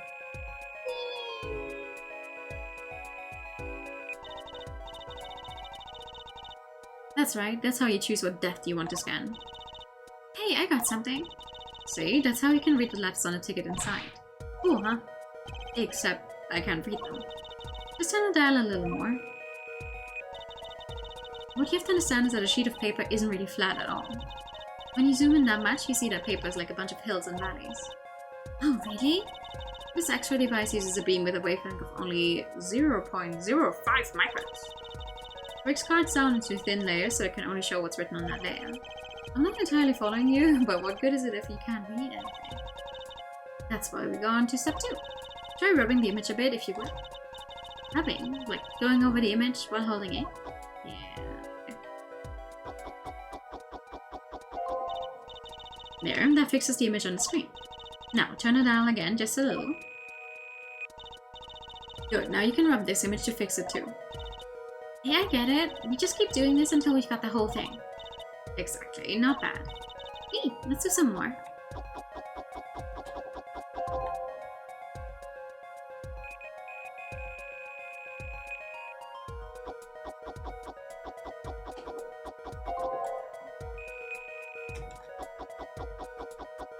Ooh, big winner.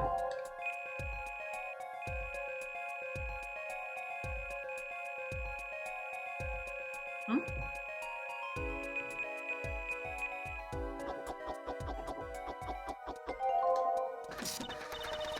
Okay, let's print this one out. Hey. I'm a big winner! See, this is the true hidden power of my weapon, yeah. Now let's try it out on a real thing, shall we? Sure.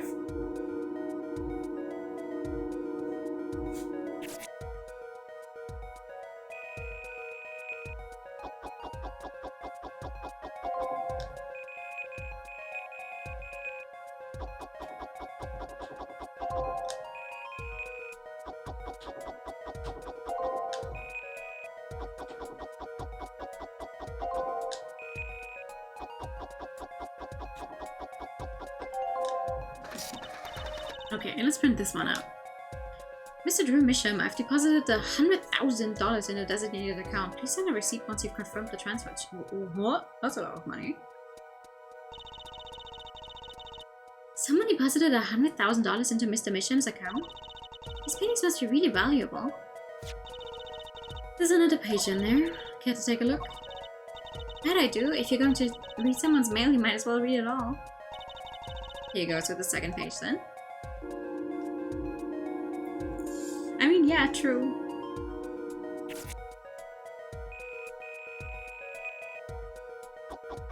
you're going to read someone's mail, you might as well read it all.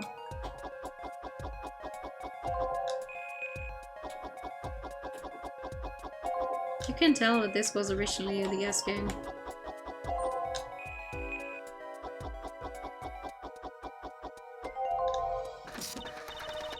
Okay, let's print this one out. Sign the papers and send in the enclosed envelope with the enclosed stamp within 3 days. I need not remind you to speak of this to no one. So it was a letter about payment for one of his paintings. Why all the secrecy though? And what? Why was this letter the only one in here? It's 7 years old, right? Maybe it had some special significance to him? Well, Emma. Well, indeed. She knows something she's not telling us. Looks like she's keeping mum about it. Okay. So, Emma, I was wondering, what's the story about this reporter that came here for a story the night of the crime? I'm afraid I can tell you because he's going to be a witness tomorrow, I hear. I thought so. I'll never forget that face, but what was his name? Oh, right. Russell. Russell? He's after a scoop to sell to the papers, so a reporter comes for an interview with the painter. His first interview ever, and that night he's killed. Seems strange to you? Really strange. It does raise a few questions. I'd like to speak with this reporter if I could. Well, I hear he's on the beat today, too. He said something about covering a magician. Magician? Well, if it's not Trucy, that leaves only one other person. Technically, no, but just one other person that you know of personally. It wasn't Valengramma Yi by any chance, was it? Yeah, something like that. He's got some big show lined up, I hear. So he's out interviewing Valengramma Yi. Looks like I'll be heading out to the Coliseum again sooner than I thought. Yeah, I'll give you that reporter's card if you want. Thank you. Spark Brushel, freelance journalist.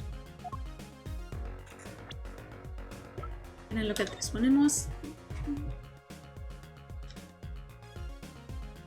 Los Angeles.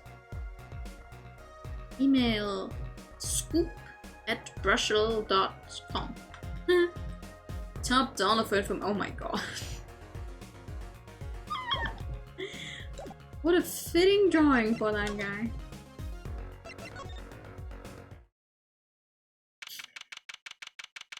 October 7, Sunshine Coliseum. This is it, Apollo. Place where magic and dreams converge. Just a while ago it was the place where murder and nightmares converged. Let's go say hi to Uncle Valen. What about the caves? Who's laughing in my face? Only a performer laughs like that. The young Miss Trucy. How often I hoped we'd meet again, only to tell myself it was an impossible dream. Uncle Valen, how's it going? I'm glad to see you too. Of course you are. Humility is definitely not one of his stronger traits. Well, Miss Trucy, how does the day find you? Why would you say it like that?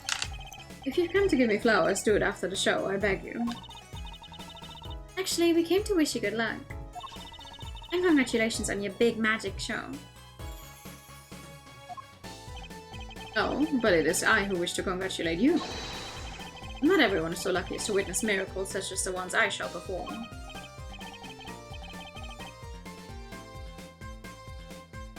Yeah, you're amazing, we get the picture. The world will watch in wonderment as magnificent illusions are reborn. Here on stage, by my hand. You say, big guy. Everyone's talking about the big magic show. Is it true that the Grandma Yi miracle is back after a 7-year absence? Miss Trucy, I must apologize. This show and this honor should have been his. My co-magician in training, Zach Gramahier, if that terrible thing hadn't. It's okay. Your father was a great magician, Trucy. If he were alive, then I, Valen Gramahier, would have been proud to stand upon this stage as his assistant. Thanks, Uncle Valen. You know, I'm happy you're doing the show. Do you think we get to see the great Magnifi's illusions again? She really is looking forward to this, isn't she? I meant that the magnificent Magnifi Gramahier was a true deity among magicians. A creator god who gave birth to magic and illusions that defied our very imaginations. I was so little when I last saw one, but I still remember his shows. He did wheelies in a sports car through the air above the audience, and then sped off to outer space faster than the speed of sound. I'm guessing that memory was a bit embellished. For 7 long years, the world has been waiting for a miracle to match this. As heir to the Gramahier Troop's secrets, it falls to me to provide one. It is my god-given destiny. Yes, you, nameless face who speaks for the nameless masses. How can I help? If the world was waiting, why did you hold it for 7 long years? It appears the lad is uninformed. Perhaps you have heard of the magic known as law, which governs our land? I have, though I'm not sure it qualifies as magic. The performance of Magnifi's miracle was impossible. A certain law prevented it for 7 years, but no more. 7 years? That face sure likes to pop up, doesn't it? Yeah, I wonder why. And why was that? A little matter called performance rights, Miss Trucy. Can you tell us about these performance rights? Magnifi's magic relied on an incredibly innovative idea, a trick, if you will. The trick was considered his property, and such was protected by property laws. Intellectual property, maybe? Magnifi knew this and bequeathed it in his will. To one person.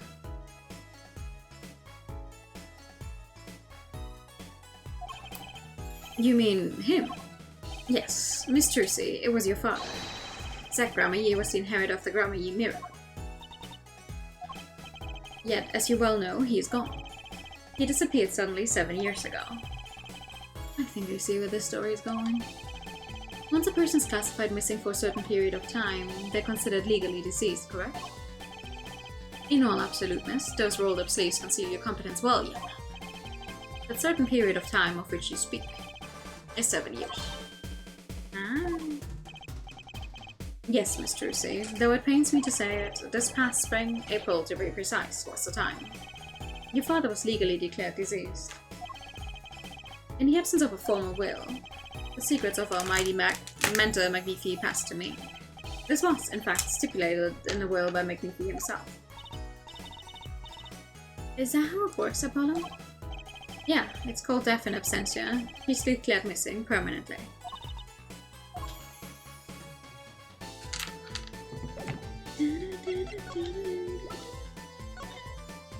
Oops, not what I wanted to do.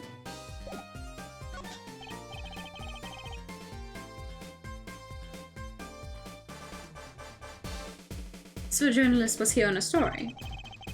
All eyes in the universe are upon my stage. All pens seek to commit its mysteries to paper. His name was Brushel? Brushel. I think he remembers him. He doesn't look too happy about it. Brushel, a cloying smell of mint when he smiles, yes. Could you tell us more about him? What did he want? Yeah, and also this one. I was wondering if you could tell me about this. Aha, why? The best grammar you see.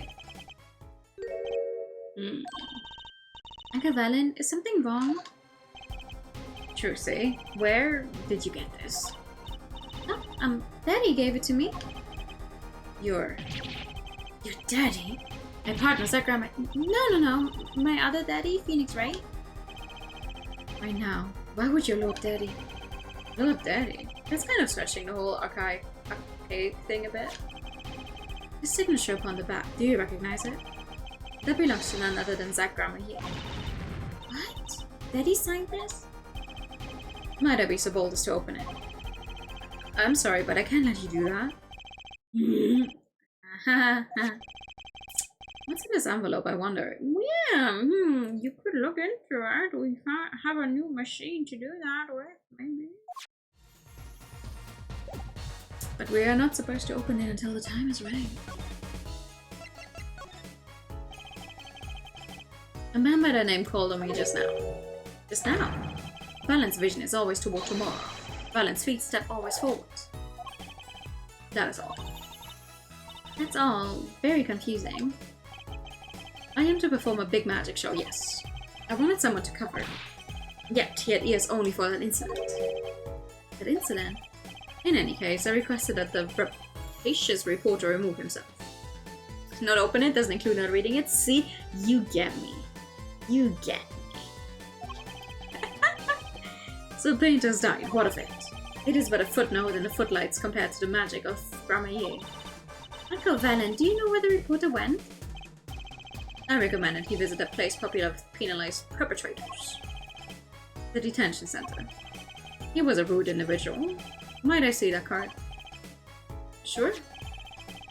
He would tear apart my respectability, I will tear apart him. Oh, here comes Apollo, Uncle Valen's big magic trick.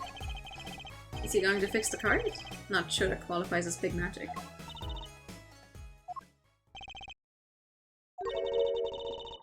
What happened to the big magic? Is it not more miraculous for it to stay ripped? I must have really not liked that journalist. Now the time has come when I must return to make my prestidigitation preparations. By your leave, Miss Trucy. Thanks, Uncle Valen. 3 days from now, make ready for a miracle. 3 days from now, make ready to be stuck in a trial. What do you think that journalist was after? Why did Valen react like that to this envelope?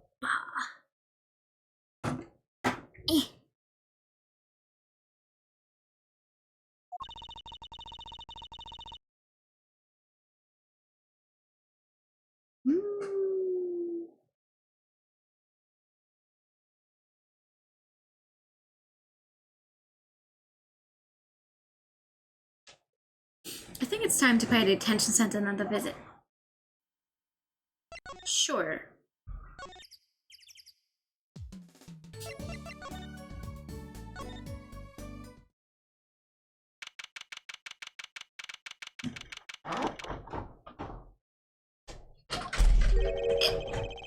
I think I hear what you're saying.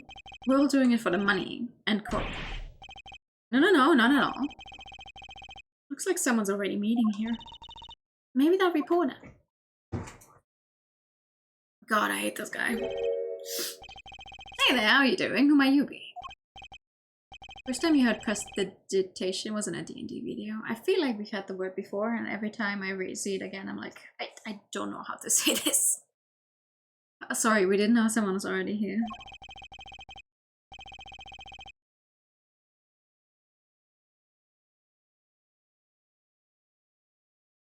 I'm a court justice attorney at law. Talk about a nervous monkey. You're justice, you know me? Do I know you? Of course I know you. I don't like this guy. Stares down witnesses on stand till they spill beats. End quote. That's not true. What's he writing? Are you a reporter by any chance? You're Trucy. Am I famous? Oh yeah. Trucy Wright hates carrying a bag. Puts everything she owns in her panties. End quote. That's so not true.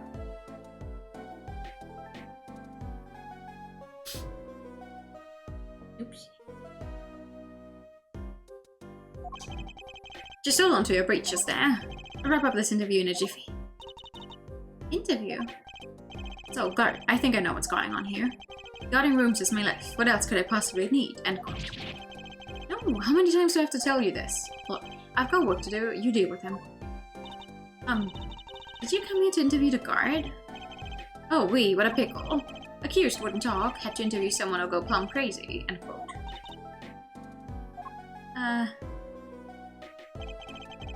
I should have guessed. Where are my manners? Name's Brushel, Spark Brushel. I'm not picky. Journalist just closes eyes, writes. End quote. nauseatingly strong mint smell every time he grins. Until you've been interviewed by me, you don't know what thrilling is. Well drummed through crossroads of mayhem madness. End quote. I can see that. He's writing something again. Well, if he's a reporter, maybe he knows something. He knows how to get on my nerves, that's what he does. So, Mr. Barshall, you're a journalist? Me? Look, let me say one thing for the record here. Yes? I'm the interviewer, you understand, yeah? I'm the one asking the questions here. End quote. Okay. For instance, do you think a movie director watches movies? Well, I think he probably does. Exactly, I knew you'd understand. Huh? Huh? Looks like they're just part of the class. So the night of the murder, you were at Drew's studio? Oh, me? Look, let me say one thing for the record. Yes? I may look calm and collected, but I'm busy, real busy, always on the road. Journalist always busy, one-way tickets, never looks back. End quote. I can understand the philosophy, but you want to know the thing about one-way tickets. You want to use them, they're gone. All because you have to give them to the guy at the airport. True enough. But don't they give normal tickets away too? Exactly, see? It's the same thing. What is?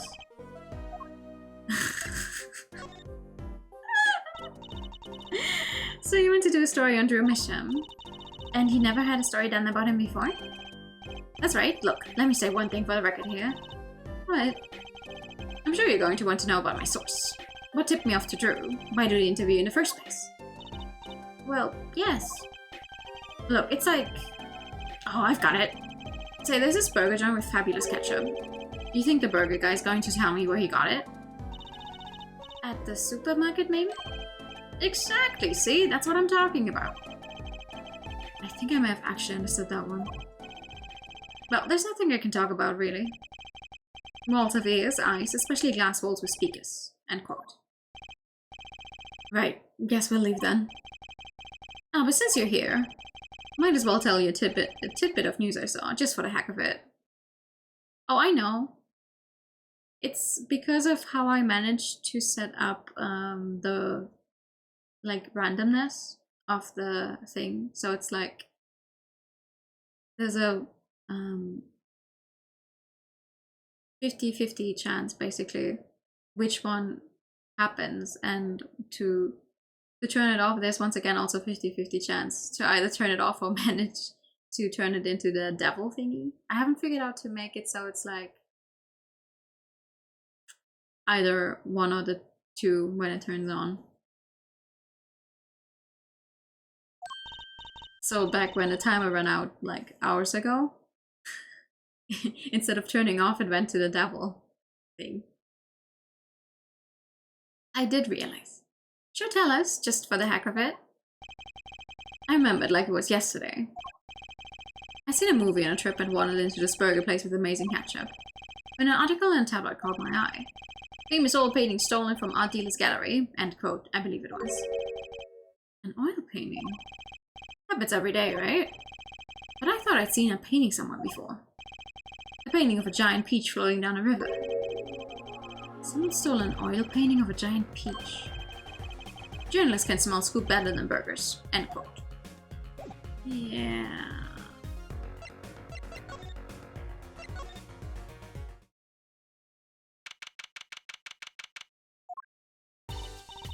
Well, how'd it go? Find anything out? Actually, there was one thing I wanted to check with you. What's with that scary face you're making? And what's with the I know something but I'm not telling face you got going, Emma? Time to figure it out.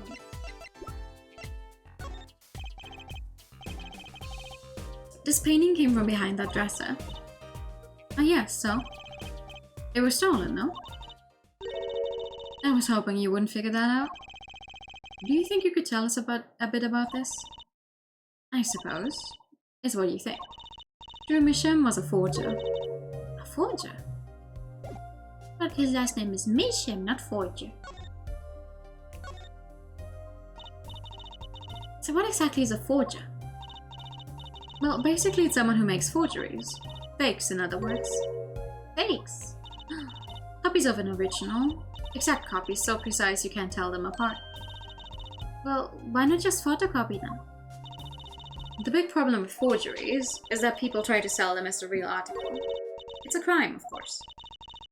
So Drew Mission was a criminal, I'm afraid so.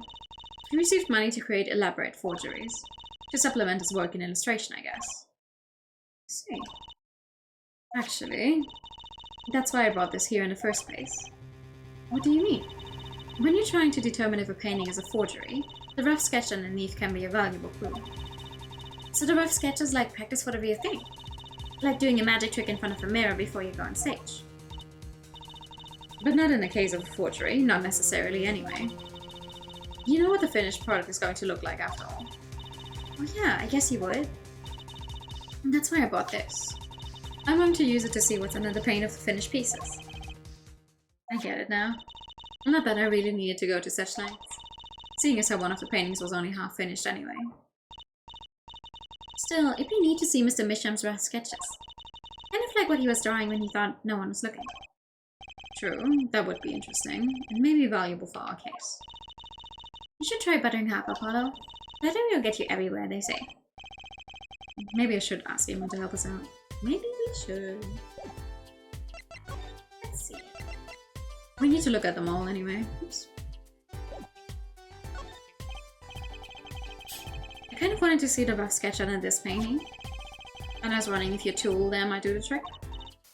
Oh, fine, fine. Just this time, though. Let's check it out.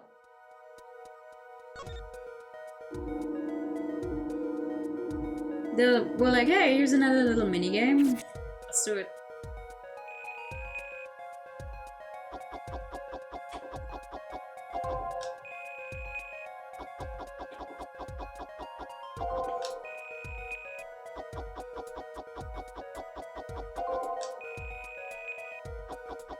It would be so funny if Larry started showing up as our expert when it comes to paintings and drawing related stuff. That would be hilarious.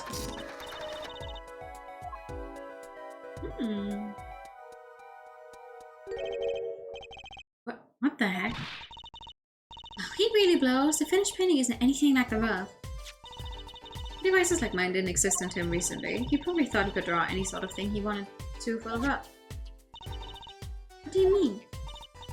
Well, in the past you could only analyze the composition of a rough sketch. Composition? In other words, the traces of charcoal between paint and canvas. So you could tell if there had been a rough sketch, but not what it looked like. I think I follow you. So in essence, it wouldn't matter what was underneath the finished painting. Some pros would actually paint on a rough sketch entirely, then do a completely new painting on top of that. So Mr. Mission was drawing whatever he wanted before painting over them. Possibly. Is there a problem with that? Not particularly, but something about the sketch itself is kind of odd. You're awfully silent all of a sudden, Apollo. Think we could check out one of the other paintings? Well, sure. You like this detection stuff, don't you? Duh. Because there's some interesting scenes in there.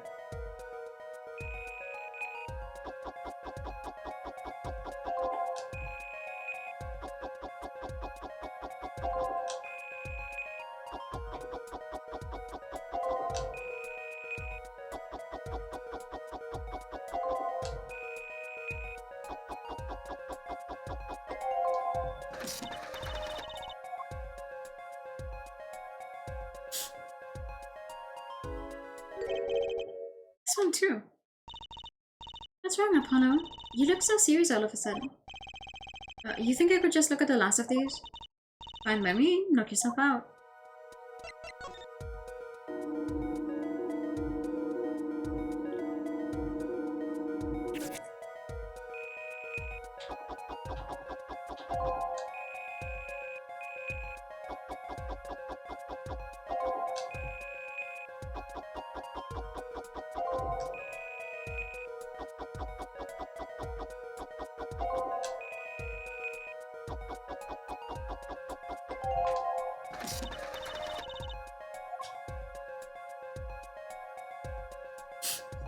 Oopsie.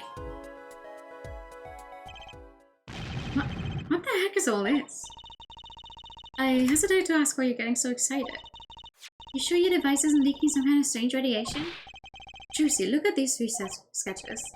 Do you notice anything?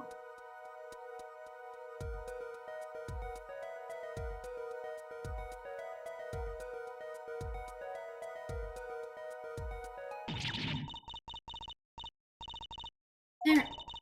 Now you're both white as sheets. What's going on? These sketches aren't the 3 cases I worked on. What? The murder in the poker room at the Borscht Ball Club. The dead man pulling the noodle stands. And then the events that transpired during the Govinda's concert. What could it mean? How could he have drawn those things? And why? That's what I want to know. Wait, is Drew Misha your father? Give me a break. Does that seem even remotely possible to you? I never even heard of any Drew Misha before. I hadn't even seen a picture of him. But there were my cases drawn on his canvas. Every single one of them. It couldn't have been a coincidence. Just who was this Drew Misha? And what did he have to do with me? To be continued.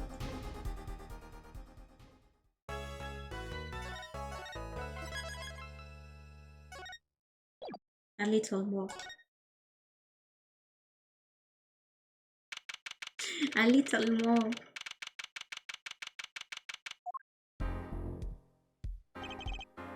Good morning. So, you're Vera, right?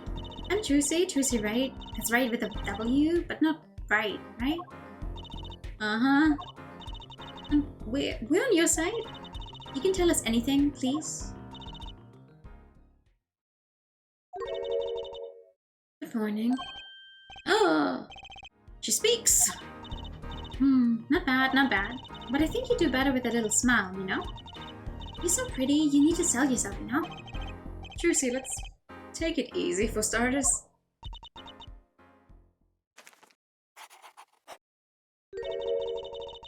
Thank you for taking my case. Okay, well that's a start, I guess. There she goes with the nail polish again. That's great, really? It's so cultured.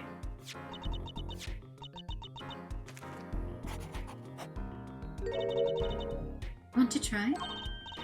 Oh, really? I like Vera. Her design is nice. The victim Drew Mission was a forger, and a stone painting was found in his studio. A life of crime, really. And maybe one that led to his death.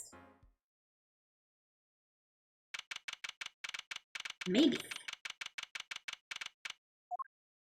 Photo number 3, alright. Well, we will now begin the trial of Vera Misham. Is the judge okay? His voice is all raspy and he's looking around all nervous like.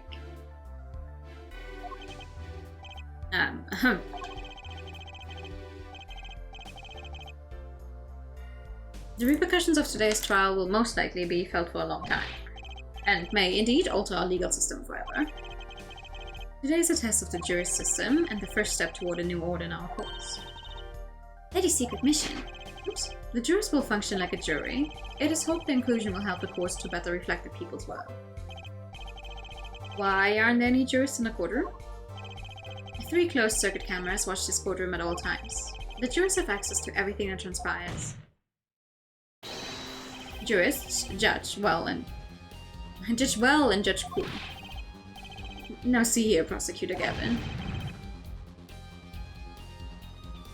I was going to say that. Why is he so nervous, though? My apologies, Herr Judge. Jurors, today, judge today's trial coolly, if you would be so kind.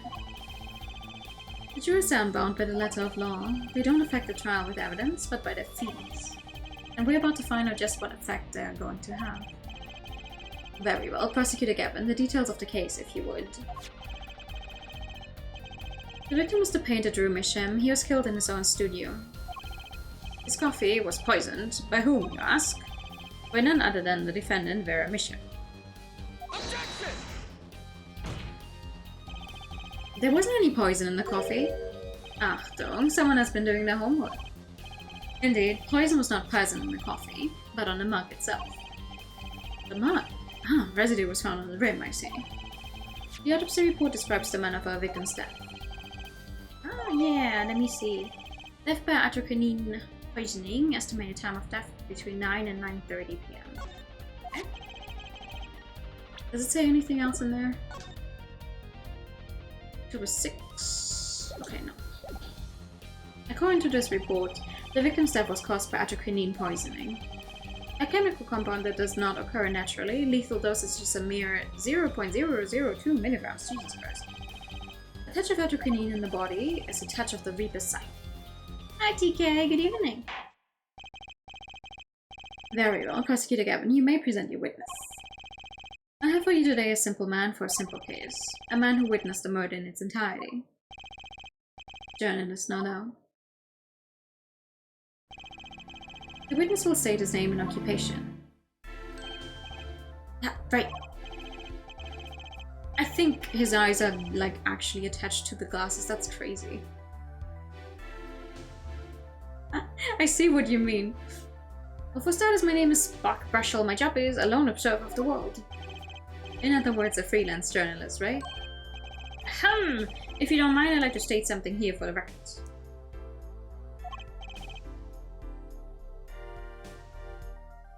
Yes, Mr. Brushell. I dislike conclusions, specifically the aspect of jumping to conclusions. Preconceptions make park sandbox of endless desert waste. End quote. But you're a journalist.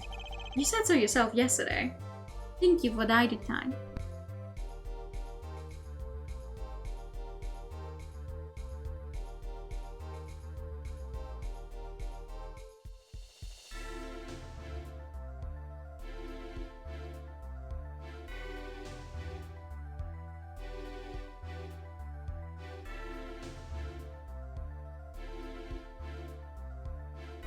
Why were they hula hooping with a murder weapon?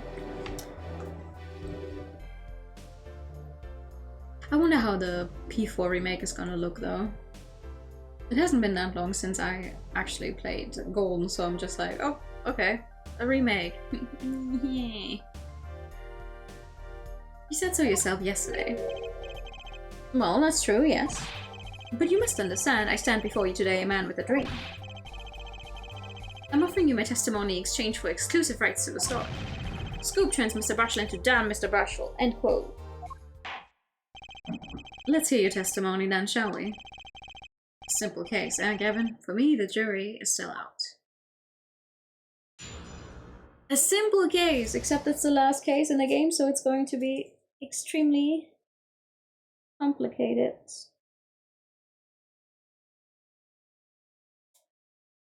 And connected to other stuff that's going to make it very, very long and arduous. I visited the studio around 9 that night to do the interview. The first outsider to enter the atelier. Journalistic history made, end quote. His father brought us coffee right after we started. I'm guilty? What am I guilty of? You know what happened next? Star falls, end quote. No one else entered the room besides her the whole time. That's not nice. Oh.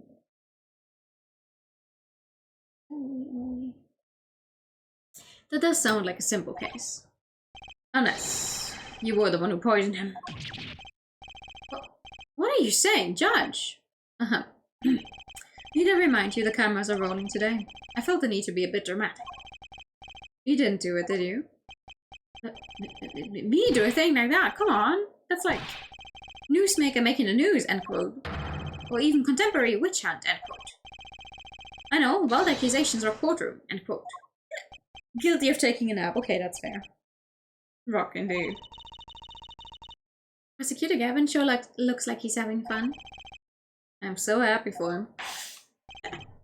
Very well, Mr. Justice, your cross-examination, please.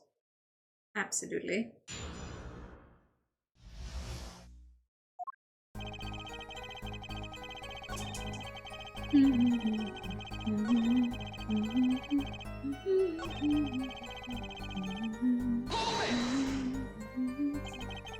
What's this about a star falling? Staff false, huh? It's like an old telegram. Send money over. So be, you don't know? That's like a journalism code word. An important personage passes away, a staff falls, get it? But there's no gravity in space, is there? I wouldn't think stars could fall, really. Does this matter? This is good stuff, good stuff. How about star breaks? Nah, like sponge. I know, star dies. Nah, that's imagination. Of course, you could go with Drew dies, straight to the point, I like it. I think we need to hear about something a little more substantial. Let's ask about the star's coffee. You say Mr. Misham had the coffee too, but did you actually see him drink the coffee? Of course. He who sees it wins, but he who says it wins bigger. End quote. I live in a man sees dog eat dog and writes about a world, yet. Yes. I guess I can say I saw him drinking, really. He had one so-called sip, if that. Man puts lips to mug, drinks, end quote. The poison is quite very virulent? My stomach did a so-called somersault, since I'd gulped down that coffee without so much as a second glance at it. Maybe something's there, some kind of so-called trick. Anyone want to venture a guess, for the record? Does this guy have a pause button? Well, Mr. Justice, did you find the testimony valuable? Yeah, sure. The victim drank his coffee, then immediately fell over. Oh yes, you can go to press with that one. Your Honor, this is a vital piece of information. That's what I said earlier.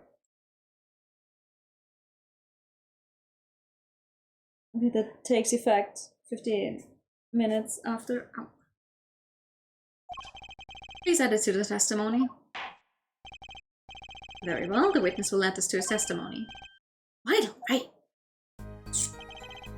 He had one sip of that, the next moment he was on the floor.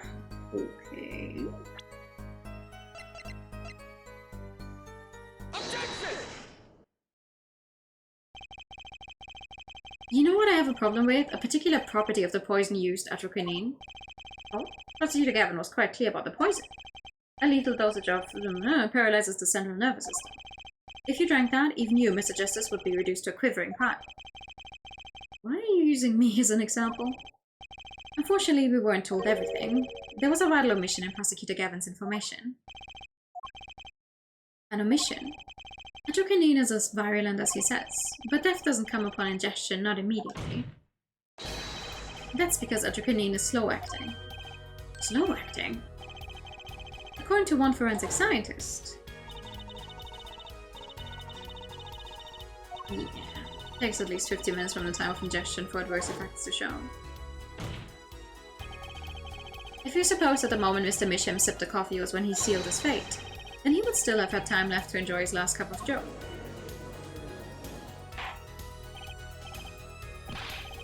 What's the meaning of this? If what the defense says is correct, why, that contradicts the entire testimony you've just heard. Well, Mr. Brushel, anything to say on the record?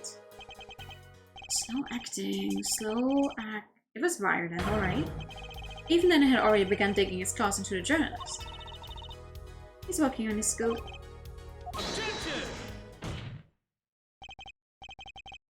It's Brushel, yeah? Now, Brushel, let's take a trip back down memory lane. Huh? Did the victim really die the instant he took a sip? Think it over. This is vital. You know what I think? I think there was a not-so-subliminal suggestion. End quote. I admit it does cause a problem if he died when you say he died. I would be forced to say auf Wiedersehen to my simple case. And you would be forced to say farewell to your article. I'm so glad they made Clavier German and not like fucking Spanish, for example, because at least all of his German I can pronounce no problem. Come again? You can write a story based on conjecture, can you? And as the case drags on, other reporters will pick up the scent. And you'll be forced to kiss your exclusive scoop goodbye. Scoop, scoop. Look, wait, just wait a second. Just 1 second. We're waiting, out with it. I think I just recalled a so-called important detail. A revival of recollection, end quote. A story survival, end quote. Attorney utterly confused, end quote.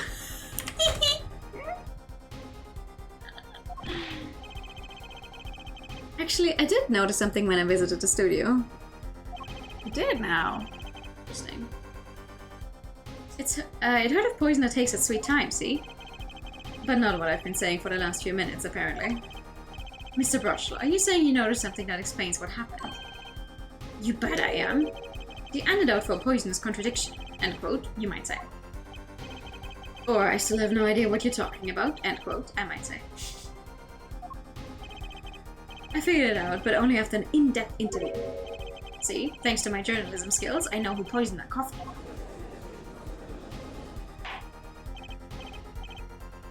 Okay, as far as I can tell, that the witness is standing by his testimony, that Mr. Misham died the instant after he drank. Of course I'm standing by my testimony, and my dream of exclusive rights to the story. I suppose it was too much to hope for. What was? Of course he wouldn't choose a simple case, not him. Him. Phoenix Wright, who else? Achtung, Herr Brushel, report for us if you would. What is it that you noticed? This court is a critical trial of the jurist system. I'm afraid no room for doubt is permissible. You will testify to the court about what you noticed.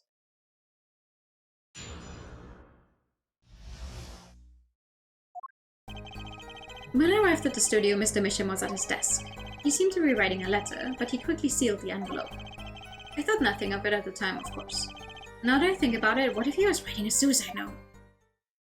What does that have to do with literally anything you just said? Suicide note. Yes, he had this look on his face. Man's face inscrutable as a quadratic equation, end quote. Suicide? Poor Mr. Misham. But that means Bear is innocent. Will someone commit suicide in the middle of an interview? Oh. Very well, you may begin your cross-examination.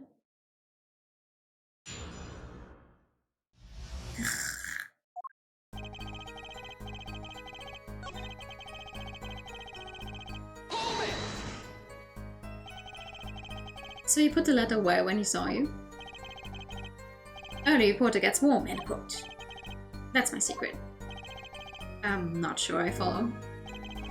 It's the night of the interview. I arrive 50 minutes ahead of schedule. The handle turns, the door opens, and I barge in. Are you sure that's okay to do? I mean, isn't that unlawful entry, really? Mr. Misham sure seemed to think so. You should have seen him. He crammed his letter into the yellow envelope as fast as he could. I know a secret when I spot one, and that was one. It does seem significant. Well, Mr. Justice. I wonder. I guess I have the ring of something important. Yeah, edit. The defense finds this testimony vital, Your Honor. Very well. Please add it to the testimony then. And why not? My account comes free of charge. There's a yellow envelope. I heard it was left at the crime scene. Yeah, I don't fucking think so. Unless you're colorblind. As it just so happens, there was a single letter in a desk drawer at the scene. In a rat envelope. What kind of sprite is that? Prosecutor Gavin. Yes. Was a yellow envelope found at the scene of the crime? Unfortunately, no. But her forehead. It's easy to mistake the color of an envelope. I guess. But not this envelope. You see, it was postmarked already, 7 years ago. Well, Mr. Brushel, I can explain that. Drew, right, he wanted to get the letter in an envelope pronto. Get it out of sight of my beady eyes, right? So he grabbed the nearest envelope and crammed away. And what about the whole red and yellow envelope contradiction jump? Well, Mr. Justice, have you anything to say to the witness's claim? Yeah, that sounds fucking stupid. The night the victim put a letter he had been writing in a red envelope. Impossible. No, impossible. That's impossible. I like your expression. So full of confidence. It's simple, really. As it just so happens, the defense team investigated the contents of this envelope. With the assistance of a forensic scientist. What? Note that this letter is addressed to Drew Misham. Oh? Why would he address a letter to himself? Let alone send a suicide note to himself. It doesn't make any sense. Make any sense whatsoever. Mr. Brushel, can you explain this to the court? Oh, my, how could I have forgotten? I suppose this happens to the best of us. Reporter gets old, forgets lots, end quote. How old are you supposed to be? Actually, while we're on the topic, 36! You look older than 36. What the fuck?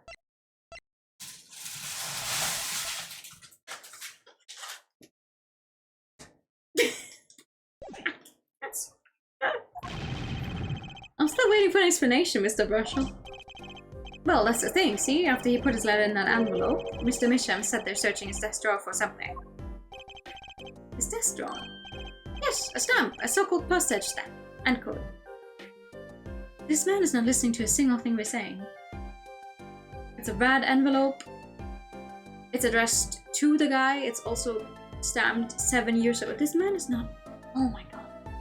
Like, I remember hating him, but not exactly why. I'm slowly starting to realize why I hated him. His entire existence is just annoying as hell. Hey, welcome back. Stamp, whatever for? Well, to mail his letter, what else? And then, why, yes, I think I saw him put it in his letterbox. Yes, it was a yellow envelope, and he put it in that box. Well, apparently this yellow letter has nothing to do with this case. Oh, how I wish it did. Just think if that were a suicide note. What a story! Star writes suicide note in front of reporter false. End quote. Ahem, as I was saying, that has nothing to do with this case. That said, yes, Your Honor. It makes me wonder about the contents of that red envelope. You're allowed to talk about it. Isn't it for medium coffee at Starbucks? I do not drink coffee at Starbucks because I don't support either Starbucks nor do I drink coffee, so I have no idea what a medium coffee costs at Starbucks. I can also not tell you the exact amount of money I actually get from a Prime sub, but I can guarantee you it is, I think, less than half of what you actually like pay for it, so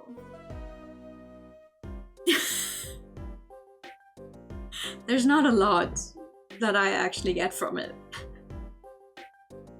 But still, thank you for the resub. How are you? Arguably, if you actually do want to support me and give, like, in a way that I get the full amount of money, like, just send it directly to my PayPal. or via Coffee, the website. That's like the only few places I've set up where nothing gets taken. I appreciate it though, I appreciate it. But, no.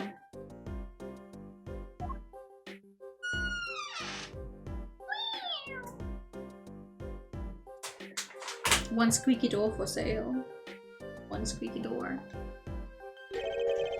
$100,000 is quite a good deal of money. You're doing well, I'm glad to hear that. I wish I had $100,000. So this was from 7 years ago, yeah? So, am I finished? Here, I mean, am I finished here? I was thinking of, you know, going home to start writing. He's with this man.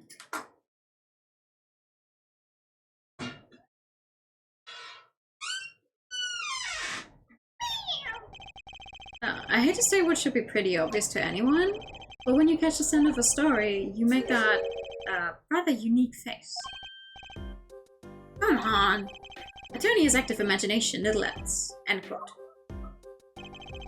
Even I noticed something and my eyes aren't what they used to be. You know, I'm starting to understand what all this perceiving stuff is about. Wow, Mr. Judge. Judge has active imagination, end quote. Please continue with your testimony. Tell us about the scent of a story. Hey, I'm the one asking the questions here. Usually, no, you are literally on the witness stand. Also, don't brush your glasses with the same brush you just used on your tongue. Ew. Actually, it took a bit of work to get a thumbs up on the interview. Reporter leveraged the story, gets his interview, end quote. The story concerned a certain case from 7 years ago. A rat envelope probably had something to do with it. Say what you will, but Drew's talent was without compare. So you threatened to go to the press with this story. That's how you got your interview? Blackmail? Well, yes. I mean, no. Maybe don't admit to blackmailing someone in a court of law. It wasn't exactly black. I mean, I'm not. Something wrong, Mr. Brushall. Look, this is my story, my tidbit. Journalist in for his livelihood. End quote. I see.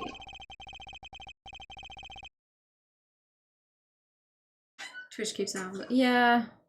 I mean, I could go look it up if you really want to, and I can let you know after the stream. But it's frankly, it's kind of mean, like how much you need to spend and how much the actual person you're spending it on gets from it, in my humble opinion. Well, you have me chatting away and hear what's going on out there. What if some Wally Wordsworth or Sally Scooper gets wind of my story? They could be going to press what I'm going to waste. The court feels your pain, Mr. Brushall. Mr. Justice, let's pick up the pace. Certain case 7 years ago. Wait, 7 years ago?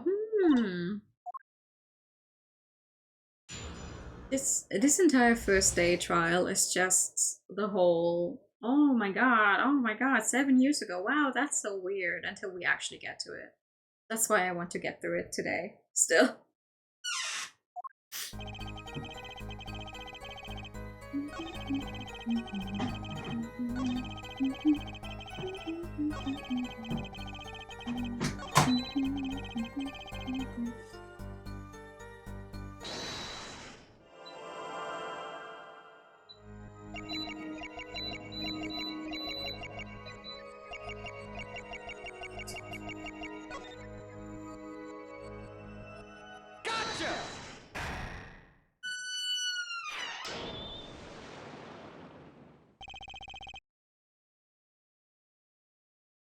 I think the 70-30 thingy is only for Twitch partners, from what I heard about it, and even then, not necessarily all of them. Like, strictly speaking, the amount of money you actually earn through Twitch is not a lot. Like, obviously, they're trying to catch you with the whole, oh, you know, if you have subs, you get more slots for emotes, and that way you can give back to your community, which is all fine and well. It's all fine and dandy. But if it's strictly about actually supporting a creator, they don't get a big cut from that at all. Like, if you wanted to donate money to someone and actually have them keep all of that, you have an easier option to just, if they have something set up where it's like directly, like generally directly through PayPal, through Ko-fi. I know anyone can set up Ko-fi and they don't take a cut. I don't know what else is out there. I don't know what the situation is with Patreon, for example. That kind of thing. Anyway, this one feels like a really mean call out, but since I don't like the guy, it's whatever. Sweat much, Mr. Brushall. I imagine you're in a court of law and then this lawyer goes, wow, you're really sweaty. I wonder why. Yeah, well, a man can help his glance, you know. It's more than that. When Mr. Misham's talent was mentioned, you suddenly began to sweat buckets. You're hiding something about his talent. That's ridiculous. Evidence time? I'm not sure where Mr. Misham's true talent lay. It just so happens I have evidence showing the talent mentioned in the letter. Where is it? Hidden painting. This painting was found in Mr. Misham's studio. There are two problems with this painting. The first is it wasn't painted by Mr. Misham. The second is that there was another painting in the studio which looked exactly like this one, except it was only half done. Then we have a letter discussing a payment of $100,000, which suggests a certain business operation, the business of making forgeries. This is a hilarious sprite, I'm sorry. What the hell? I wonder how bad his eyes are, though, for his glasses to make them look like this. I think he has to be really, really far-sighted for them to be like that. That is all, Your Honor. Everyone, please, everyone. Can we keep this private, please? This is my story, my school. Forgery. That's a serious crime. Drew Misham is known as an artist these days, but there were rumors he dabbled in another kind of art until a few years back. Another art meaning forgery. Drew Misham was talented, alright. Talented at making precise, detailed fakes. The fact that certain criminal elements were quick to discover. Criminal elements? What? You can't seriously be talking about... Exactly. I'm talking about forging evidence. The rumor started circulating 7 years ago. 7 years ago? Also, for what's the local tax rate to extra subscriber to Creative Merchant? Oh, interesting.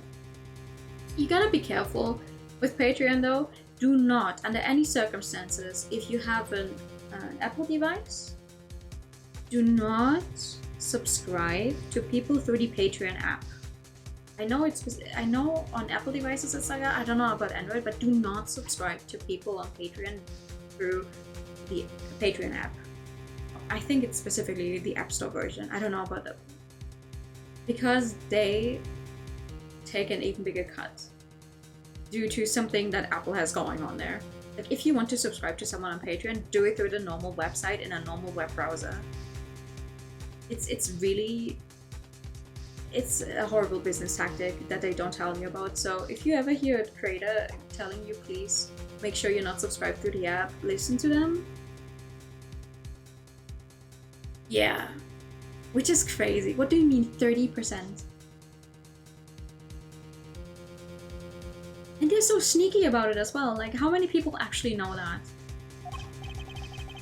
So are we to understand that this letter, this payment of $100,000 was for... Exactly. Forged evidence, that's tidy profit, end quote. What, it's like our victim was living a double life. Ah, this is my chance. So the victim had ties to the criminal world, right? He could have had plenty of enemies we know nothing about. This is my first time hearing of this criminal world. We certainly found no criminal connections when we conducted our investigation. But how do you explain all this money? You have to admit there's a possibility of some illegal activity here. But there's no proof tying this letter to our case. I see that. Sure. Yeah, no, that's just Apple. That's just Apple being Apple. Our case was and remains simple from the beginning. Only the defendant could have poisoned and mugged that night. And you, of course. Hey, the only thing I poison is my pen when I'm writing reviews. Mr. Brushel, your testimony to this point has been quite unreliable. It doesn't speak well of your reporting acumen. What are you talking about? My journalism is rock solid. Journalism so solid you could send an elephant on it, end quote. In any case, let's hear a summarized recap of your testimony. If you can ascertain the situation necessary from the recap, the trial is over. Hello, what's he talking about? The cross-examination showed Mr. Brushel didn't have reason or means to poison him. As long as there's no other suspects, then the killer had to be Vera, that's that. This next testimony is our last chance. Mr. Brushel, your testimony, please.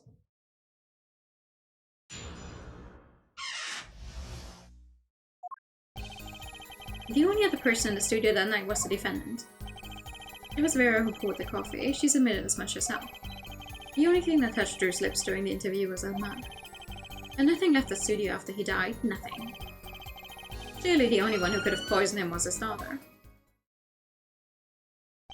Sorry about the door sound all the time, by the way, but we're starting to make dinner.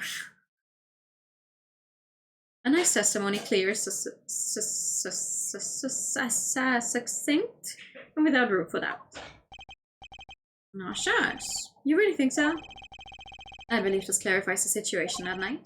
Very well, Mr. Justice. You may begin your final cross-examination. You think so? Right. I still have one trump card left to play, and I won't let this trial end until I use it. Almost midnight, a little late. I mean, we only got up sometime after, I think, almost 1 p.m. And we only had breakfast sometime in the afternoon. So...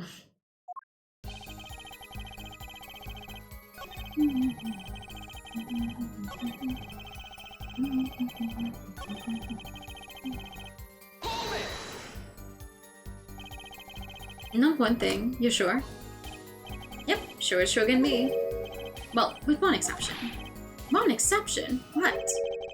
Journalist Spark Brushel does interview, leave studio. End quote. Come on.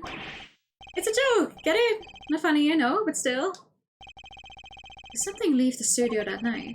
Why does that sound familiar? Where have I heard something like that before? Now that we've proven our witness is a comedian of sorts, I'd like to turn to our defense attorney before we turn to the testimony. Do you have any idea what, if anything, might have left the studio that night? Yeah. I think one thing might very well have left the studio that night, actually. A certain something that has vanished from the crime scene. By which you mean? Something other than our witness. Of course. Don't tell me, Vera Misham. Believe me, any comic relief I may provide is entirely unintentional. Then let's see what you've got for us, Mr. Justice. Well, this thing wasn't at the scene of the crime, so I can't show it to you. But I do have evidence that shows how it could have been taken from the scene. This is the only link between that studio and the outside world. A letterbox. What did Mr. Brushel just tell us? When he entered the studio on the night of the murder, the victim had just finished writing a letter. Yeah, I said that, and yeah, it was true. Furthermore, you went on to tell us that he put the letter in a yellow envelope and put it in a letterbox. But the very same letterbox was empty. In other words, that night, the yellow envelope disappeared. Yes, intriguing. So an envelope has disappeared from the scene of the crime. Of course, this changes nothing. Huh? He has a point, Mr. Justice. What we're trying to figure out here is how the poison got into Mr. Misham. Is it really important that this envelope the witness says he saw disappeared? Well, if it did disappear and something did leave the studio that night, that seems very important to me. Very well then, the witness will add this to his testimony. You got it. I still think this fails to change anything her forehead. I wouldn't be so sure. A letter disappeared from the crime scene that night. This is exactly the opening I've been looking for. A letter was put in the post from the studio, but I hardly think that matters. The only thing I touched to his lips during the interview was that You sure about that? Well, to be really precise, I was busy gobbling mint candies the whole time. One of those candies might have been poisoned. Yet, at the time of the autopsy, no fresh fragrance of mint filled the room. And no mint residue was found. It was a long shot anyway. Don't tell me you're still trying to prove this. You think the victim ate, drank, or otherwise ingested something other than coffee? Well, Mr. Justice, if you have some proof... The possibility is there, I can feel it, just maybe not prove it, not yet.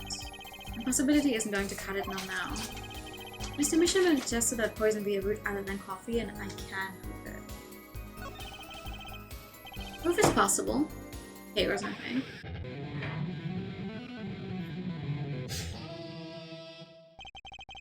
You do understand what we need, yeah? Proof, Her Forehead, not possibilities. Of course. And Prosecutor Gavin, I hope you understand. I'm ready to give you that proof. What did you say? I have proof of the disappearing envelope. I saw him writing a letter, I did. Which was picked up by the mailman, I assume? Of course, which means that envelope had a stamp on it. Stamp? Yeah. As we all know, stamps come with dry glue on the back. In order to use the glue, you have to wear it. By licking the stamp. Well, you don't necessarily have to lick it, there's other ways, but yeah. No one worth talking to actually licks stamps in this day and age. Even if you wanted to talk to him, you couldn't. He's dead after all. Okay, so he licked the stamp. But wait, how does that explain the atropine on the rim of the coffee mug? If he licked the back of a poisoned stamp, the poison would get on his tongue, yes. What would then happen if he put the coffee mug to his mouth? Those traces on the mug weren't the killer's doing, it was the other way around. What? The coffee mug didn't poison Mr. Misham. Mr. Misham poisoned the coffee mug himself. By accident, obviously. But that doesn't... Does it? Recall, if you would. Atropine is a slow-acting poison, yes? The poison entered his body when he put the stamp on that envelope.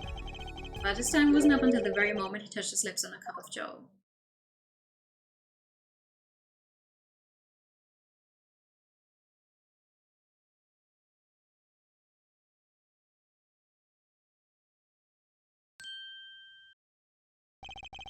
You have something to add, Mr. Burchell? Uh-oh, his nose is picking up another scent. As I believe I mentioned earlier, Mr. Misham said they're searching his desk drawer for something. A stamp, yeah. But you know, I don't seem to remember him ever finding one. Maybe he just ran out. Incidentally, we searched the desk drawer at the scene of the crime. There were no stamps, not a single one. That does pose a problem. How will you prove that the stamp was coated with poison? Actually, I'm glad now the stamps were found. It makes proving the stamp he used was poison possible. Good show, good show. You can't even prove there was a stamp at the scene in the first place. Well, let's hear what the defense has to say anyway. Where's your evidence that proves the existence of this poison stamp? Right here. Well, that certainly is a cute little frame, and by little I mean really little. It was on the victim's desk, Your Honor. Quite empty, as you can see for yourself.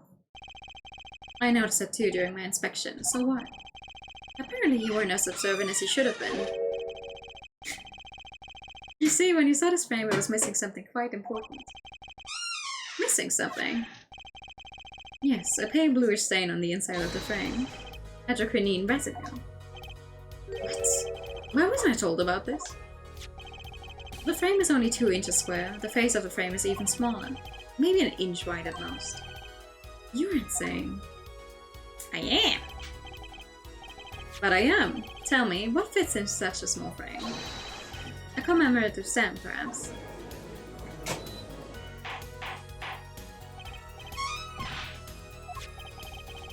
The poison stamp was in this frame. Impossible. Was you together?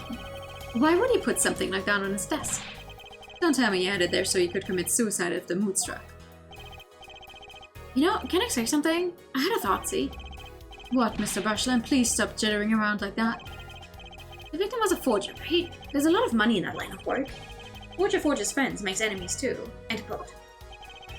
So the poison stamp might have been a murder weapon aimed at him.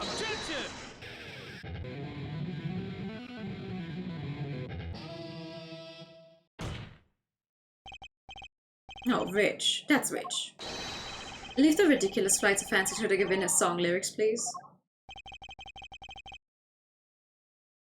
Finally, something we agree on. The stamp was a murder weapon. Nonsense. Murder's a simple business. Who would go to such lengths? No. This entire case is gonna go to lengths never before imagined. I disagree. Come again? Recall, if you would, the victim's reclusive lifestyle. Drew Misham hid from the world. He avoided meetings. His only contact with the outside world was the mail.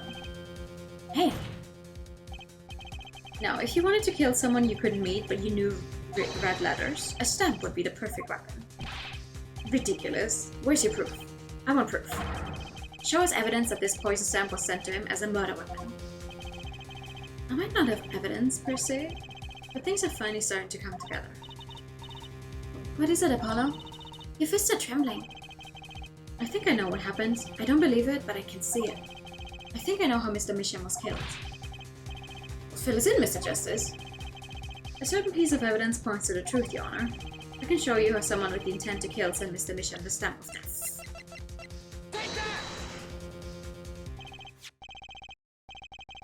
Isn't this the envelope, the one from 7 years ago? Think about the text of the letter again. There are 2 pages in the envelope. This is page 1.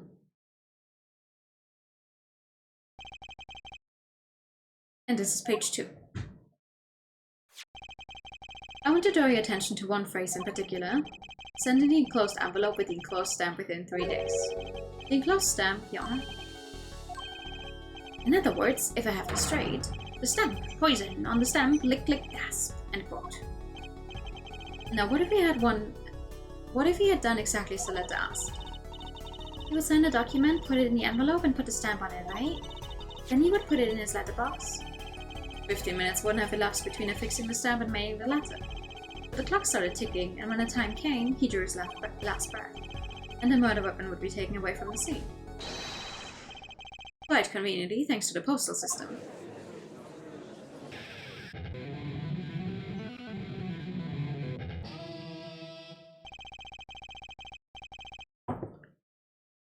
Such a splendid imagination you have, her forehead. Let me confirm one thing with you, if I might. So this poison stamp was inside this envelope from 7 years ago. Yeah? Is that what you'd have us believe, really? Well, it is a little bit of a stretch, but there's a possibility. Yes, a very small possibility. How small, I wonder? A poison stamp in this envelope. A stamp that then became the murder weapon. How do you intend to prove this seeming coincidence? Well, it was 7 years ago and we don't even know who sent the letter. And your answer is silence, I see. Very well, I move to... It's not nice to pick on the Fräulein Clavier. Ooh! Emma! Well, like my Christoph Gavin impression, did I sound like him? Don't quit your day job. Don't you have a crime scene to be looking after, Fräulein Detective? Someone had to come dig you out of the mess you're making of this case. Mess? You know, none of this would happen if you just trusted in science a little more. You could find out if the stamp was in an envelope easy. You have to explain yourself, Fräulein Detective. Glare at me all you want, but science is on my side. It's all in the residue, right? That's right. Poison detection spray. Produce the red envelope at once. You can open it on the authority of the court. Ooh!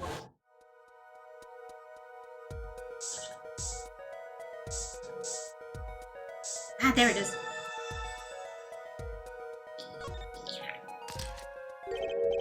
Well, would you look at that? No mistaking it?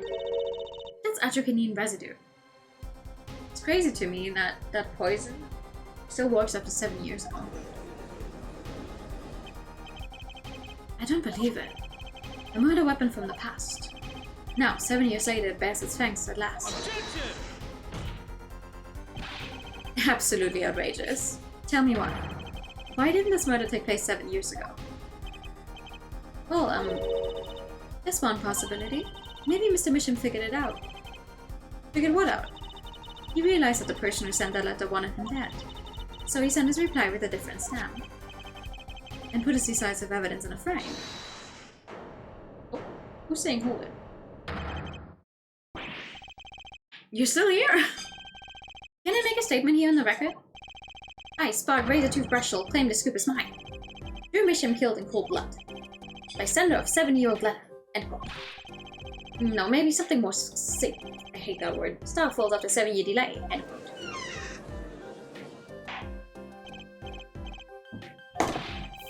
I see no room for further argument here, though I admit this is all coming as quite a shock. To think that the murder weapon reached his mouth after 7 years. Stamp his ticket straight to afterlife. End quote. I think the witness is a bad influence on our judge. Most of them are. I see no need for further debate on this matter. The sender of that letter 7 years ago could hardly have been our defendant. Hello. I think we just won. Very well. This court finds the defendant.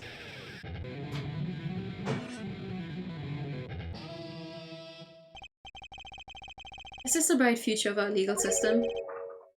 Prosecutor Gafford. A ticket to the afterlife from 7 years ago.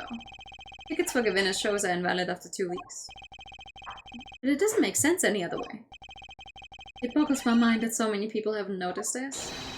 There's a fatal contradiction in her Foy's claim. A contradiction? The poison stamp was placed in this envelope 7 years ago, whereupon it was framed until now. If that's the case, then why would Drew Misham have done what he did? He might explain that. He must have realized it was poisoned. Therein lies the rub. 7 years ago, the forger Drew Misham sensed the trap and put the stamp in a frame. I do not debate this. But this begs the question, why, 7 years later, did he use his stamp on the night of the murder?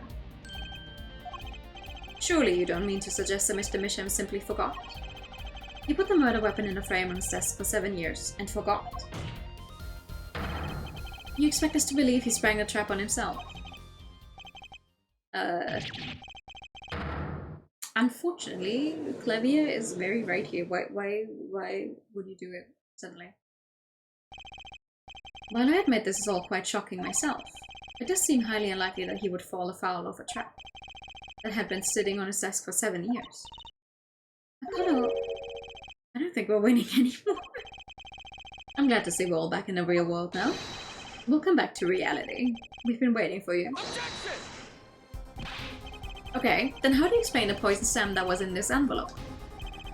The poison stamp? Where exactly is this poison stamp again? Have you brought it to court for us? I see no proof that such a thing ever existed. What about the atropine residue, huh? No, I agree that there seemed to be atropine residue. But her forehead, it's certainly no stamp. Yeah, but even if your precious poison stamp did exist, Drew Misham never would have used it. That is all.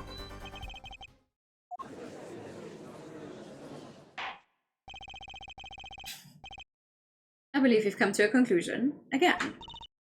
Apollo, were we wrong the whole time? I can't believe it. The poison traces match up. It can't be coincidence. I'd like to bring some closure to this issue sometime this year. Mr. Justice. Yes, Your Honor. Let's review the facts and see where we stand. 7 years ago, Drew Misham received a red envelope. There were traces of the poison atropine on the document inside that envelope. A similar trace was also found at the crime scene, on this tiny picture frame. The defense has indicated the possibility of a yellow envelope, an envelope that left the scene of the crime with the poison stamp on it. Yes, but even if this envelope contained a poison stamp, and Drew Misham, knowing this, put it in a frame, he never would have used the stamp. I'm afraid you're right, which means there's a fatal flaw in the defense's case. I haven't been on the wrong track this whole time, I'm sure of it. The traces of atropine, the envelope, the frame, and Drew Misham's mysterious death. They're all connected somehow. Well, Mr. Justice, do you have a conclusion for us? The defense stands by its case, Your Honor. We've seen that the logical outcome of the evidence makes no sense, which means that one of our clues must be a fake. Ah, fake clue. Fascinating. And if we find it's fake, your wild fantasies will prove quite reasonable, yeah? The fake clue that's thrown us off the poison's trail is none other than... The victim was a fake clue? I'm afraid I don't understand. I'll explain. We have an envelope, a frame, and a mug linked by poison. That all makes sense. What doesn't make sense is the victim himself. Objection! Congratulations, you've completely lost me. So the fake evidence is none other than the master of fake himself, the forger. There's no victim. It makes a good story, I'll give you that. Fake clue, fakes, forgeries. I know that face. That's I just had an idea face. I don't know if I'm right, but I'm going with it anyway. What if our forger is the fake? Come again? 7 years ago, a forger sniffed a trap and stepped aside. 7 years passed. Now the forger stumbles into the very same trap and dies. Why? That's what I want to know. Because the forger who was killed was a fake. Here we are again. The victim was a fake.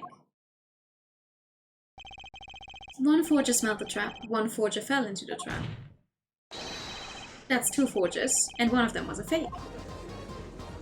Apollo, please say it in normal terms so people can understand. Jesus Christ. So you're telling us that Drew Misham, the victim, was a fake? Well, if he was the fake, who was the real forger? You better not be claiming there was some kind of switcheroo. I'm afraid you're going to have to back up your story. Mr. Justice, show us just who the real Drew Misham was. If Drew Misham wasn't the real forger, there's only one other person it could have been. Understood, Your Honor. Forger Drew Misham was himself a forgery. The real forger was his daughter. Take that! There can be only one explanation, really. The real identity of the forger known as Drew Misham is none other than his only daughter, Vera Misham.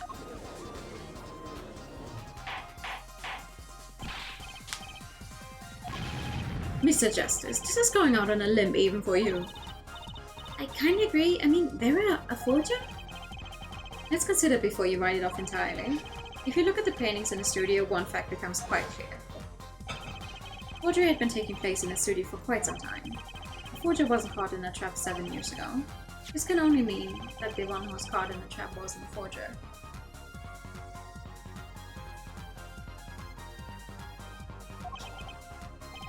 Well, actually, that does make a certain kind of sense. One more thing, only 2 sets of fingerprints were found in the forger's studio.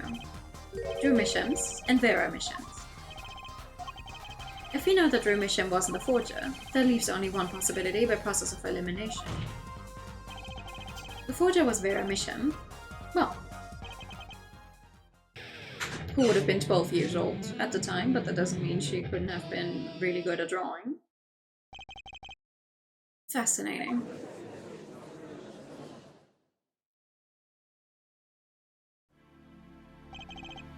Vera Misham. You've been paying attention to the trial so far. Let's just ask her and be done with it, shall we? Who are you? Who's the forger, Drew Misham?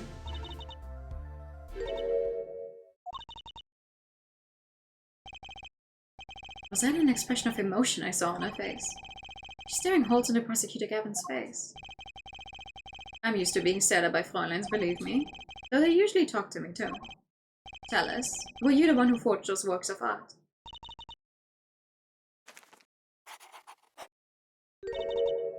Yes. So the forger Drew Misham was you?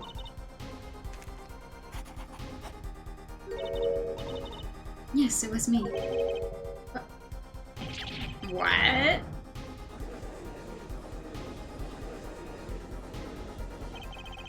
The code was in an uproar and it wasn't coming down. We had to break for a 10-minute recess. Ah, to be continued, yeah. See, that's exactly what I wanted. Perfect place to stop at one of one of the bigger cliffhangers I could have stopped this on. Tee hee hee hee. No. Go back.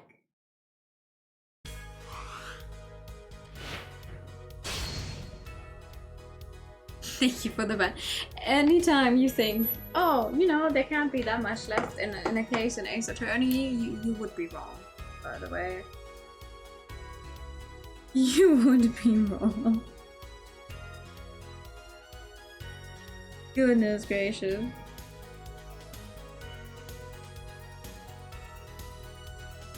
Anyway.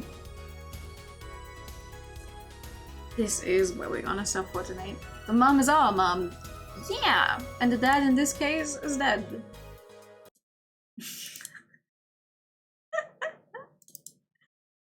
No, we'll stop here for tonight. Because this case is only getting started. Like, honestly, most of the stuff with Brushel is just annoying as all hell until it really gets started. And we haven't even gotten started. We'll do that next time. For now though, I'm gonna send you guys over to Sunny, who's currently playing Final Fantasy VII and on day 6 of her new model debutante. So I think that would be a nice thing to visit. Let's see. Here's the right message. For now though, have a very, very good night. Thank you so much for coming by. I'll see you all soon. I'm not finding all of my buttons. There we go. Have a good night. Bye bye. Bye bye bye.